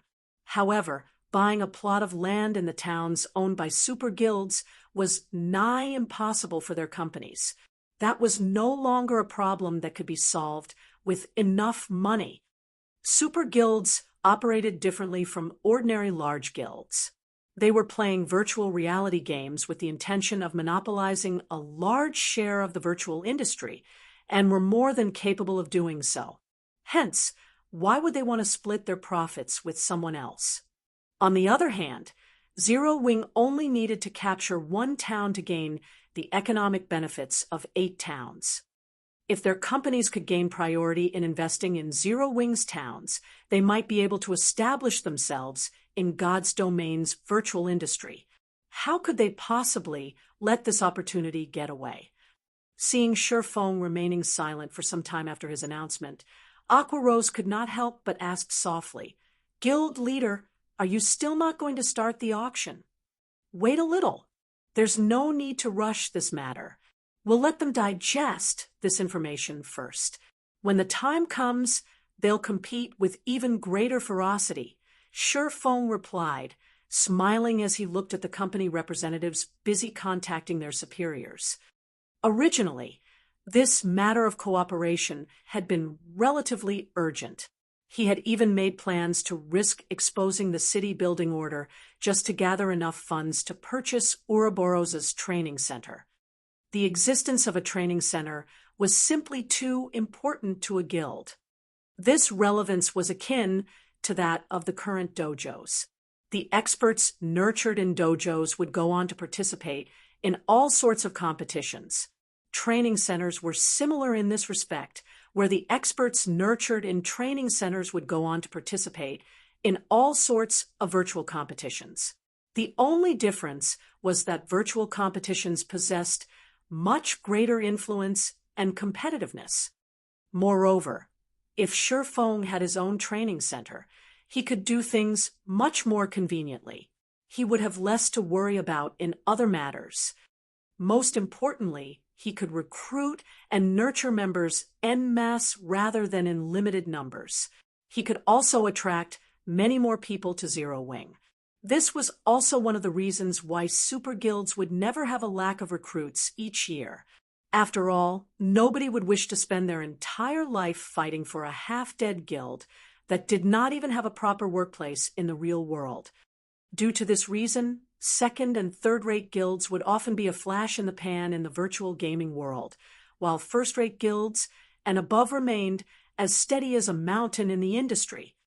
After Shifeng waited for a short while, the various company representatives finally completed their tasks. They then turned to look at Shifeng, their eyes filled with appreciation for his patience. "It seems you all have prepared yourselves already. Let's begin, then," Shifeng said after getting silent confirmation from everyone present. "The starting bid for the first cooperation spot is priced at 1 billion credits. Every increment must be no less than 10 million. 1 billion, 20 million, 1 billion, 30 million, 1 billion, 40 million. At this moment, the various company representatives no longer hesitated as they began frantically calling out bids one after another. There were only 10 slots available. Even in the best-case scenario, only 10 companies could cooperate with Zero Wing. Meanwhile, there were 20 companies present.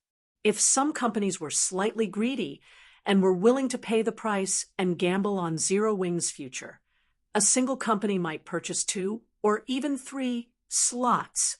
After all, however small a town was, there should still be no problem if it had 2 or 3 of the same virtual stores. The stores should not affect each other too greatly. Most importantly, the money they invested could still be taken back. They were merely placing a deposit for renting lands right now. Moreover, judging by the popularity of God's domain, they could already tell what the future of the virtual industry would look like. Most likely, it would be even more profitable than the real estate industry. Hence, the various companies intended to obtain as many cooperation slots as they could right now. Very quickly, the first cooperation slot's price had risen to 1,200 million. Moreover, the bidders still showed no signs of stopping. "Aqua, your guild leader is simply too good at doing business. He's practically robbing them at this point," alluring Summer said, smacking her lips. This was not her first time seeing such large transactions taking place. After all, just the construction of a single 5-star hotel in the real world cost nearly 10 billion credits. It was even more expensive for 6- and 7-star hotels. However, this was definitely her first time seeing a virtual store selling for such a high price. "This is nothing. Those who want to cooperate with us in the future will have to pay an even higher price," Aquarose said, unfazed by this situation. Although the towns in God's domain were good, they were a far cry from being comparable to a city, particularly the first player-owned city in God's domain. If not for the fact that they could not publicize the matter of the city-building order yet, these companies wouldn't even have the qualifications to negotiate with Zero Wing. During the brief moment Aquarose was chatting with alluring Summer, the price for the cooperation slot had hit 1,300 million. However, as the bids continued increasing and were approaching 1,500 million, the number of people calling out offers started dwindling. At this moment, a clear voice resounded throughout the lounge. 2 billion. Everyone instantly turned to look at the bidder in shock. This person was none other than Phoenix Rain. This woman has lost her mind. She actually bid 2 billion. Who is she? Everyone was stunned by Phoenix Rain's bid. Although they also had that kind of money, the more they could save, the better. Is there anyone willing to place a higher bid? Shi Feng asked for confirmation as he swept a glance at everyone present. He was not particularly surprised by Phoenix Rain's bid. After all, she was someone capable of obtaining a battle team slot for the Dark Arena. How could her origins be ordinary? After Shi Feng sought confirmation 3 times, he sent the first official contract to Phoenix Rain. Afterwards, she simply needed to place her signature on it. When all the representatives present laid eyes on the contract, envy surfaced on their faces. They then made preparations to bid for the second contract. However, as soon as Shi Feng announced the bid for the second contract, Phoenix Rain again said softly, 2 billion. Silence fell once more. The representatives all felt hatred and frustration towards Phoenix Rain's actions. What the hell is with this woman? She is simply insane. There are 10 slots available. I refuse to believe she can take down a third one. Everyone initially thought that Phoenix Rain would hit her limit after purchasing a single slot for 2 billion. They never imagined that she would repeat her feat, however. In their opinion, Phoenix Rain should have run through the funds she had on hand after spending 4 billion. She should no longer be a threat in the following bids. Unfortunately, reality proved to be far crueler than these representatives thought. Without the slightest hesitation, Phoenix Rain bought 7 slots in succession, each for 2 billion credits. Her actions thoroughly frightened all the company representatives. They even started to suspect that Phoenix Rain was merely putting on an act for Zero Wing right now. However, just as everyone was thinking this, Phoenix Rain suddenly opened her mouth and said, "Guild Leader Black Flame, there's no need to continue this auction. I want all the remaining slots. I hope that the 2 of us can sit down and discuss the matter of cooperation further, instead of continuing to waste time here." Chapter 1038, Town of Beginnings. Chapter 1038, Town of Beginnings. Hellscythe_Vampire Cat. Chapter 1038, Town of Beginnings. Although Phoenix Rain did not speak loudly, everyone was still dumbfounded by her words. As for the matter of Phoenix Rain being Zero Wing's puppet, they had long since flung that idea out of their minds. Is this the background of a super first-rate guild? Aqua Rose was greatly shocked as she looked at Phoenix Rain's calm and composed demeanor. Although she had known that a very wide gap separated first-rate guilds and super first-rate guilds in terms of overall strength, number of experts, and financial strength, she never imagined that the disparity was this massive. Phoenix Rain was actually capable of purchasing all 10 slots as if she was shopping for vegetables at the market. Just as the various company representatives were about to refute Phoenix Rain's words, Shi Feng got the jump on them, saying, "Since you're going to buy the remaining slots, we can naturally proceed with the discussions. Guild Leader Black Flame, you shouldn't make such a hasty decision. That's right. There are still 3 more slots left. How would you know if we can't outcompete this lady?" The other companies immediately grew anxious. Previously, they had intended to wait until Phoenix Rain had exhausted her funds in order to purchase a slot for themselves as cheaply as possible. They never expected something like this to happen halfway through the auction. "I can choose to give up if any of you can offer more than 4 billion for any of the 3 remaining slots," Phoenix Rain said. The entire venue fell silent once more. The various company representatives all gnashed their teeth in anger as they looked at Phoenix Rain. They could not help but admit that Phoenix Rain was simply too accurate in her calculations. Although the various companies present were willing to pay a huge price to cooperate with Zero Wing, a 4 billion deposit was beyond their budget. Moreover, nobody could tell what kind of future awaited Zero Wing. If things went sour, all that money would be frozen for half a year. It was too great a risk altogether. A lunatic! This woman really is a lunatic. If the Blackwater Guild topples Zero Wing, I'd like to see just how she salvages the situation. At this point, the only thing the various company representatives could do was stand up and leave in a huff. As for Sherfong, he was inwardly ecstatic. He had never imagined that Phoenix Rain was actually this wealthy. With this, Ouroboros' training center was practically in the bag.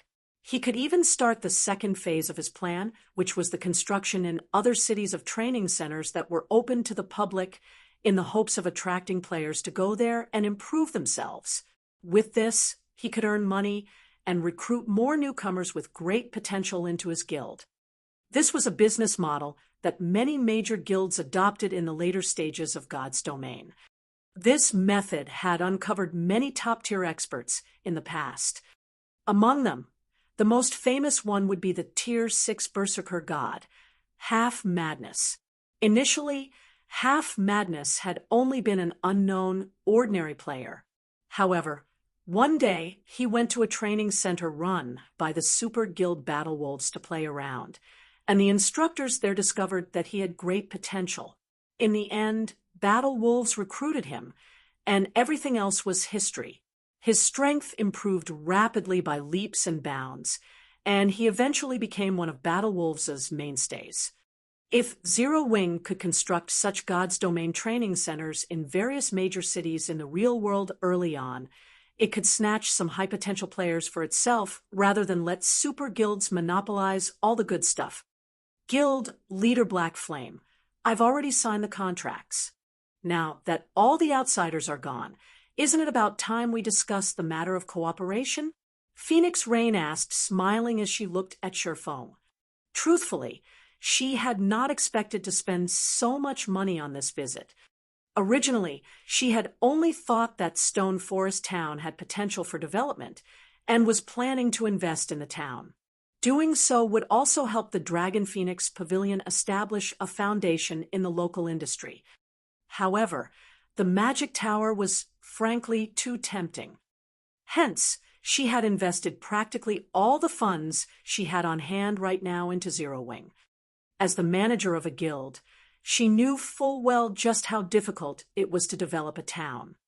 Currently, the Dragon Phoenix Pavilion controlled 5 towns in total. However, none of them were particularly attractive to players. At best, players used them as a rest stop or a temporary base to save up on travel time to high-level maps. Once the protection period of these towns ended, their expenditures would definitely increase. At that time, not to mention making a profit, it would be great if the towns did not incur a deficit. If one were to compare economic benefits, all 5 of the towns combined did not even equal 1/10 of Stone Forest Town. However, if these towns also had a magic tower, players would no longer treat them as just a simple rest stop. Instead, the towns would become a mecca for players who wanted to improve their strength. Seeing as Phoenix Pavilion Master has spent so much money, I believe that your goal isn't just gaining priority in investing in Zero Wings towns. Instead, it should be the Magic Tower, correct? Sherfong said, "That's right. I am indeed doing this for the Magic Tower. As long as you can construct a Magic Tower in a town I manage, I can give you 40% of the town's profits. How about it?" Phoenix Rain said, and nodded, her words replete with temptation.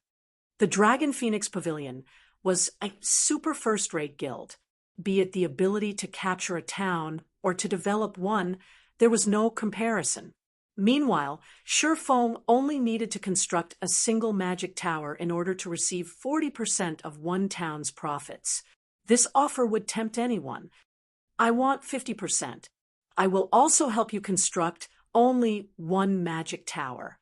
Moreover, the location of the town you choose must not be in any of Starmoon Kingdom's neighboring countries," Sherfong said after giving the matter some thought. He could build only 4 more magic towers right now. Meanwhile, he needed at least 3 to protect a city. Hence, the most he could spare was 1 magic tower.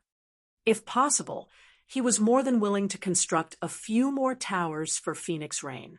After all, that was free money they were talking about. Moreover, the magic tower design was not unique. It was only a matter of time before other players obtained the design for it. Once the various guilds all possessed the design, the tower would no longer be valuable. Hence, he had to earn as much money off it as possible right now. As for nurturing competitors, this was simply an unnecessary worry. God's domain was just too massive. There were also countless people playing the game. On the other hand, how many players could a single town possibly contain, or even a single city? If he kept the magic tower for himself, the most he could use it for right now was as a decoration. Rather than do so, it would be much better if he converted the tower into sustained revenue. Moreover, it was much harder to operate a city than a town. The current Zero Wing would barely be able to afford the manpower and resources required. This was also the reason why he was mass recruiting members. Once he built his city, he would not have any energy to spare for managing any additional towns. All right, then. However, I have another condition. You need to get it done within 3 days. Previously, Phoenix Rain still wanted to renegotiate. However, seeing Shi Feng's determined demeanor, she knew that that was not going to happen. However, at the very least, she had secured one magic tower for herself, achieving her initial goal. That won't be a problem. Send the town's coordinates to me. When the time comes, I'll send some people over to build it. Shi Feng did not mind this condition. Constructing a magic tower took only half a day, after which he would have one more source of income. Then, he also would not have to worry about the construction fees for his city. After the two of them signed a contract reflecting their agreement, Phoenix Rain sent a set of coordinates to Shi Feng. Savage Wildland, Town of Beginnings. What? You've actually discovered the Savage Wildland. Shi Feng was momentarily surprised upon seeing the coordinates. Chapter 1039, Humanity's Origins. Chapter 1039, Humanity's Origins. Hellscythe_Fluffy Goblin. Chapter 1039, Humanity's Origins. Shi Feng's reaction astonished Phoenix Rain. The Savage Wildland was a massive, mysterious island discovered by one of the Dragon Phoenix Pavilion's old monsters while he had been working on an epic quest. The pavilion had investigated the island in depth, and they only uncovered part of the island's secrets after much difficulty. She hadn't expected Shi Feng to react as if he knew the Savage Wildland's secrets when she had sent him the location. Do you know about the Savage Wildland? Phoenix Rain asked curiously. Only after browsing the library in the Apocalypse Empire's imperial capital had the Dragon Phoenix Pavilion found some information about the Savage Wildland. However, the information was very vague. The only thing it mentioned was that the Savage Wildland was the birthplace of humans, which is why the town on that massive island had been named the Town of Beginnings. Even the weakest monsters on the island were level 40. Moreover, the monsters exhibited considerably high combat standards. Even Guild Elite players could not solo the area's elite monsters of the same level. They needed to form groups of 3 to take one down. Furthermore, it was very easy to come across special elite and chieftain-ranked monsters. These monsters mostly moved in groups, making it considerably difficult to level up. This also made it difficult to attract players to the Town of Beginnings. Yet, the Town of Beginnings was too important to her. To utilize the town's true function, it needed to be promoted to a medium-sized town. She had been incredibly worried about this. Now that she had the magic tower, though, attracting players would be much easier. Yes, I've read about it in a book. I have heard it's humanity's birthplace. Shi Feng nodded, though he did not reveal the frightening secret the Savage Wildland hid. In the past, When the savage wildland had first appeared, it had not attracted any attention whatsoever. First, it was simply too difficult to level up there. Rather than relying on the monsters, one would be better off grinding the useless monsters in low-resource areas. Moreover, the savage wildlands monsters were quite stingy. How stingy? Even after killing over 100 monsters, they wouldn't drop garbage or a single material item. One could only obtain a handful of copper coins or cheap materials by killing chieftain-ranked monsters or above. As for obtaining weapons and equipment, that was a pipe dream. Yet, nobody had imagined that this stingy island was actually a transit point connecting to other worlds. In the island's deeper regions, one sometimes came across spatial cracks that allowed players to explore other worlds. These spatial cracks were like random dungeons. However, one had to be lucky to find one. Meanwhile, these spatial cracks were only one of the savage wildland's benefits. The true value of the savage wildland was the otherworld transfer gate in the heart of the island. Players were only required to pay some magic crystals to utilize this gate. Unfortunately, players could only use the gate once per week. Due to this, a large number of players had swarmed the savage wildland in the past. However, back then, the savage wildland had already fallen under the Super Guild Pantheon's control. Anyone who wished to utilize the transfer gate had been required to pay an exorbitant fee. Despite the many other Super Guilds' complaints, none of them had been able to do anything about it as the Pantheon ruled over the Town of Beginnings. The other Super Guilds could only watch as Pantheon regulated the area and collected massive amounts of money. Hence, the fact that the Dragon Phoenix Pavilion had taken the Town of Beginnings had truly surprised Shurfong. Initially, Shurfong had thought of searching for the savage wildland in this life. However, activating the island had many conditions. He also did not know which conditions he would need to trigger. Hence, he had no choice but to leave the island alone for now. He had never expected this opportunity to present itself. An otherworld could effectively train players and help them improve their techniques. Clearing an otherworld also granted bountiful rewards. This was the reason why transfer tools to otherworlds were so precious and expensive. If he could take control of the transfer gate to an otherworld, it would undoubtedly provide a special training location for Zero Wings members. Guild leader Black Flame is quite knowledgeable. The pavilion has searched high and low for this information. If I had known earlier, I could have just asked you. Phoenix Rain could not help but sigh. She had mobilized all of the guild's power to learn about the savage wildland. Only after a 2-day search had they found anything. Phoenix Pavilion Master, you think too highly of me. I just like to read books about God's Domain's history in my free time, Shurfong said, laughing. It seems I'll have to read about God's Domain's history more often.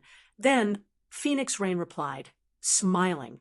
She felt that Shurfeng's habit of reading books was a wise one, particularly books related to God's Domain's history. If she did so as well, she might learn something that could come in handy in the future. Following which, Phoenix Rain said her goodbyes and returned to gather the funds she owed. As for Shurfong, he immediately notified Gentle Snow about purchasing Ouroboros' training center, having her make the necessary arrangements. After Shurfong finished assigning the necessary tasks, he secretly traveled to the teleportation hall, intending to make a trip to the savage wildland. The savage wildland wasn't currently valuable because the Town of Beginnings wasn't yet a medium-sized town. It couldn't yet activate its repellent magic array. The savage wildland's monsters were extremely concentrated. It was very difficult to reach the heart of the island. However, once the repellent magic array was active, the area's monsters would spread out. Generally, monsters in the wildland's outer region ranged between level 40 and level 70, while the inner region had monsters ranging between level 70 and level 100. As for the island's core, monsters around level 100 to level 120 called it home. Moreover, due to the high concentration of monsters, players could only reach the island's heart after clearing the monsters in their way. However, once the repellent magic array activated, as long as players were careful, they could enter the island's inner region without trouble. There, players could randomly encounter spatial cracks that allowed them to enter other worlds to build their strength. Hence, once the town of Beginnings became a medium-sized town, the town's popularity would experience a qualitative change. Despite the closest NPC town in the Apocalypse Empire being nearly 20 hours away from the town of Beginnings, countless players still made the journey. Stone Forest Town was nothing in comparison. Now that Shurfong knew that the savage wildland was active, he couldn't let this opportunity get away. Others might not be able to reach the savage wildland's core, but he could. He had the 7 Luminaries ring. He could use space movement to travel directly there. Only, if he accidentally came across monsters over level 100 in the core region, it was highly likely that he would die. However, Shurfong was willing to take the risk. As long as he could set coordinates for a teleportation magic array in the core region, Zero Wings members could just teleport there in the future, easily entering an otherworld to improve their strength. With one otherworld transfer gate serving as Zero Wings training grounds, in addition to the special training in the training center, what guild could possibly compete with Zero Wings development speed?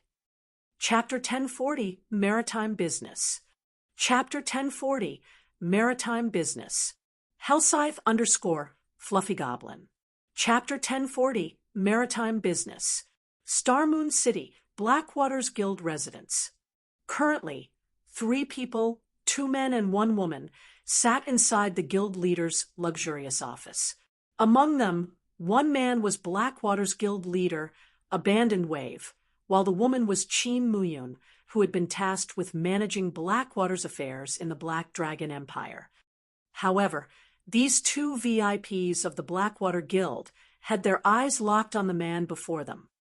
The man wore a black cloak and had tightly wrapped bandages around most of his face, preventing others from seeing his appearance or level. Moreover, he felt as if he were an illusion, as if the man would vanish if one did not pay him careful attention. You're saying that Zero Wing can construct as many of those magic towers they want? Abandoned Wave asked, his brows raised in suspicion. He found this information somewhat hard to believe. Everyone throughout Starmoon Kingdom had likely discovered how powerful the Magic Tower's effects were in Stone Forest Town. The Magic Tower was precisely the reason that players had overcrowded the town. When Abandoned Wave saw the number of players traveling to and from Stone Forest Town, he could not help his jealousy. After all these players were walking sacks of coins. Although the Blackwater Corporation was wealthy, its coin income was very limited. With just the income of Stone Forest Town, it was no impossible for Blackwater to wear down Zero Wing. If what the bandaged man had said was indeed true, once Zero Wing captured another 1 or 2 towns, Blackwater would not be able to compete with the guild's financial strength. I can assure you that this news is true. Moreover, Zero Wing has found a powerful financial backer. I'm afraid that within this short period, Zero Wing's strength will rise explosively once more, the bandaged man declared confidently. If we don't get rid of Zero Wing soon, we will have endless trouble in the future. I understand. I'll send some men to help Heaven's Burial with the sealing magic array's construction immediately. But how are preparations coming along? Abandoned Wave understood that this matter could no longer be delayed. If they did not remove Zero Wing soon, it would become increasingly harder to defeat the guild in the future. Moreover, young Master Jing had grown somewhat impatient and instructed him to conclude the matter swiftly. Otherwise, Blackwater would soon have another guild leader. It won't take too long. A day at most. Even if the guild dispatches every player it has, Nothing will save Zero Wing. When the time comes, the bandaged man laughed coldly. However, once this matter has been resolved, don't forget about our agreement. You are aware of the consequences should you forget. Rest assured, I am always a man of my word. When it is time, I'll give you what we agreed upon. Abandoned Wave said. Hearing the bandaged man's tone, Abandoned Wave's confidence grew. The main force-attacking Stone Forest town this time would not be from Blackwater or Heaven's Burial at all. Rather, it would be this bandaged man before him. Guild leader, Big Sister Ling, just sent a message stating that the situation with Pantheon is a done deal. Now, we only need to decide a date for the operation, Qin Muyun suddenly reported. Abandoned Wave grew ecstatic upon hearing this. Good. Muyun, lead a team to assist Heaven's Burial right away. Once the magic array is complete, we'll attack Stone Forest Town. Although capturing Stone Forest Town was already in the bag, Pantheon's help would be icing on the cake, depriving Zero Wing of every last shred of hope. Apocalypse Empire, Imperial Capital's Teleportation Hall. As soon as Shifeng arrived in the Apocalypse Empire's capital, he discovered a crowd of players filling the teleportation hall as they lined up to use the teleportation arrays. It was even more crowded than Stone Forest Town. There sure are a lot of people here. Shifeng could not help but sigh as he surveyed his surroundings. As one of the most ancient empires still in existence in God's domain, the Apocalypse Empire had a lot of players. Ordinary empires simply could not compete. The quality of the players in the teleportation hall made this clear. Among the players lining up, many were high-level independent players. Currently, God's Domain's mainstream players were only level 35. However, most of the independent players here were level 37 or above, with some already at level 40. Even the Black Dragon Empire paled in comparison to the Apocalypse Empire's prosperity. However, this was also the reason that 3 major powers contested over the Apocalypse Empire, with 2 being super first-rate guilds, while the third was a super guild. Of the 2 super first-rate guilds, one was the Dragon Phoenix Pavilion, and the other was the Miracle Guild. Battle Wolves was the super guild. Due to these 3 major powers, even first-rate guilds were forced to watch from the sidelines. With the Apocalypse Empire's massive population, whichever guild managed to take control of the empire would enjoy an explosive development speed. After all, only with more people could a guild easily recruit talented players. Even now, the 3 major powers fought each other constantly, dispatching many of their elite and expert members to the Apocalypse Empire to develop. The Dragon Phoenix Pavilion's choice representative to preside over the struggle for the Empire was none other than Phoenix Rain. This time, Phoenix Rain had resolved to bet all of her cards on Zero Wing's cooperation. Shifeng had to admit that Phoenix Rain had bet correctly. If the Town of Beginnings had a magic tower, not only could she rake in a fortune, but she could also hasten the town's promotion to a medium-sized town. The Town of Beginnings would become the cornerstone that would allow the Dragon Phoenix Pavilion to take over the Apocalypse Empire. Compared to the potential profits, the initial cost was nothing. Unfortunately, while focusing on a narrow goal, Phoenix Rain had neglected an even greater opportunity. Even without taking control of the Town of Beginnings, there was a way to access the Savage Wildlands benefits. Following which, Shifeng teleported to Ocean Viewing Town. Ocean Viewing Town was the closest coastal town to the Savage Wildland. However, due to the Wildland's location in the middle of the sea, players generally rented boats for the journey. The sea was far more dangerous than land. Players had to be extremely careful when venturing across the sea. If a player carelessly allowed their boat to be destroyed, they would have to rely on their own strength to swim the rest of the way. Compared to walking, swimming in the ocean was much more taxing on a player's stamina. It was also much slower. After running out of stamina, players would ultimately drown. Due to this, despite ocean viewing town's close proximity to the savage wildland, the trip generally took around 20 hours. When Sure Foam reached Ocean Viewing Town, he did not immediately rent a boat. Instead, he visited the town hall. In the past, due to the many players rushing to the savage wildland, Ocean Viewing Town had also prospered. Eventually, it had even been promoted from a town to a city. The value of the town's lands had risen like crazy. However, trading these lands had not been the most profitable business. The true profits were from boat rentals. Boats were different from ordinary mounts, although they were another mode of transportation, and engineering players could construct them. Their designs were exceedingly rare. Generally, players who wanted a boat of their own would use the designs that came with a shipyard. A shipyard also increased the speed of crafting boats.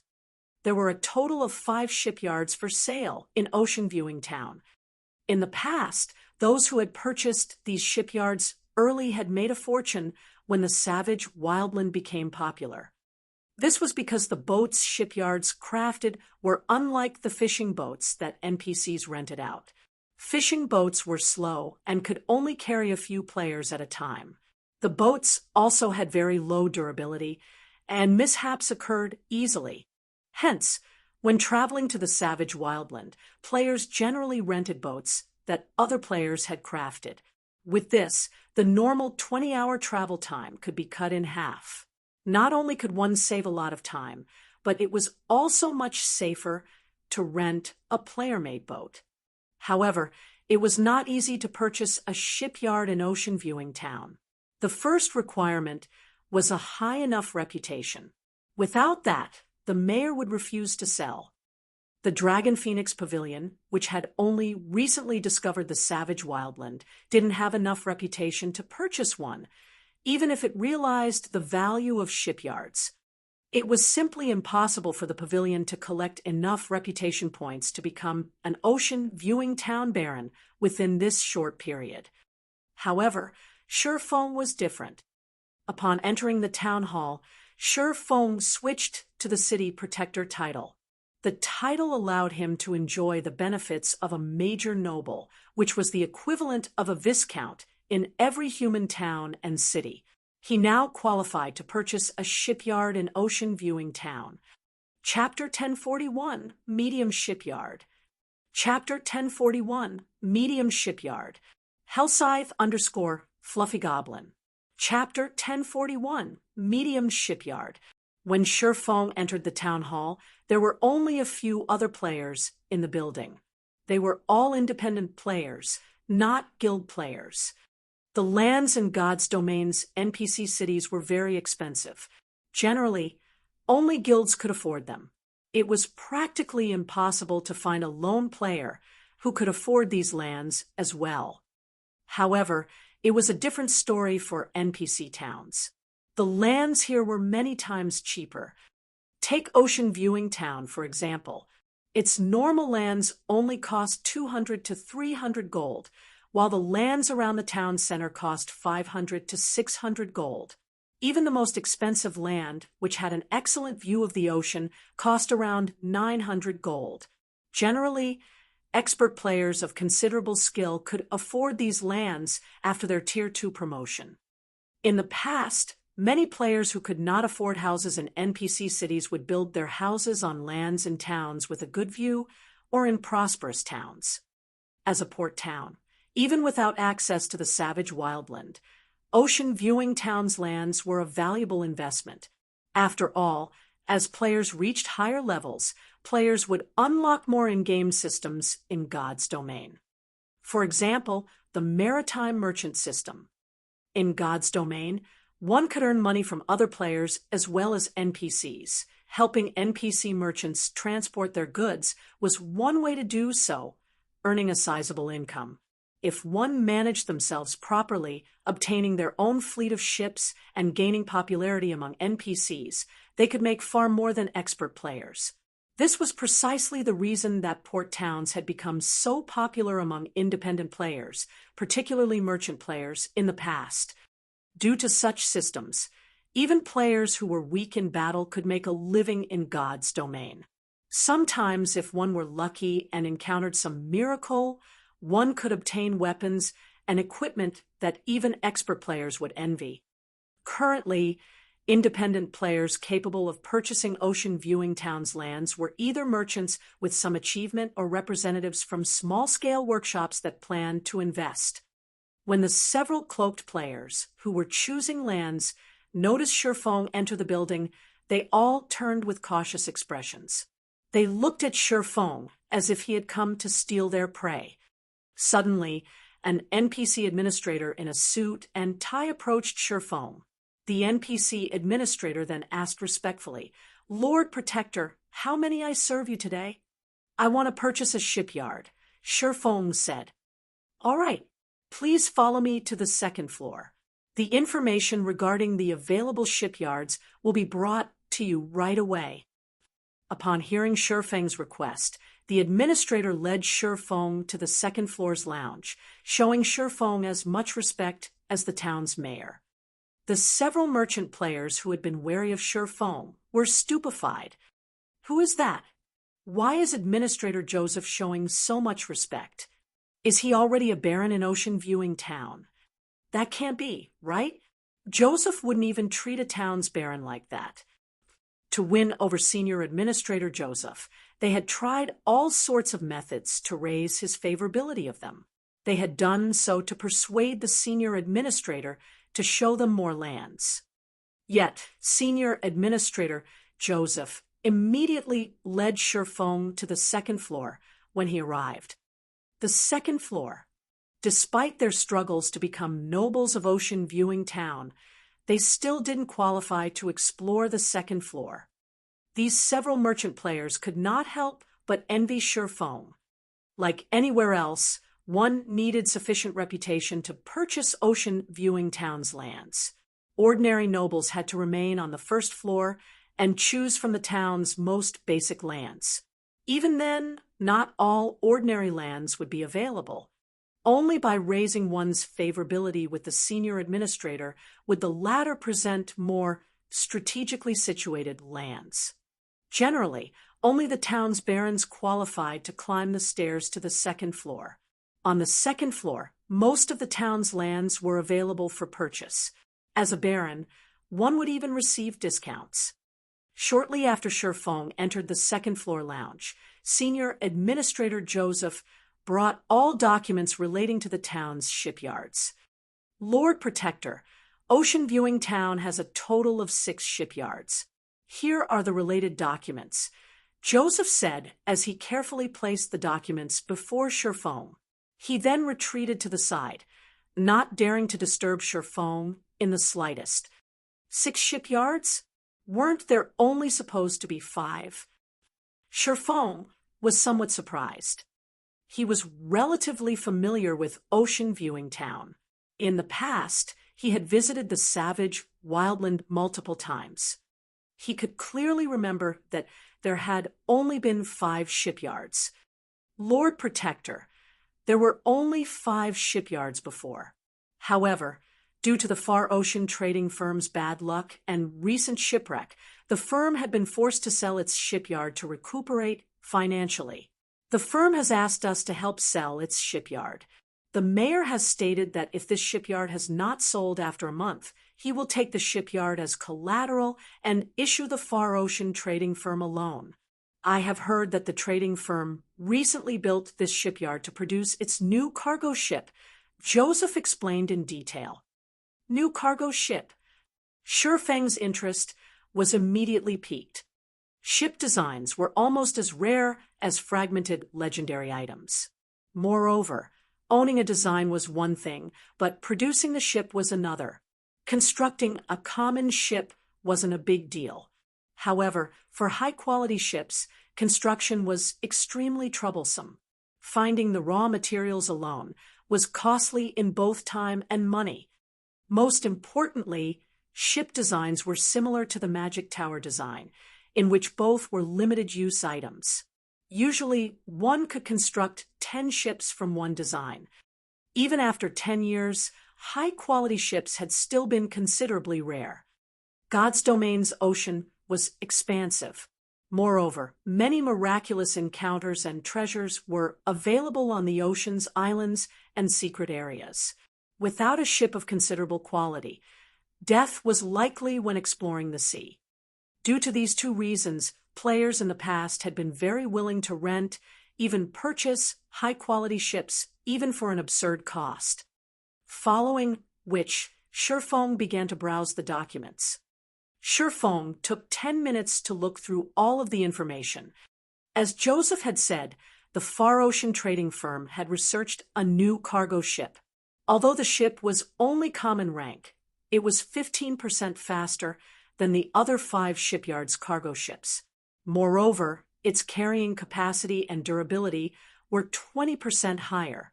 Aside from bronze or higher-ranked cargo ships, this was the best choice for merchant players.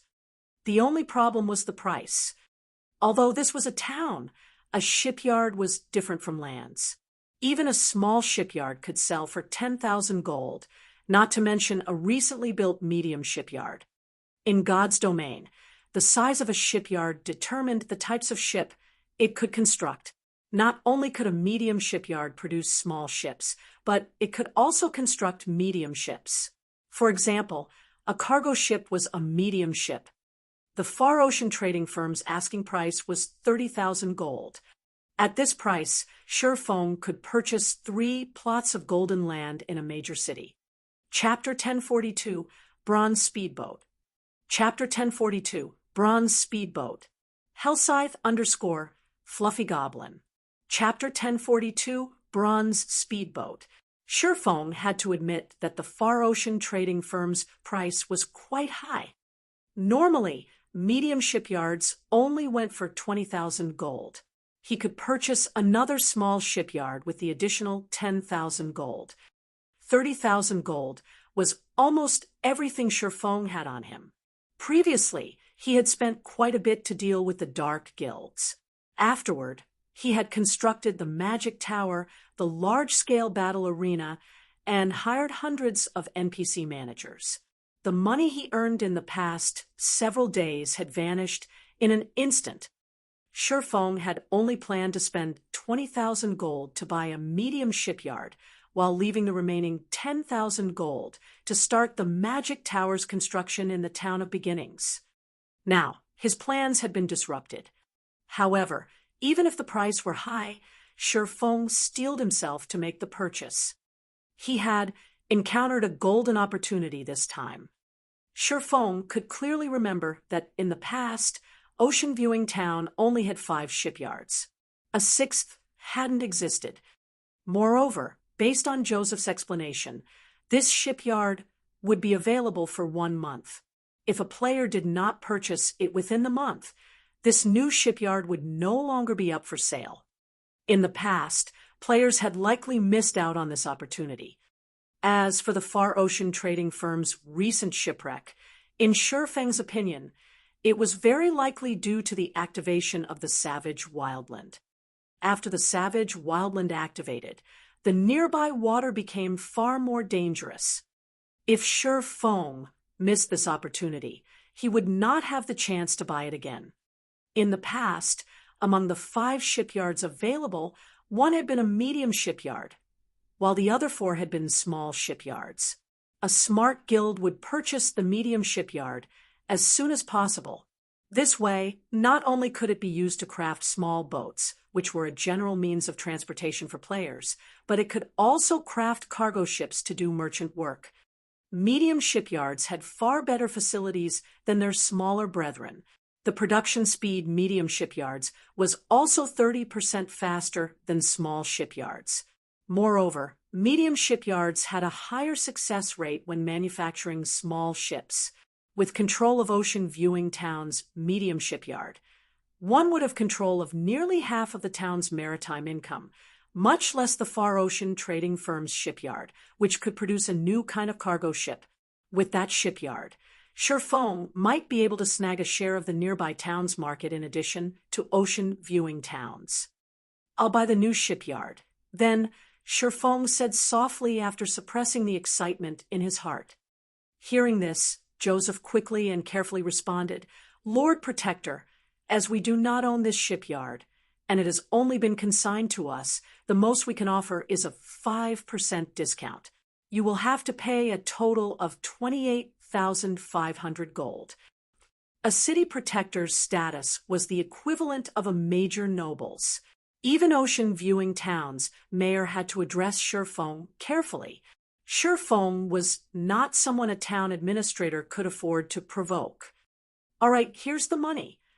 Sherfong was not particularly surprised as he handed over the stated amount. A shipyard was not a land. Normally, a major noble would only receive a 10% discount when purchasing one.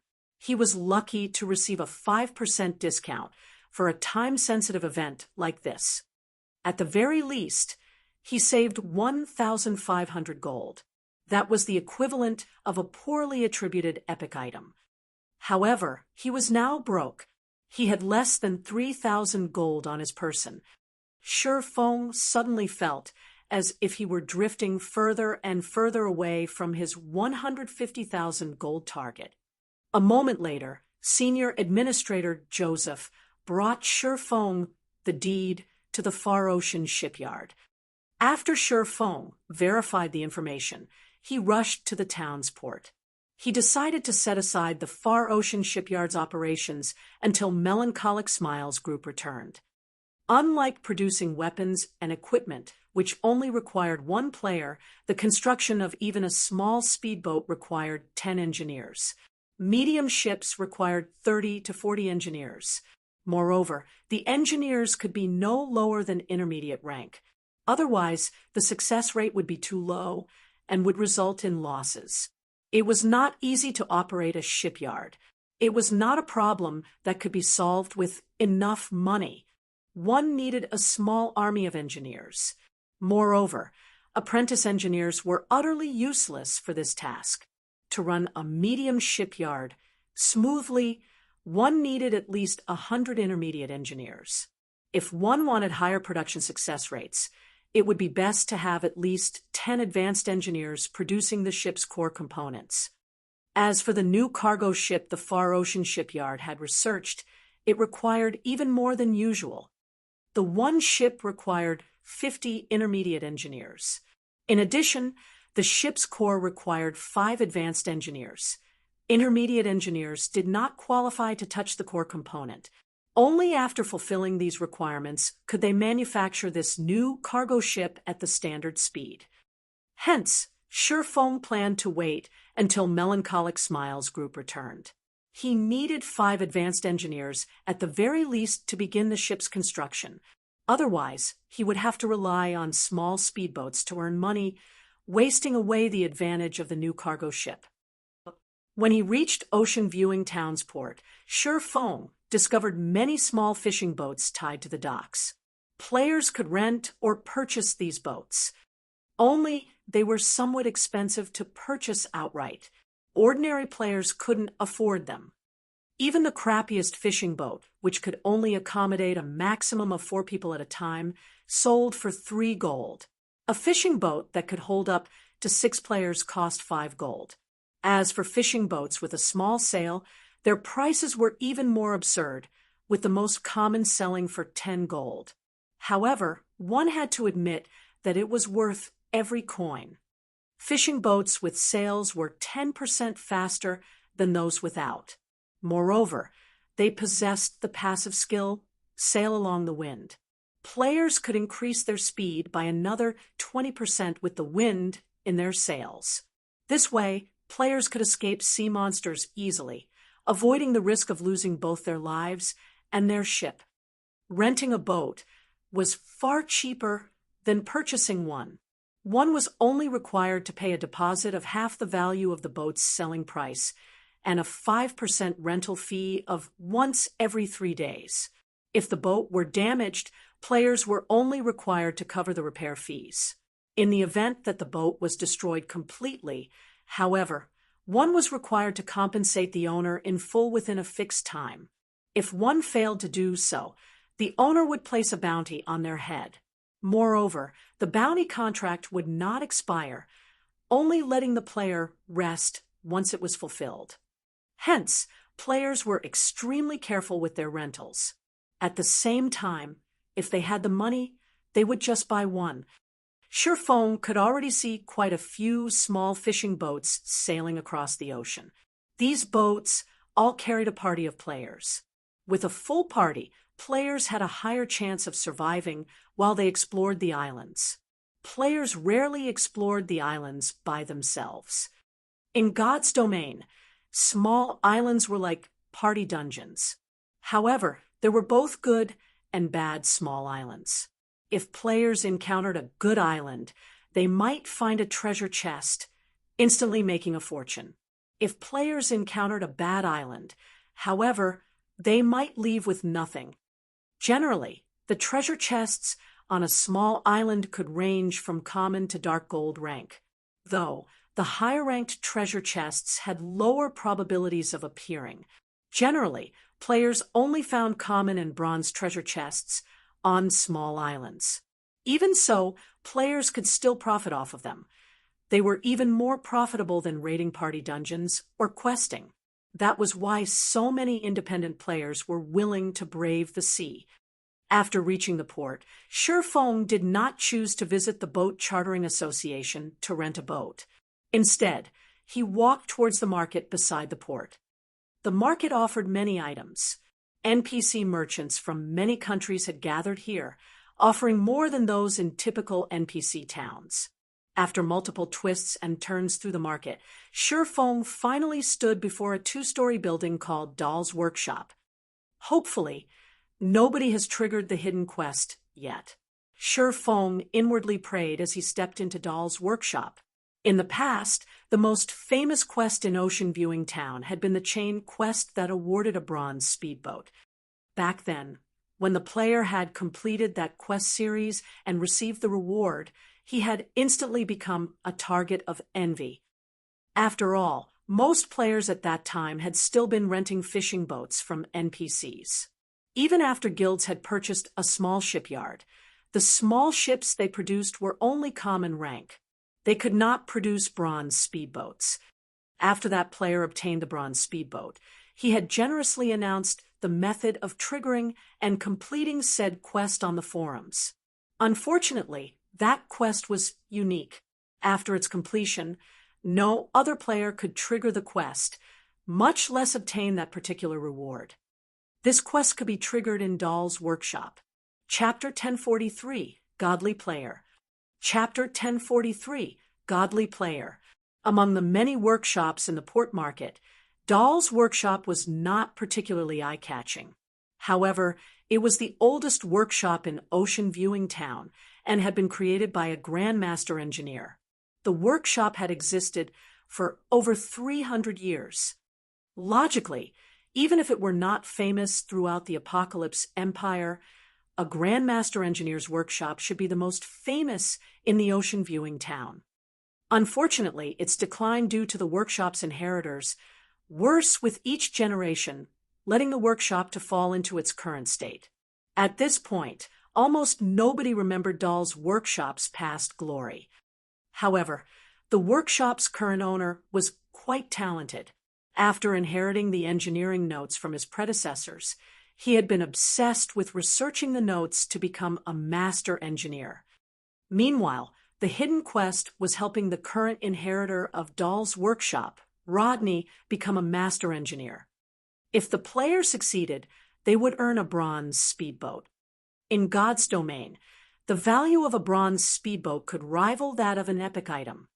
A common speedboat could carry up to 2 parties of 6, and it was 20% faster than fishing boats. Moreover, it came with the Accelerate skill and Braving the Winds and Waves passive skill. Both were necessary for adventuring on the open ocean. A bronze speedboat could hold a team of 20, and its speed and durability were 15% higher than a common speedboat. A bronze speedboat also possessed offensive capabilities. In terms of life-saving capabilities, the bronze speedboat was multiple times stronger than the common speedboat. The player that had obtained the bronze speedboat had formed a relatively good maritime adventurer group and had ventured into dangerous waters that other players had not dared to explore, becoming quite famous in the Apocalypse Empire. Upon entering Dahl's workshop, Feng discovered several other players waiting in the basketball court-sized workshop as well. When Feng entered the building, these players turned to him with hostile glares.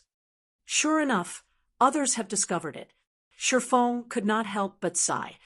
However, after giving it some thought, he found this outcome to be reasonable. Ocean Viewing Town might not be particularly big, but there were quite a few players who traveled here to level. Among them, there was no lack of experts. It wasn't surprising that someone had discovered the hidden quest.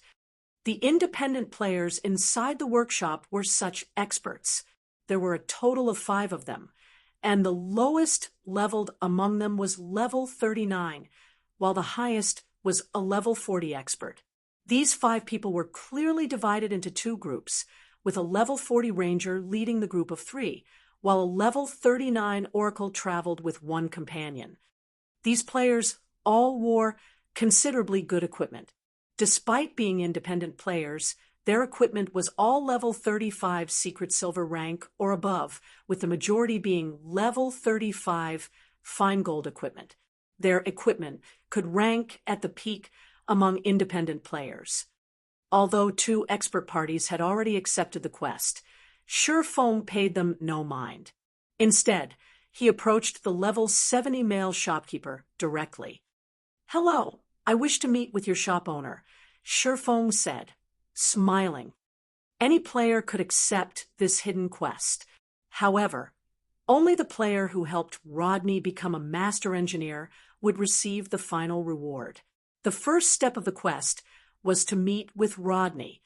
However, when Feng mentioned his request, the level 40 ranger snorted with amusement.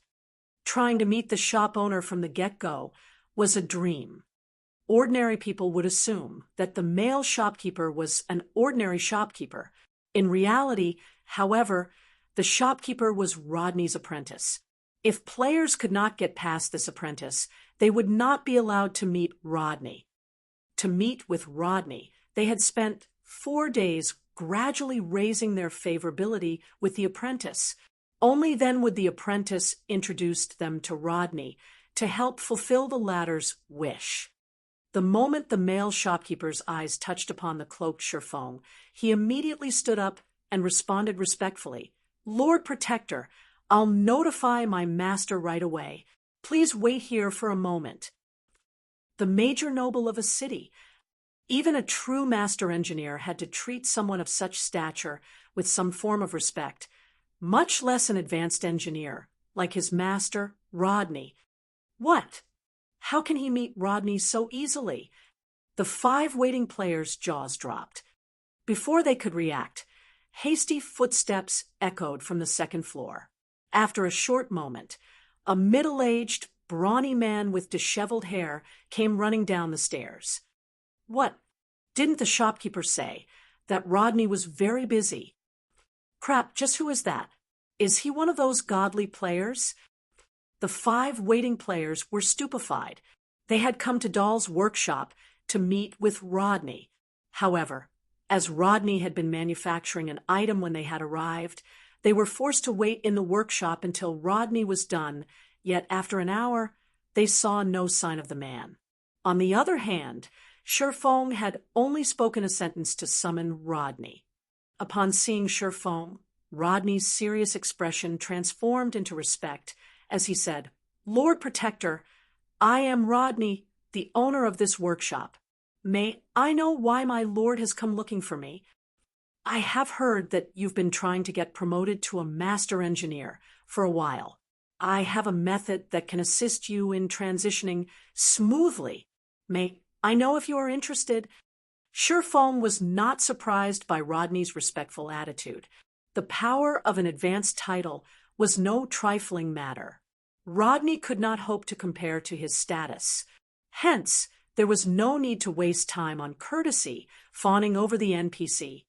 Hearing Shifeng's suggestion, Rodney's eyes immediately lit up. His excitement was obvious.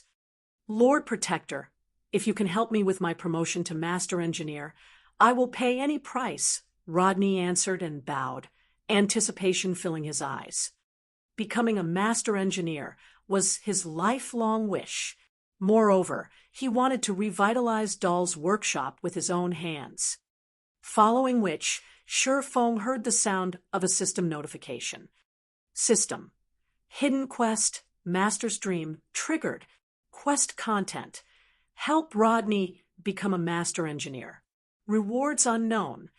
Let's continue our conversation upstairs. Shifeng laughed. Although his quest had a different name than the one in the past, the task was the same. My lord, this way, please. As soon as Rodney heard this, he led the way.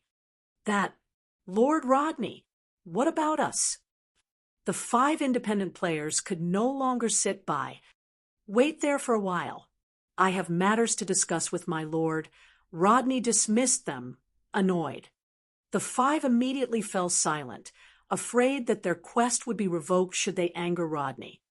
Just who was that? He's impressive, even when accepting a quest. It would be great if I could make his acquaintance. I wonder if this god is accepting apprentices. Although they had accepted plenty of high-ranking quests, this was the first time they saw an NPC beg a player to accept one. After reaching the 2nd floor, Shifeng noticed all sorts of precious materials scattered around the hall. There were also plenty of engineering tools about. After taking a seat, Rodney asked anxiously, Lord Protector, may I know what I should do to become a Master Engineer? Chapter 1044, Promotion Condition. Chapter 1044, Promotion Condition. Despite Rodney's excitement, Shifeng did not hurry to answer the brawny man's question. Rather, he observed the 2nd floor quietly. While there were various precious materials present, the place was considerably shabby. The room's mana density was too low. The environment was nothing like that of a proper workshop. Take Celiura's smithy, for example. Although the woman's smithy looked shabby on the outside, numerous magic arrays coated the building's interior, constantly gathering large amounts of mana and keeping the workplace's mana density high. Yet, the 2nd floor hall of Dahl's workshop did not have any magic arrays. The density of the ambient mana in here was the same as the building's exterior.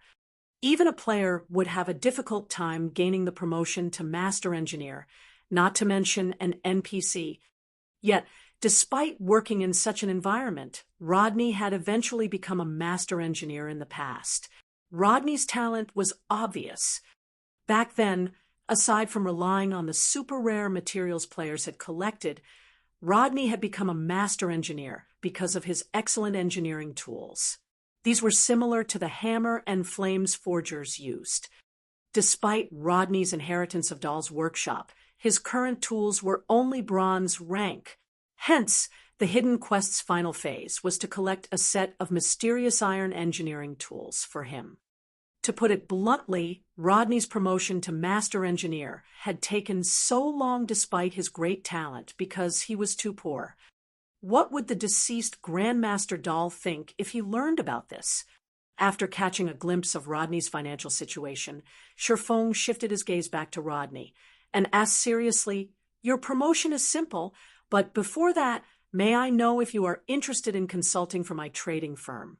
In God's domain, players were allowed to hire lifestyle NPCs in the same way that they were allowed to hire NPC managers to manage their shops.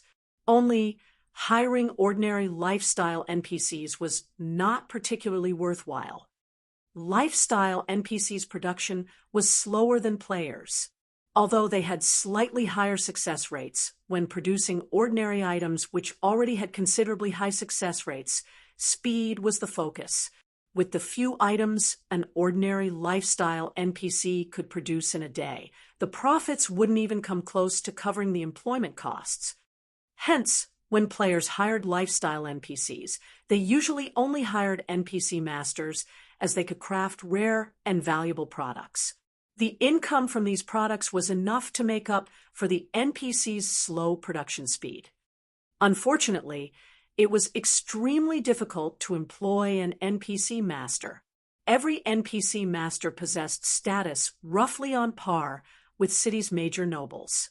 For example, when Celiora was a master, even Weissman, White River City's Tier 4 magistrate, had to take her seriously.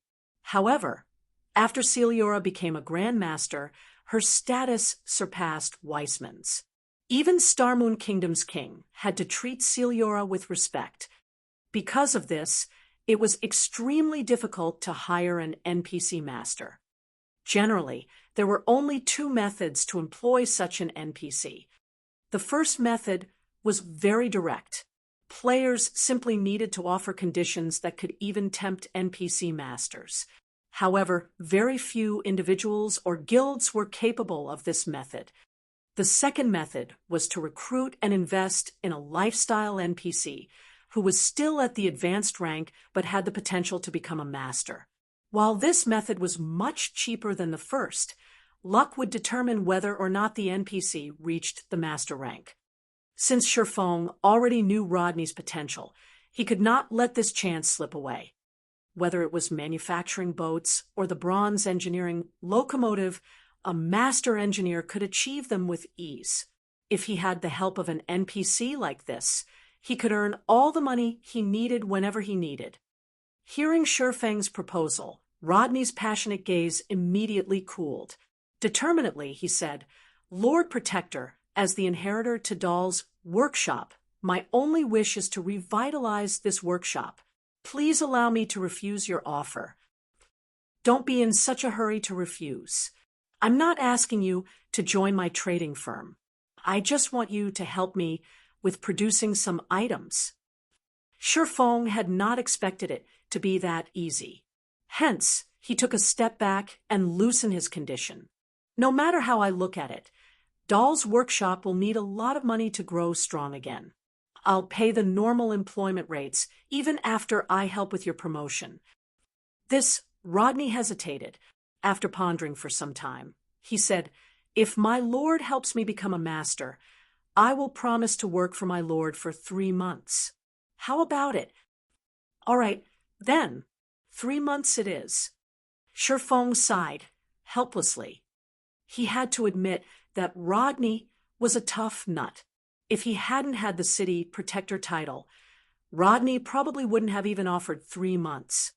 However, during these 3 months, by on the holy city of Titan, the Candlelight trading firm should be able to give birth to a master engineer.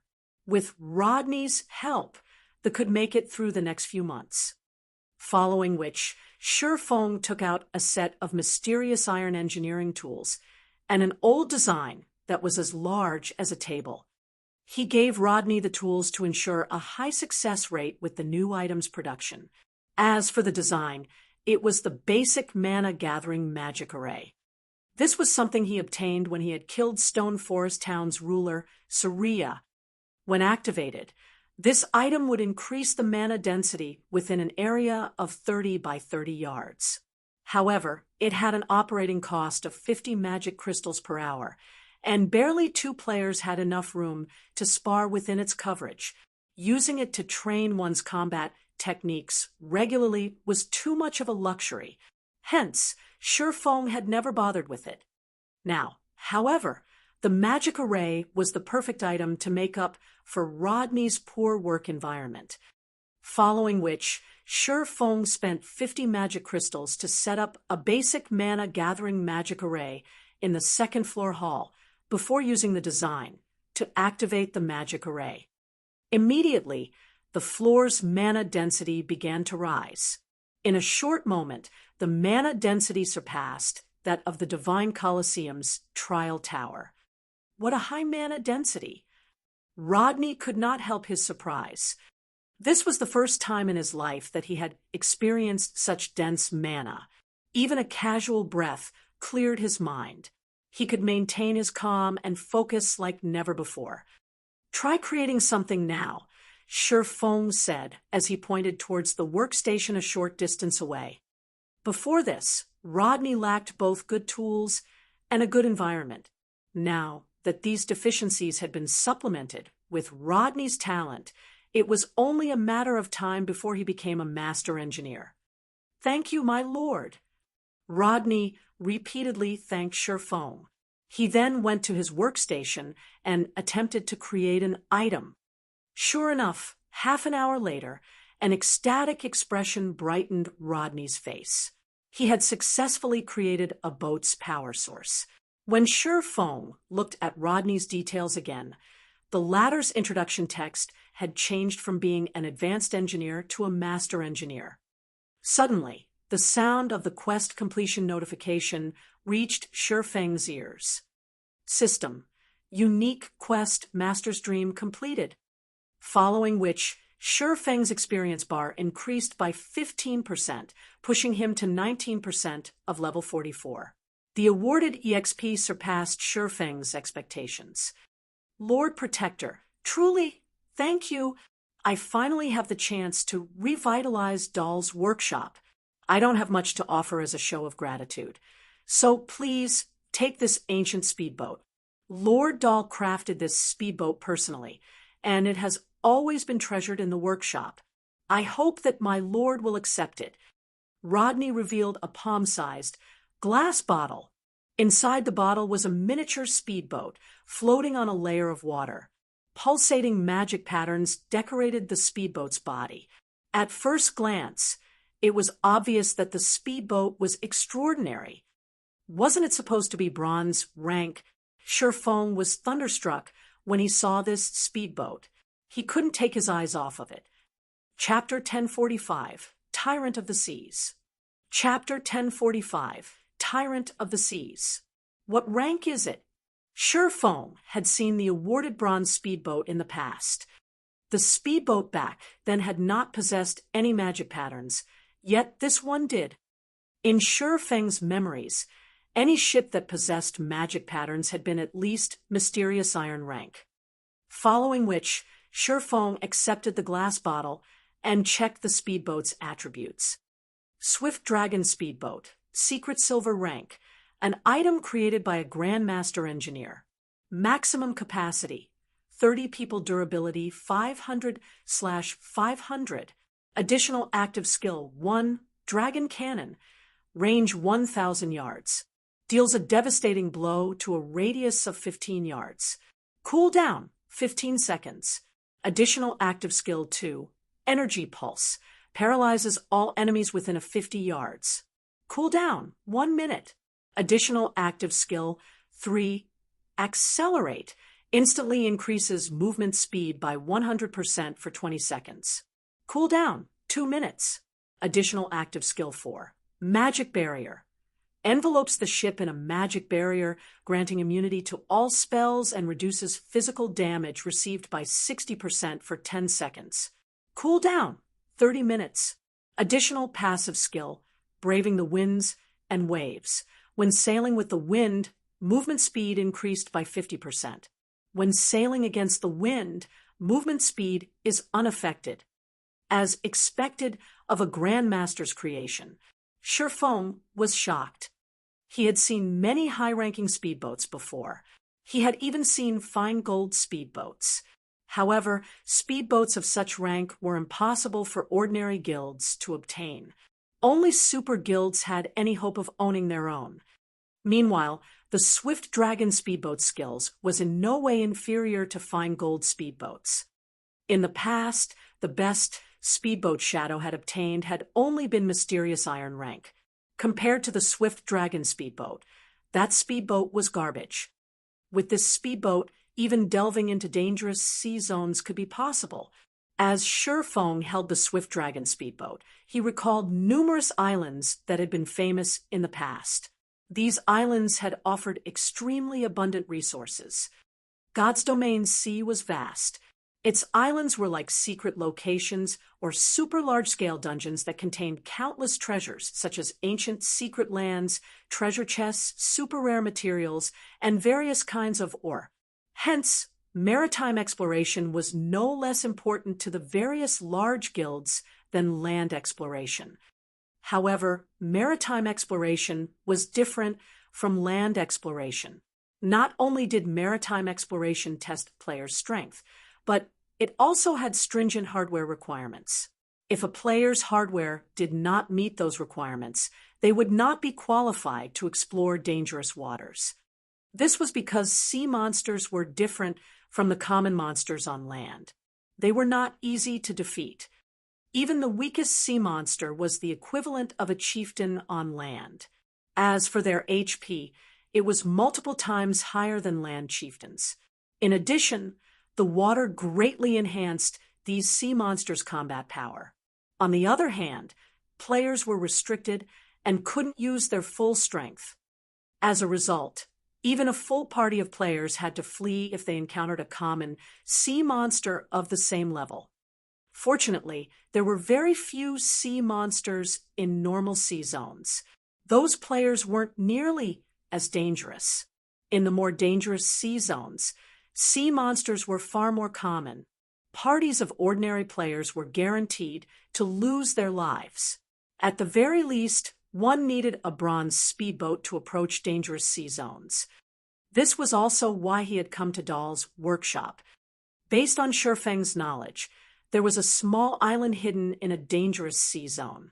The island contained a manatite vein. Moreover, it was a slightly rich vein. When the vein had been discovered, it had caused a commotion throughout the Apocalypse Empire, inciting a war between the Empire's various large guilds. The war then had sent tremors throughout God's domain. After all, magic crystals were important, regardless of the era.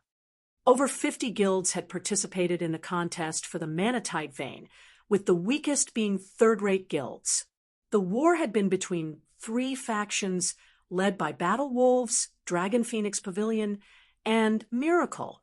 The maritime battle had incurred tremendous losses for all three, with the death toll reaching the millions. Moreover, these were not the deaths of ordinary players, but guild elites. Currently, God's Domain had only launched a short time ago.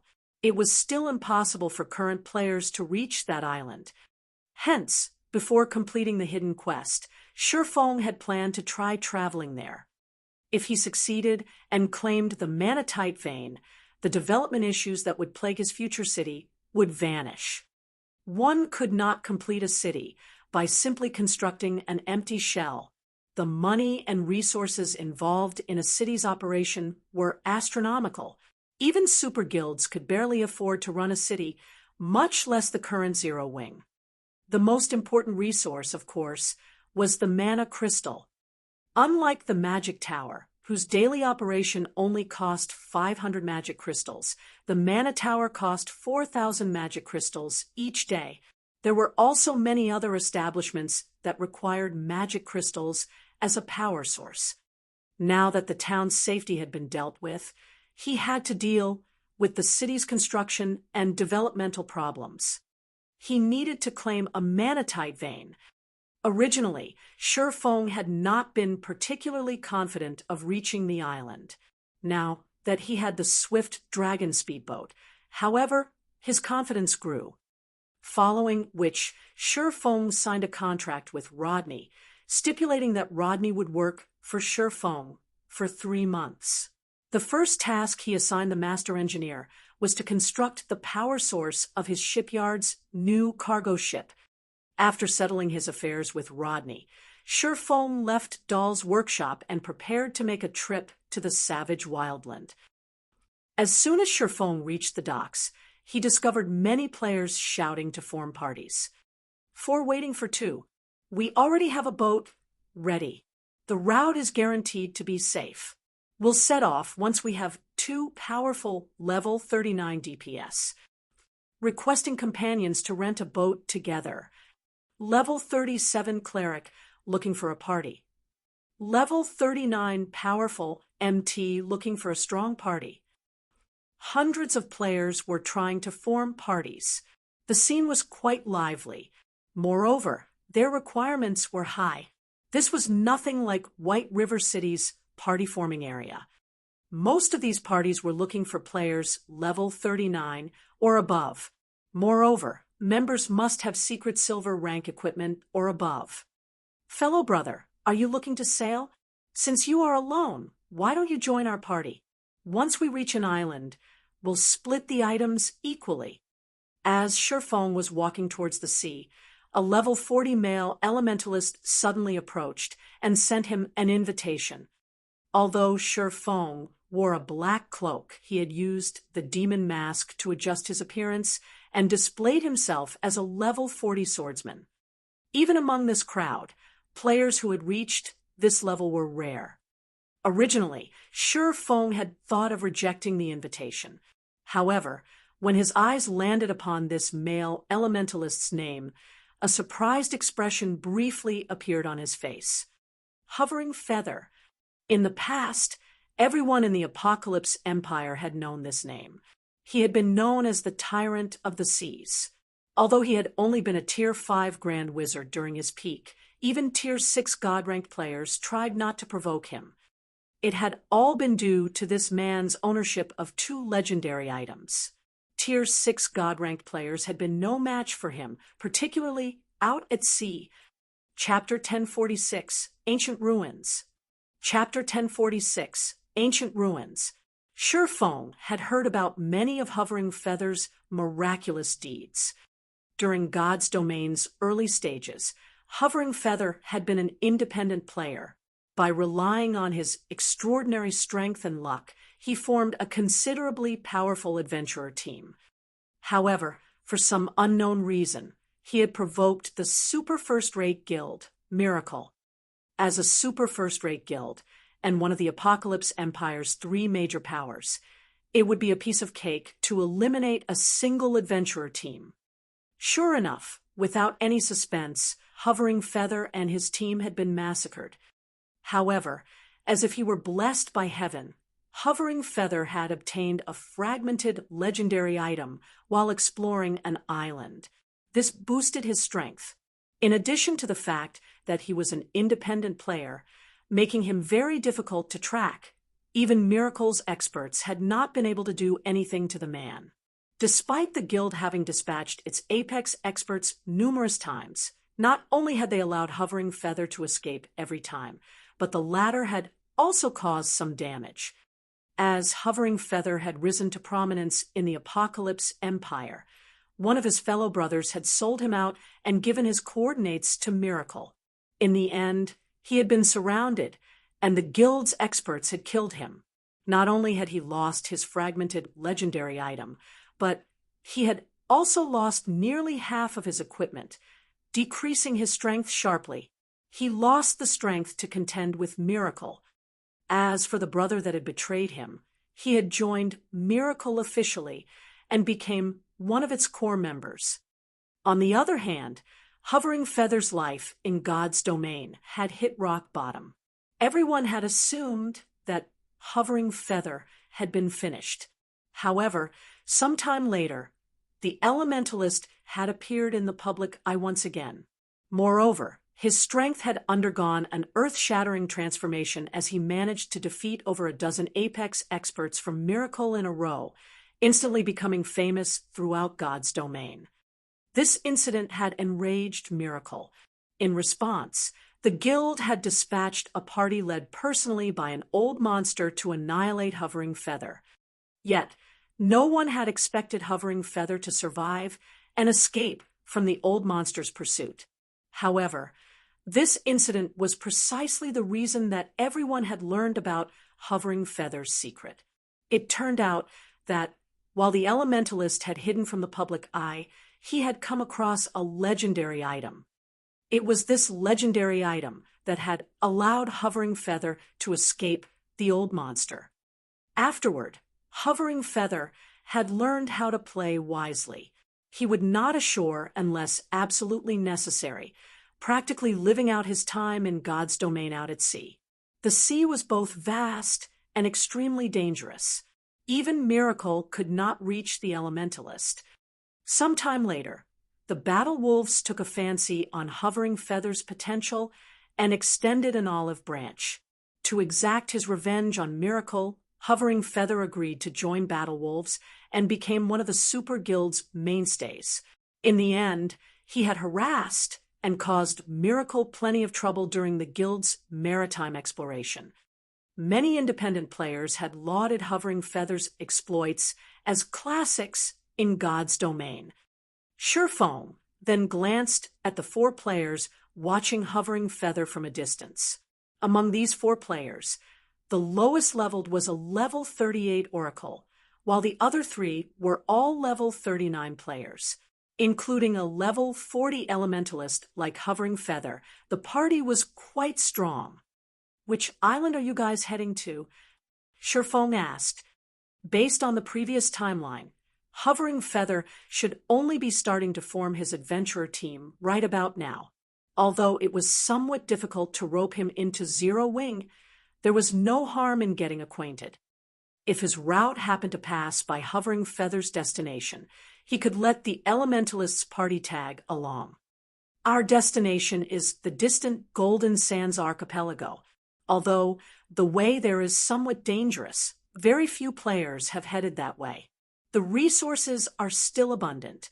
Even if we don't find treasure chests or special party dungeons, we can harvest quite a lot of materials for money. As for the route to the archipelago, our party already has a safe route from the secret pavilion. As long as we are careful, nothing will happen on our way," Hovering Feather explained quickly when he noticed Surefeng's interest. "The Golden Sands Archipelago." Surprise flashed in Surefeng's eyes as he looked at Hovering Feather. Surefeng had visited the Golden Sands Archipelago in the past. The archipelago was a medium-sized island and only a short distance away from the savage wildland. The archipelago was also very close to a dangerous sea zone. With players' current standards, the trip was very risky.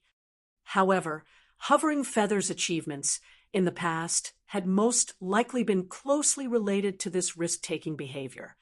Had he played God's domain like other ordinary players and only operated around the island's close to ocean viewing town, he'd have to be absurdly lucky to achieve any notable feats. Risk and opportunity came hand in hand when exploring the sea. Meanwhile, the Golden Sands Archipelago included considerably resource-rich islands. The most famous were the ancient ruins in the archipelago's core. There was a mysterious merchant inside these ancient ruins. Every week, this merchant would sell rare items.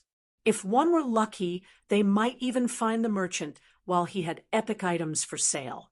However, the only form of currency this merchant accepted was magic crystals. Moreover, the conversion rate was not even half of the market price, making the exchange not worthwhile.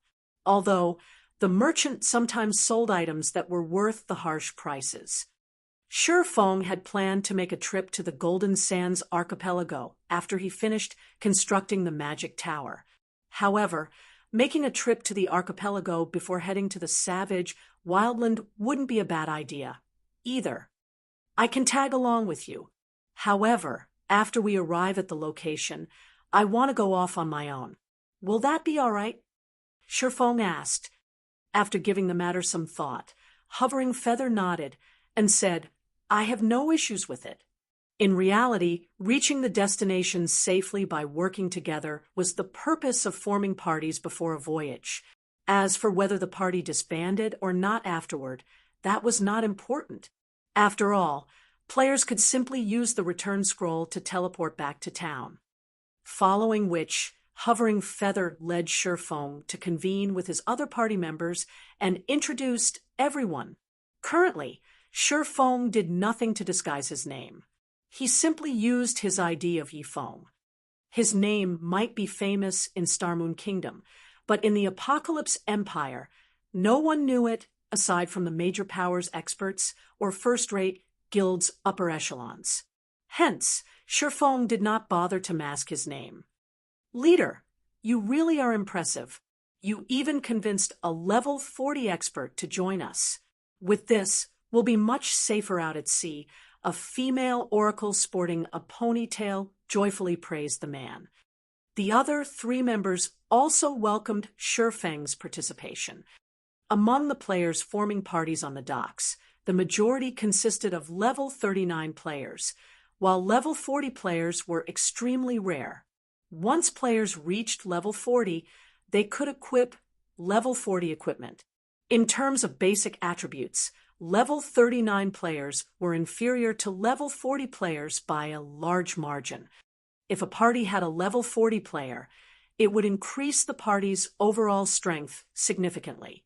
With 2 level 40 players, even if they encountered a common sea monster, they could buy enough time to escape.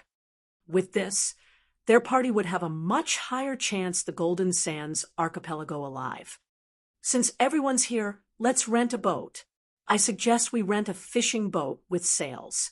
We encountered a sea monster the last time went out on a boat without a sail. If not for our scapegoat, we would have shipwrecked. If we choose a smaller boat this time, with my current reputation, we should be able to rent a boat for 4 gold. Since you're as willing to sail with us, Brother Yifeng, you don't need to pay for the deposit or rental fee, Hovering Feather said. Nobody in the party had any issues with Hovering Feather's proposal. In Ocean Viewing Town, those who reached level 40 were extremely powerful experts. Normally, convincing such an expert to join their party was nearly impossible. How could they possibly ask Shifeng to pay for the boat rental as well? As Hovering Feather was about to rent a boat, Shifeng stopped him and said, "Please, wait a minute. I have a boat, so we don't need to waste money renting one." Chapter 1047, Empire's Focus. Chapter 1047, Empire's Focus. You have a boat? Hovering Feather asked, slightly surprised. Like mounts, boats were considered luxury items. Currently, an independent expert would be lucky if they had 1 or 2 gold coins on them. The better equipment an expert wore, the more costly their repair fees would be.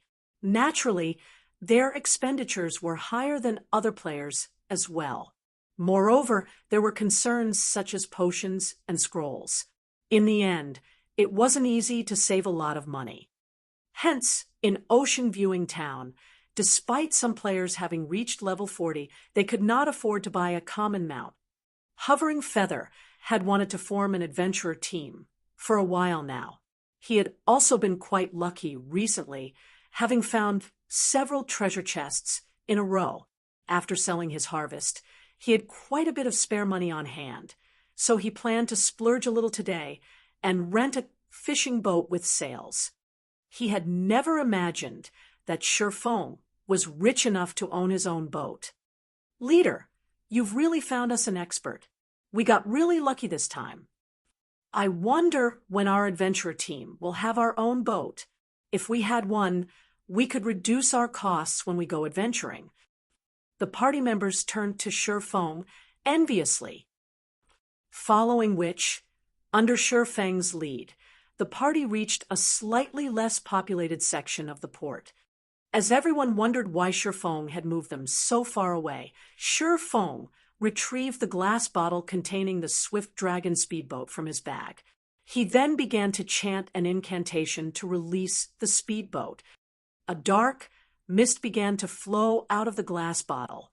Hovering Feather and the others' eyes nearly fell from their sockets as they watched. Generally, the mist from glass bottles holding ordinary fishing boats only expanded to about 10 yards. Even if it were a slightly larger fishing boat, the mist would, at most, expand 20 yards, yet the mist from Shifeng's bottle stretched out over a full 40 yards. That was double the size of Ocean Viewing Town's best fishing boat. I'm not seeing things, right? This is a speedboat. It looks so cool. Look at the ship's bow. It even has a cannon. Crap, the entire ship's covered in magic patterns. That's not right. Even the high-ranking speedboats I saw NPCs use didn't have magic patterns. Hovering Feather and the others were captivated by the Swift Dragon speedboat's elegance. "Let's go." Shifeng was quite satisfied with his speedboat. The Swift Dragon speedboat had a streamlined appearance. Faint lights also circled its hull. It was the most elegant speedboat Sherfong had ever seen. Moreover, its engine was made of 2 parts. Without the engine, it relied on the wind in its sails. If he were not satisfied with the boat's speed, he could use magic crystals as a power source to gain more speed. However, this mode cost 1 magic crystal per 10 minutes, which was the equivalent of 25 silver every 10 minutes. That was practically a day's income for an ordinary expert. When Sherfong finished admiring his speedboat, he led the party to the boat's deck. As Sherfong released the swift dragon speedboat, the distant passers-by were stupefied. What kind of boat is that? Could some Super Guild's expert team have come to our ocean-viewing town? That boat looks amazing. I wonder which Apex Adventurer team that is. I have to join them. Swiftly, word of the Swift Dragon speedboat caused a commotion throughout ocean-viewing town. Upon hearing this news, members of the various adventurer teams and guilds began to ask around for information on the speedboat. When players began to approach to take a closer look, Sherfong activated the vessel. The magic patterns around the boat's hull emitted a light blue glow. As if a sharp sword had pierced the seawater, it parted away from the speedboat, following which the Swift Dragon speedboat began to move as a gust of wind blew by. Compared to the Swift Dragon speedboat's movement speed, the fishing boats with sails looked like snails. In the blink of an eye, the secret silver speedboat passed these fishing boats, no slower than bronze mounts on land. Rapidly, the Swift Dragon speedboat grew smaller in everyone's view before disappearing as if it had never graced ocean-viewing town. Isn't it a little too fast? My eyes aren't playing tricks on me, right? How can a boat be that fast? Don't tell me we've encountered the legendary ghost ship. That shouldn't be it. I saw a few players boarding the ship a moment ago. It must be a speedboat that some god-ranked experts own. I wish I had a speedboat. I'd buy one, even if I had to go bankrupt. With your pocket change, you can't afford that boat's rudder, much less the entire thing. The players on the docks gaped as they watched the Swift Dragon speedboat disappear, shuddering with an indescribable excitement. At the same time, news of the Swift Dragon speedboat had spread to the ears of the various large guilds' upper echelons in the Apocalypse Empire. A high-ranking speedboat. Find a way to contact the owner immediately. Our guild must have that speedboat.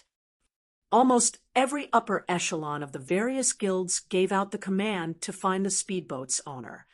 The resources on God's Domains Islands and sea were far more abundant on land.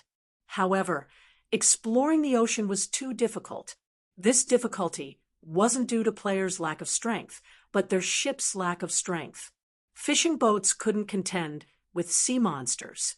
It was even more impossible to rely on fishing boats to plunder treasures in dangerous sea zones. However, it would be a different story if their guilds had a high-ranking speedboat. If they formed a team of experts to explore with said speedboat, their harvest could be even greater than raiding large-scale team dungeons. Unlike islands, large-scale team dungeons had a cooldown once they were raided. Moreover, players needed far more time to explore and raid large-scale team dungeons. Now that income from dungeons had hit a bottleneck, the Apocalypse Empire's various large guilds needed to transition their development towards the sea. Big Sis Rain, news just came in. It seems that a high-ranking speedboat has been sighted in ocean-viewing town. Moreover, it seems that the speedboat is of an even higher rank than NPCs. Upon receiving this news, Blue Phoenix contacted Phoenix Rain immediately. She also forwarded the images and videos of the Swift Dragon speedboat. Upon seeing the video, Phoenix Rain's expression turned serious. Due to the Dragon Phoenix Pavilion ownership of the Town of Beginnings, the pavilion had begun placing greater importance on maritime exploration. Phoenix Rain had seen plenty of speedboats on the ocean. However, those speedboats were nowhere near as fast as this. Blue, begin an investigation on that boat immediately. While you're at it, spread word that the pavilion is willing to purchase that speedboat for a high price. Phoenix Rain commanded. I'll get it done right away. Blue Phoenix nodded repeatedly. Interesting. If Miracle has this speedboat, we can complete our quest in that dangerous sea zone. Send someone to Ocean Viewing Town. Find a way to get that speedboat. Use whatever means necessary. A man in his 50s growled. Although this man was already in his 50s and looked as if he had survived many of life's vicissitudes, his body radiated a frightening aura that caused the level 40 Apex experts around him to shudder involuntarily. These experts lowered their heads, not daring to make eye contact. Vice Guild Leader, please rest assured. We will complete this task, the several Apex experts declared. While Shurfeng sailed towards the Golden Sands archipelago without his knowledge, he had become a focus in the Apocalypse Empire. Practically every guild in the Empire discussed his Swift Dragon speedboat. The Swift Dragon speedboat really is fast. This should have been close to a 20-hour journey. Now, we can reach the archipelago in 5 hours. I wonder how fast this boat moves if I spend magic crystals? Shock filled Shurfeng's herd as he watched the outline of the Golden Sands archipelago appear on the horizon. Chapter 1048, Expanding into the Apocalypse Empire. Chapter 1048, Expanding into the Apocalypse Empire. Hellscythe_Vampire Cat. Chapter 1048, Expanding into the Apocalypse Empire. So fast. Hovering Feather could not help but rub his eyes as he looked at the massive mountain range in the distance. He found it hard to believe what he was seeing was true, although he could tell from the strong winds pushing against his face that the Swift Dragon speedboat was moving rapidly. He never imagined that the speedboat would actually be this fast. It was definitely much faster than the fishing boats they had used before. Time was money. This was a saying that the gnomes of God's domain loved saying the most. This saying was perfectly appropriate for adventure teams like theirs, which made a living on the seas. Ordinary players might not understand this, but as a veteran player who frequently fought on the seas, Hovering Feather was quite aware of the terrifying consequences this sort of time savings could bring. Many islands possessed extremely abundant resources. Even the high-resource maps on dry land could not compare. However, they had a very severe drawback. The journey to these islands was simply too time-consuming. Generally, players could remain in God's domain for only 30 hours or so, and use the rest of the time for work, studies, and such activities in the real world. On land, guild players might need only 5 or 6 hours to travel to a high-resource map to level up. Afterwards, they would have over 20 hours to spend grinding at the map before having to return to a city to rest. On the other hand, maritime players usually spend around 20 hours just searching for a high-resource island, leaving only 10 hours to grind monsters. Yet, despite this gap in actual grinding time, maritime players still managed to keep up with guild players' levels. One could see just how effective it was to level up on high-resource islands. Meanwhile, players could also come across rare materials and good weapons and equipment more readily on high-resource islands. If one's travel time at sea got shortened to around 5 hours only, they could spend over 20 hours grinding on a high-resource island. With this, their leveling speed would be 2 or 3 times faster than that of players grinding at high-resource maps on land. 2 to 3 times the leveling speed of guild players. Just thinking about it excited Hovering Feather. At that time, it would be child's play to overtake the leveling maniacs on the Apocalypse Empire's ranking list. For now, though, he merely fantasized about this situation. An item like the Swift Dragon speedboat was simply too rare. It was not an item he could get his hands on. Just who is he? Hovering Feather could not help turning to look at Feng and gulping. At this moment, even if he was a fool, he could tell that his party had encountered a true expert. Otherwise, how could Feng possibly possess such a powerful speedboat? Hovering Feather wasn't the only one who realized this problem. The other members of his party had likewise come to a similar appreciation. So this is a real expert. I've always thought that such experts were arrogant and aloof bastards. I never thought that experts were actually such approachable people. I wonder if he has a girlfriend already. I want to introduce him to my younger sister. What? You have a younger sister? Why don't I know about this? What kind of friend are you? We've known each other for so long, yet you didn't even introduce her to a handsome man like myself. Scram! Although she isn't related to me by blood, I can't possibly push her into a pit of fire. All right, enough. Be serious. The expert is walking over. Only after Hovering Feather interrupted their hushed discussion did everyone notice that Feng had already walked over to them. At this moment, when they looked at Feng again, they suddenly felt that Feng's figure seemed bigger than before. They also felt a heavy pressure bearing down on their bodies. We've arrived. I had a very good time chatting with you all during the journey. However, I still have some matters I need to attend to, so let's part ways here, Feng said. He could not help but smile as he looked at everyone suddenly taking a cautious attitude towards him. On their way here, they had not encountered any danger. Even when they met with sea monsters, it took very little effort to shake off the monsters with the swift dragon speedboat's speed. Hence, during their 5-hour journey, they had mainly been chatting and joking with each other. Through their conversations, Feng had also learned much about the Apocalypse Empire. The information that interested him the most was the Empire's maritime situation. In the past, as he mainly operated around Starmoon Kingdom, he did not know much about the Apocalypse Empire, particularly the Empire's current state of affairs. The Apocalypse Empire was a coastal country. Its development path was slightly different from Starmoon Kingdom's, which mainly focused on land. This divergence was considerably beneficial during the mid-late stage of God's domain. After the game entered its mid-late stage, the competition on land became increasingly intense. The reason for this was the sheer scarcity of high-level maps. Moreover, high-level maps were usually located at the borders between countries, prompting the guilds of various countries to wage war for resources. With so many guilds fighting over a limited number of maps, one could just imagine how little resources each guild could obtain.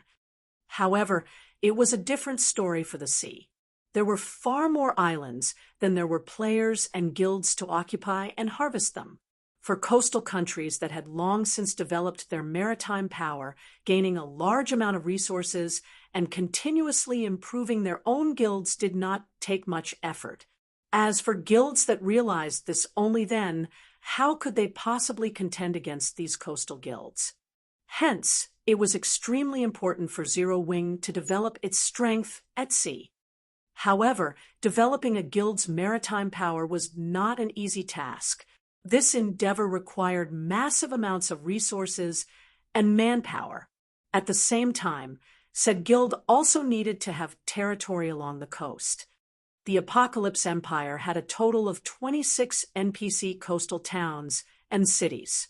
Of these, 3 were cities, while the remaining 23 were towns. Ocean Viewing Town was the most inconspicuous one. The 3 major powers of the Empire had already claimed the 3 coastal cities, leaving no room for other guilds to intervene. Fortunately, these 3 major powers did not pay much attention to the 23 coastal towns. Although other large guilds were contesting for control over these towns, it was not entirely impossible for Zero Wing to try and get a share of the pie. From Hovering Feather and his party members' conversations, Shi Feng had found out that 6 of the 23 towns remained ownerless. Hence, he decided to have Immortal Light, Zero Wing's subordinate guild, come and develop at these towns. In any case, Sindhart, the guild leader of Immortal Light, had yet to decide where he would develop his guild next. Hence, he might as well serve as Zero Wing's spearhead. If Zero Wing abruptly expanded its influence into these towns, it would no doubt attract the attention of the 3 major powers. In that case, even before Zero Wing could start developing, it would have already been squeezed to death. However, Immortal Light was different. It was a small guild that was not even considered a third-rate guild. None of the local large guilds would pay attention to it if it expanded into these towns. As for the 3 major powers, Immortal Light's existence was no different from air to them. With Zero Wing's current foundations, it was definitely possible to let Immortal Light take advantage of the situation. If Immortal Light could establish its roots at these coastal towns, its presence would be of great help to Zero Wing's development in the future. Afterwards, Shi Feng added Hovering Feather and the others as friends. He also mentioned to them that he was willing to purchase any rare materials the party found for a high price. He was even willing to exchange using high-quality weapons and equipment. This offer fanned Hovering Feather's gratitude towards him. To independent players like them, the most difficult things to obtain were high-quality weapons and equipment. If they had these things, their adventurer team would have a much easier time developing in the future. After parting ways with Hovering Feather's party, Shi Feng found a deserted location and used the 7 Luminaries' Rings space movement. In the blink of an eye, he arrived before a small cabin beside a lake. This mundane cabin was none other than the most famous Golden Sands exchange shop located in ancient ruins in the Golden Sands Archipelago's core area. In the past, this place had been crowded with players. Practically every large guild in the Apocalypse Empire would send people over daily to snatch up any rare items in the exchange shop as soon as they appeared. Now, however, there was nobody here to compete with Shi Feng over these rare items. He could take his sweet time making his picks. Just as Shi Feng's hand grasped the handlebar and was about to push the cabin's door open, the sound of a system notification entered his ears. System, congratulations. You are the first person to have discovered the Golden Sands exchange shop. Do you wish to pay 10,000 magic crystals to become a member of the exchange shop? Chapter 1049, Popular Battle Arena. Chapter 1049, Popular Battle Arena. Hellscythe_Vampire Cat.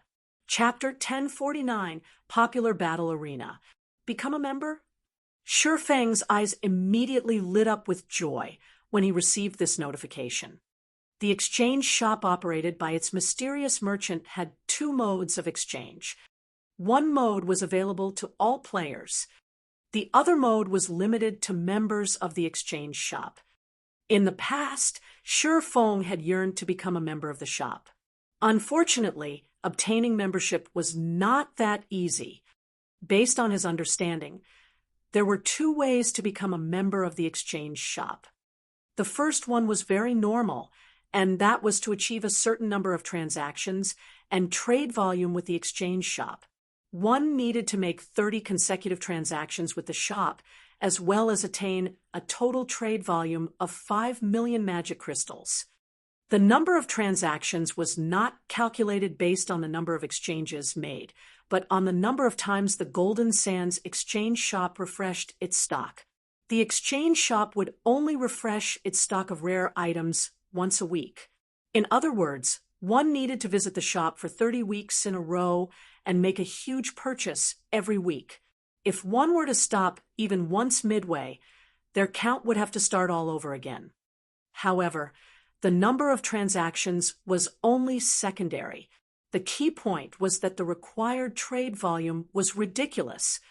In reality, even if a player visited the exchange shop 30 times in a row and purchased plenty of items on every visit, they would still have great difficulty achieving the required trade volume.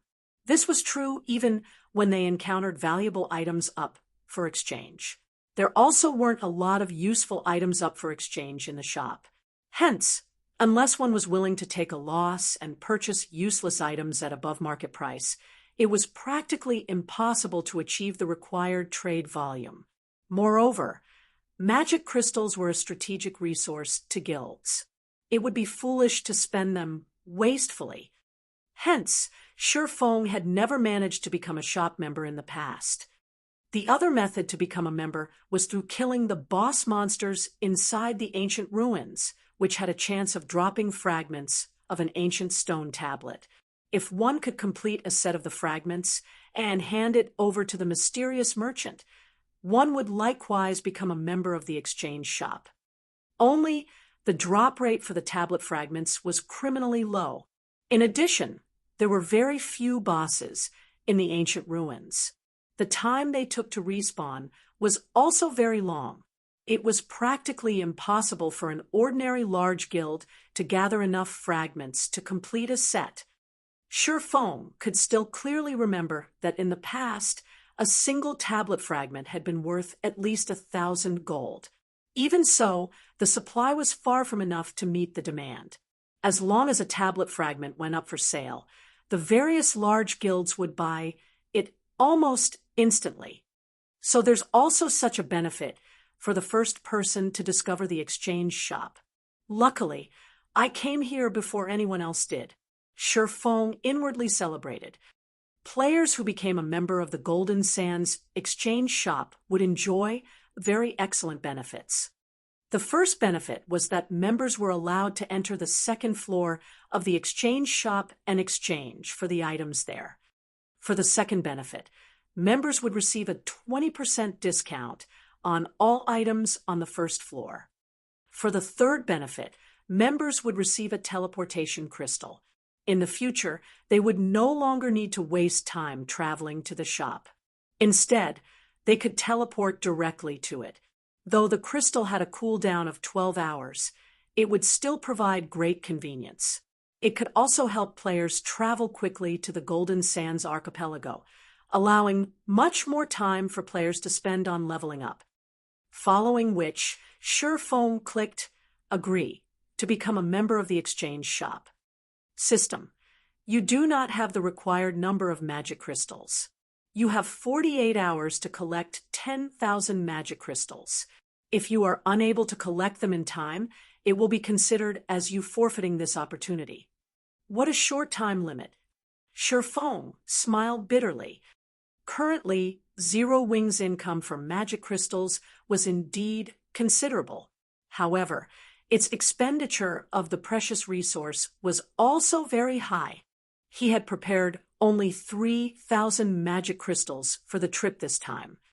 Having no other choice, Shifeng took out the Abyss Pendant and set a teleportation marker in front of the small cabin. He then took out a guild transfer scroll and activated it. Along with a white flash, Shifeng disappeared from the Golden Sands archipelago. Starmoon Kingdom, Stone Forest Town, Zero Wing's residence. Why are there so many players here? Shifeng was surprised by the crowd of members in the main hall.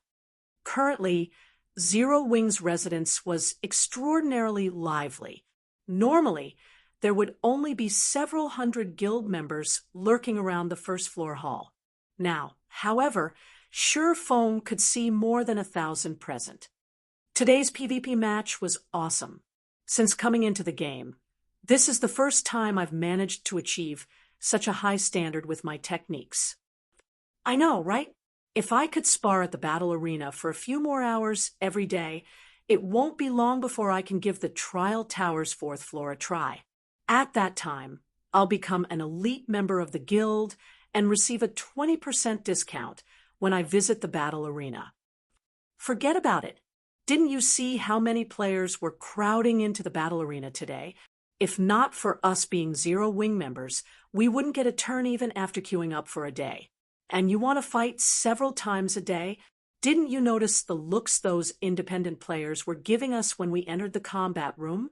If looks could kill, we would have died multiple times back there. I was just thinking about it. I wonder when our guild will occupy another town. It'd be fine, even if the town's surrounding environment is poor. As long as the guild sets up another battle arena there, we would be able to have some fun there, too, every day. Guild members were chatting merrily in the main hall. When they spoke about the battle arena, their eyes sparkled with excitement. They could not help but wish they could spend more time training there.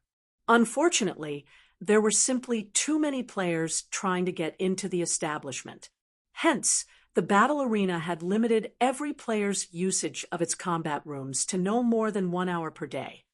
Moreover, the original price of 1 silver per hour had also risen to 2 silver per hour.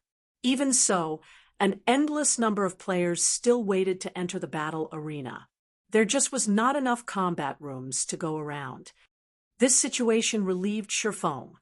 He could not help but admit that the battle arena was worth every coin he spent on it. Even without him doing anything, the advanced NPC managers would automatically deal with everything related to the battle arena. For example, the NPC managers would make adjustments to the pricing based on market conditions. Moreover, they would also provide corresponding preferential treatment to Zero Wings members. The NPCs had even set up a membership system for the battle arena. Those who became a member of the arena would enjoy priority entry into the establishment. They would also receive discounts on their expenditures. Meanwhile, in order to become a member of the battle arena, one needed to pay a registration fee of 100 magic crystals, which was non-refundable. If one wanted to get back their magic crystals, they could only do so by buying each crystal back for 20 silver. Personally, Shifeng felt that the membership fee of 100 magic crystals was a little too steep. However, the NPC managers had obviously done their market research because after they promulgated this rule, over 100 players had promptly registered to become members. At this point, the battle arena already had over 300 members. Just like the treatment that the normal members of Zero Wing received, these arena members had priority in entering combat rooms. At the same time, they also enjoyed a 10% discount when using the establishment's services. Due to this benefit, the number of players trying to join Zero Wing had also exploded. Currently, word had already gone around that becoming a member of Zero Wing was equivalent to gaining 100 magic crystals. No other guild could offer this treatment. If one managed to become an elite member, the treatment they received was even more amazing. Not only did they receive a 20% discount, but they also received even greater priority in entering combat rooms. Just as Shifeng stepped out of the residence's main entrance to take a look at today's magic crystal income, a notification came from the system informing him that he had received a message. It seems they're finally unable to continue sitting still. Shifeng's lips curled up into a smile as he read the message. Chapter 1050, Town's Frightening Transformation. Chapter 1050, Town's Frightening Transformation. Hellscythe_Vampire Cat. Chapter 1050, Town's Frightening Transformation. Stone Forest Town, Blue Moon High Class Bar. As the only high-class bar in Stone Forest Town, the Blue Moon High Class Bar hardly had any ordinary players patronizing it for entertainment, as the prices here were extremely high. Generally, only wealthy, elite players would come here occasionally. Now that Stone Forest Town's player population had skyrocketed, even the high-class bar was not spared from the traffic increase. However, compared to the ordinary bars in town, the Blue Moon was still a quiet establishment, with few customers. Just as the elite players inside the Blue Moon were excitedly discussing the newly opened battle arena in Stone Forest Town, two people, a man and a woman, suddenly entered the high-class bar. The instant these two people appeared, the entire building fell silent. Everyone's eyes focused on this pair. Of the two, the man was level 41. The equipment he wore actually gave off the glowing effect unique to epic items, a dazzling sight to elite players.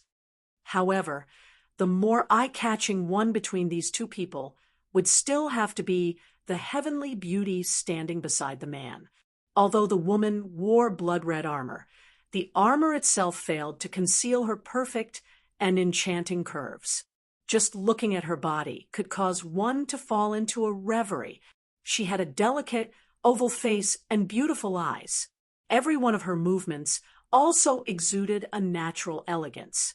In addition, she carried a long sword that radiated a golden glow on her back. No one in the room could pull their gaze away from her.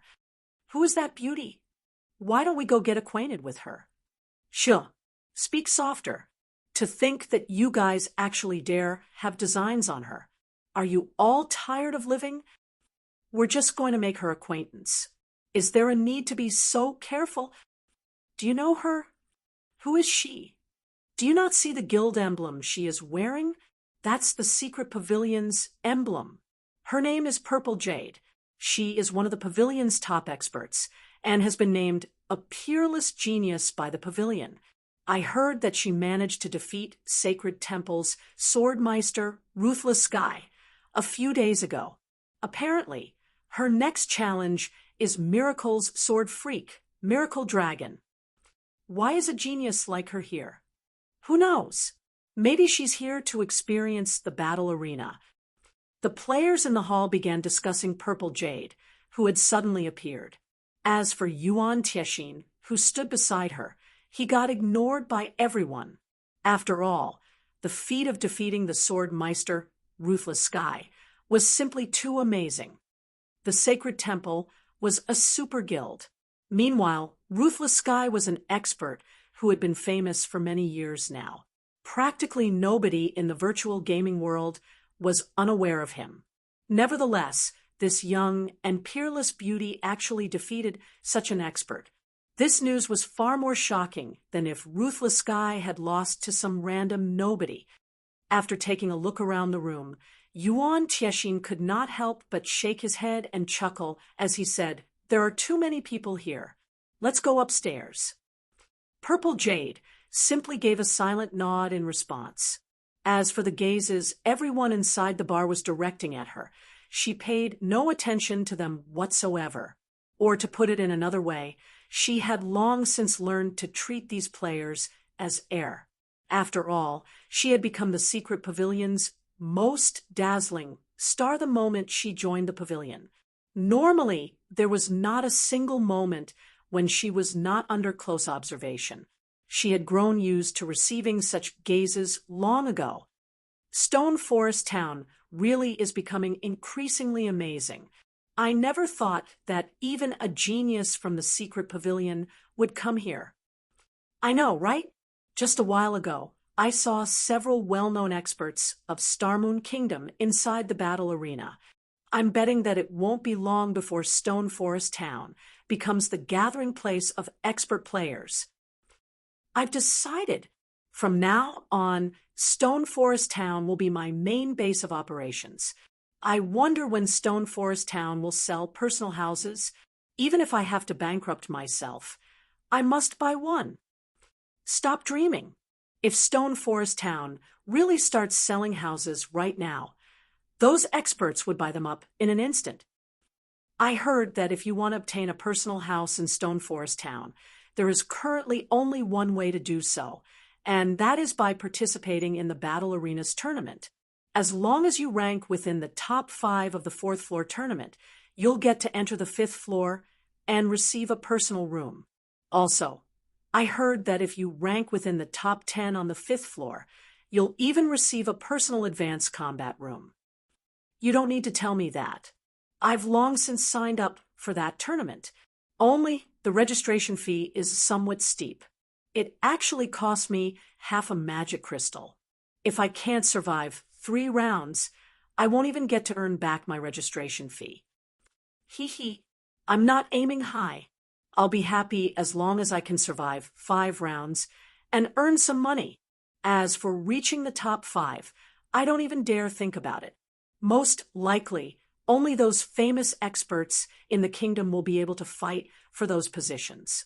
Players like us have no chance at all. While everyone was raving about the battle arena, Yuan Tiexin, who walked by them, could not help but sigh inwardly when he overheard their conversation, a somber expression on his face. Compared to ordinary players, he was much more informed about Stone Forest Town's situation. Currently, even ordinary players were optimistic about Stone Forest Town's prospects. One could just imagine how much development potential the town had. Some time ago, Stone Forest Town's value was nothing to the secret pavilion. However, due to the construction of the Magic Tower, as well as the increasingly popular battle arena, the town now had an immeasurable future. Even Yuan Tiexin had to admit that. Hence, he and Purple Jade had also come to Stone Forest Town. Despite their having been gone for only a few days, Stone Forest Town had undergone an earth-shaking transformation. Even he had received a fright when he arrived in town just now. Practically all the players roaming the streets were at the standard of elite players. Among them were many level 38 and level 39 experts. At this stage of the game, this was a scene that could only be found in the imperial capitals of empires. Yet, such a scene had now appeared in a player-owned town. Yuan Tiexin found this situation utterly inconceivable. Yuan Tiexin could already tell that a lot of experts would definitely be gathering at Stone Forest Town in the future. He had to admit that Zero Wing was truly wise to construct the battle arena. Not only could the guild earn magic crystals this way, but this method also allowed the guild to recruit expert players more easily. In addition, the battle arena had attracted many elite players to join Zero Wing. This was practically killing 3 birds with 1 stone. Right now, even the secret pavilion was incapable of such a feat. Uncle Yuan, do you think Zero Wing will really agree to the guild leader's conditions? Purple Jade asked curiously as she looked at Yuan Tiexin. Relax.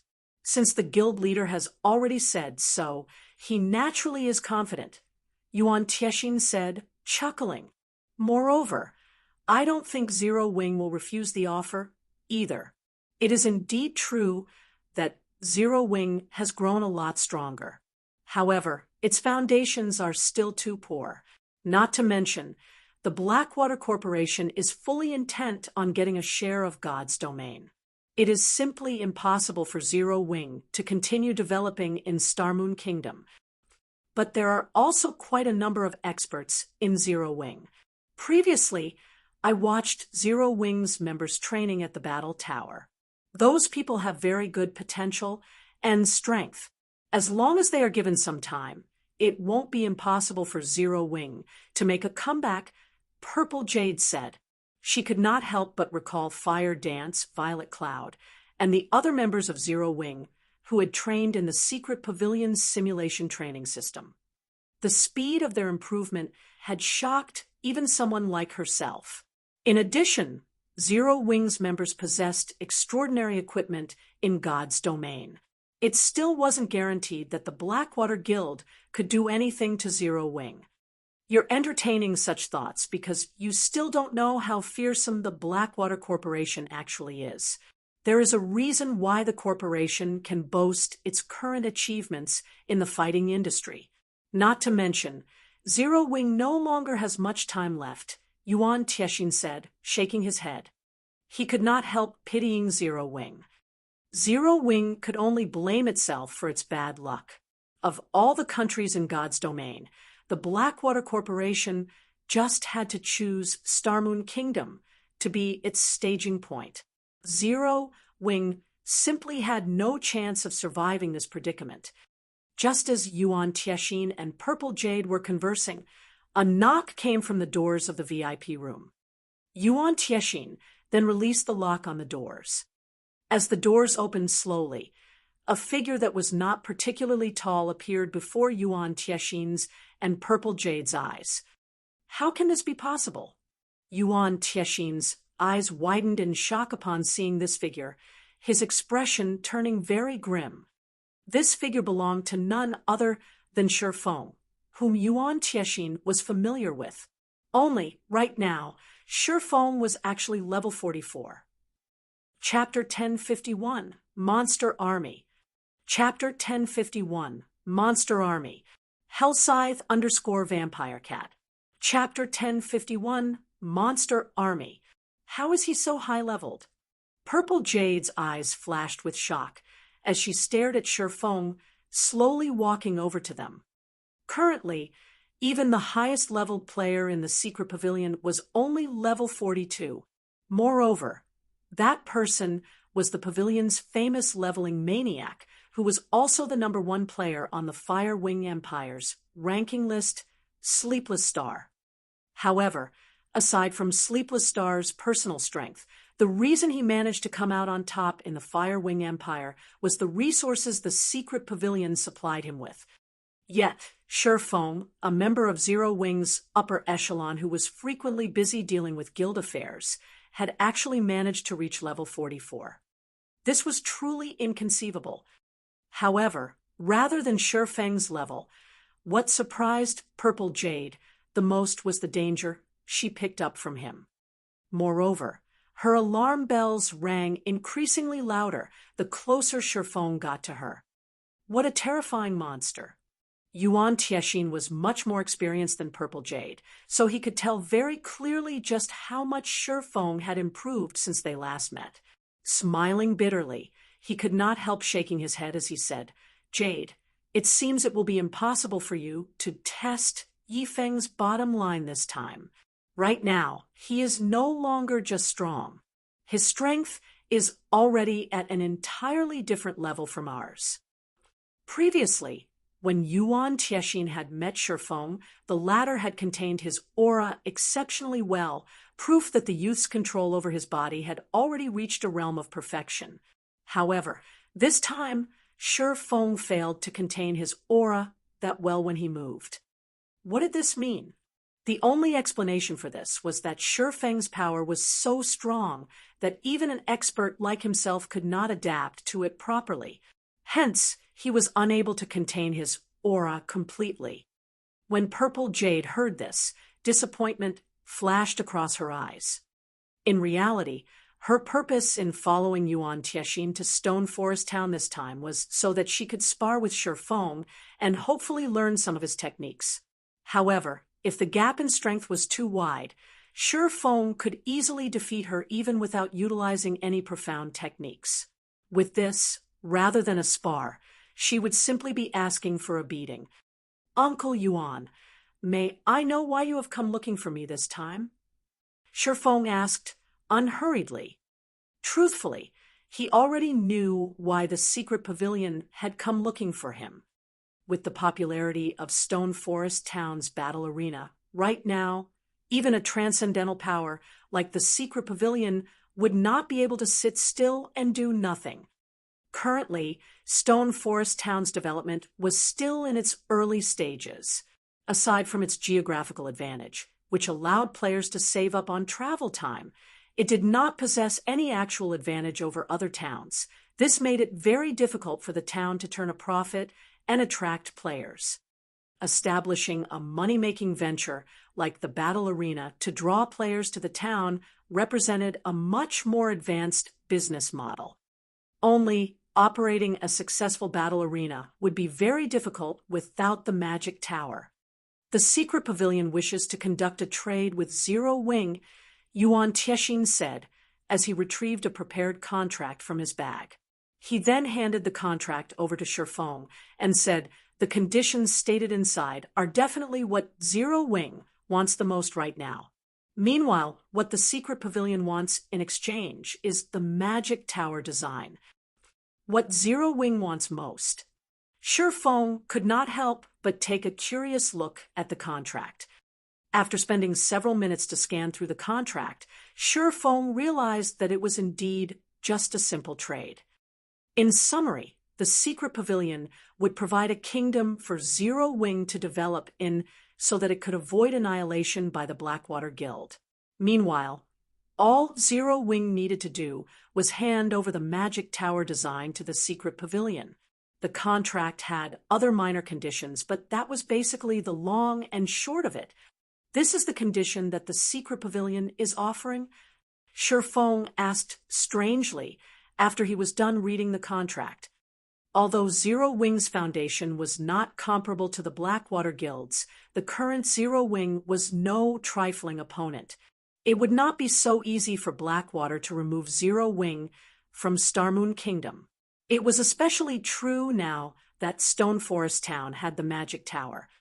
Shifeng truly could not understand why the secret pavilion held such an optimistic view of Blackwater's prospects.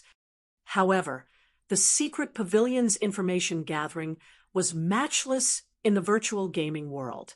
Since the pavilion was so assured of Blackwater's victory, it definitely had reasons to believe so. Shifeng just did not know what those reasons were. That's right. This is the condition the secret pavilion is offering. This is a trade that will bring only good and no harm to Zero Wing. Yuan Tiexin said determinedly. I understand what you are thinking. It is impossible for Zero Wing to lose. But what will you think after looking at this? Saying so, Yuan Tiexin sent a few video recordings to Shifeng. Shifeng promptly clicked to view the videos. And he was stunned when the first video started playing. The video had been recorded from the top of a mountain using a magic mirror. Meanwhile, the location displayed was none other than Black Ridge Town, which the video showed as being infested with monsters that were level 50 and above. There were even level 60 and above lords and great lords among them, as well as the one-horned humanoid monsters that Shifeng was extremely familiar with. Only, there was a huge disparity between the numbers of these humanoid monsters shown in the video and the report he received from his subordinates. Previously, there had only been several hundred humanoid monsters residing in the town. Now, however, there were over 4,000 of them. Moreover, a few of these humanoid monsters had even reached level 60 already, their HPs breaching 30 million, equivalent to a level 60 Great Lord, and there were actually 5 of them. The development speed of these monsters made even Shifeng shudder. Aside from these monsters, Shifeng could also vaguely make out a figure wearing a black cloak. Meanwhile, the next few videos showed a mysterious cloaked person conversing with Blackwater's guild leader, Abandoned Wave. Unfortunately, as the person recording these videos had been too far away, the video did not include the contents of their conversation. However, the appearance of this mysterious person was somewhat similar to the figure wearing a black cloak in Black Ridge Town. Are you trying to say that these monsters are under the Blackwater Guild's control? Shifeng asked Yuan Tiexin. That's right. Although we're not sure what kind of relationship the two possess, those monsters should support Blackwater's overall direction. Moreover, just recently, we've also received news that Blackwater has secretly joined hands with Pantheon. Knowing this, how long do you think Zero Wing will be able to hold on? Moreover, the longer this stalemate lasts, the more disadvantageous it will be for Zero Wing. After all, those monsters are simply developing too quickly, Yuan Tiexin said earnestly. Not to mention Zero Wing, even the secret pavilion might not be able to hold off all those monsters. The common beast-type monsters might be manageable, but those one-horned humanoid monsters were a different story. They possessed not only very high combat standards, but also similarly high intelligence. It would already be very troublesome dealing with one of those humanoid monsters at the level 50 Lord standard, let alone a level 60 Great Lord. With 5 of these Great Lords leading them, the 4,000-plus humanoid monsters could easily flatten a player town. What was more, there was still the endless horde of beast-type monsters. This was a force that current players simply could not contend with. In addition, the Blackwater Guild had its own forces. Combined with the monster army, Blackwater was practically invincible in Starmoon Kingdom. The only way out for Zero Wing right now was to shift its base of operations to another location. Avoiding a confrontation with Blackwater was the best option. Chapter 1052, War Approaches. Chapter 1052, War Approaches. Hellscythe_Vampire Cat. Chapter 1052, War Approaches. Yuan Tiexin had anticipated seeing an expression of fear on Shi Feng's face after his explanation. However, even after some time had passed, Shi Feng's expression remained unchanged. "Aren't you worried about Stone Forest Town's safety?" Yuan Tiexin asked.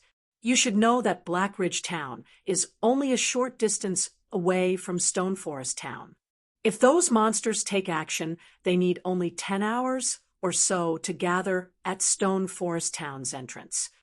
With the strength of those monsters in addition to Blackwater's various experts, it is impossible for you to hold them off without level 150 guards, using just the defense turrets you've built. I believe you also know that the attacks of those turrets are very easy to see through, and are short range. At long distances, elite players will be able to avoid their attacks. Not to mention, even the most inferior of those monsters possesses the standards of elite players. The turrets will pose practically no danger to those monsters whatsoever. You should understand what those monsters are capable of. If Blackwater takes action now, Stone Forest Town has no chance of winning. If Zero Wing sells the magic tower design to our secret pavilion, we can provide you with a kingdom with a very safe environment to develop in. It will be enough to let Zero Wing recover back to its peak within a short time. Right now, the longer you delay your decision, the greater the losses you will suffer. Hopefully, Zero Wing makes a decision soon. If you wish to negotiate the conditions, contact us at any time." Following which, Yuan Tiexin left the VIP room together with Purple Jade. In Yuan Tiexin's opinion, Shi Feng could not make a decision on such an important matter. The youth definitely needed to discuss things with that mysterious guild leader of Zero Wing, Black Flame. "Uncle Yuan, has Pantheon really joined hands with Blackwater?" Purple Jade could not help but ask. Pantheon was a bona fide super guild. If it had indeed entered into an alliance with Blackwater, Zero Wing would have no chance of victory whatsoever in the upcoming war. Although Zero Wing had a lot of powerful experts for an upstart guild, in front of Pantheon, a guild whose history spanned several decades, that number of experts was not worth mentioning. The war this time would be different from when Zero Wing went up against the Star Alliance's elite army and the experts of the Flower of Seven Sins. Previously, Zero Wing's weapon of war had caught the Star Alliance's army by surprise. The Star Alliance's elite army had no way at all of defending against it. Currently, Pantheon could easily annihilate Zero Wing's experts by dispatching any one of its core legions. Moreover, Pantheon's resources were far superior to the Star Alliance's. The Super Guild would have no problem taking out a few weapons of war. In fact, just recently, Pantheon had relied on weapons of war to take down a town heavily protected by the Dark Forces, instantly establishing its position in an empire. Right now, Zero Wing's future was like a mirage that could disappear at any time. This information has already been confirmed. As long as Blackwater starts moving, Pantheon will dispatch 3 of its core legions to support Blackwater. If Zero Wing doesn't come to a decision in time, it will suffer even greater losses later on, Yuan Tiexin said, nodding. Hopefully, Zero Wing decides as soon as possible. "It seems I've truly underestimated the Blackwater Corporation." Shi Feng revealed a bitter smile as he scrutinized the information from Yuan Tiexin several more times. Not to mention the current Blackwater Corporation.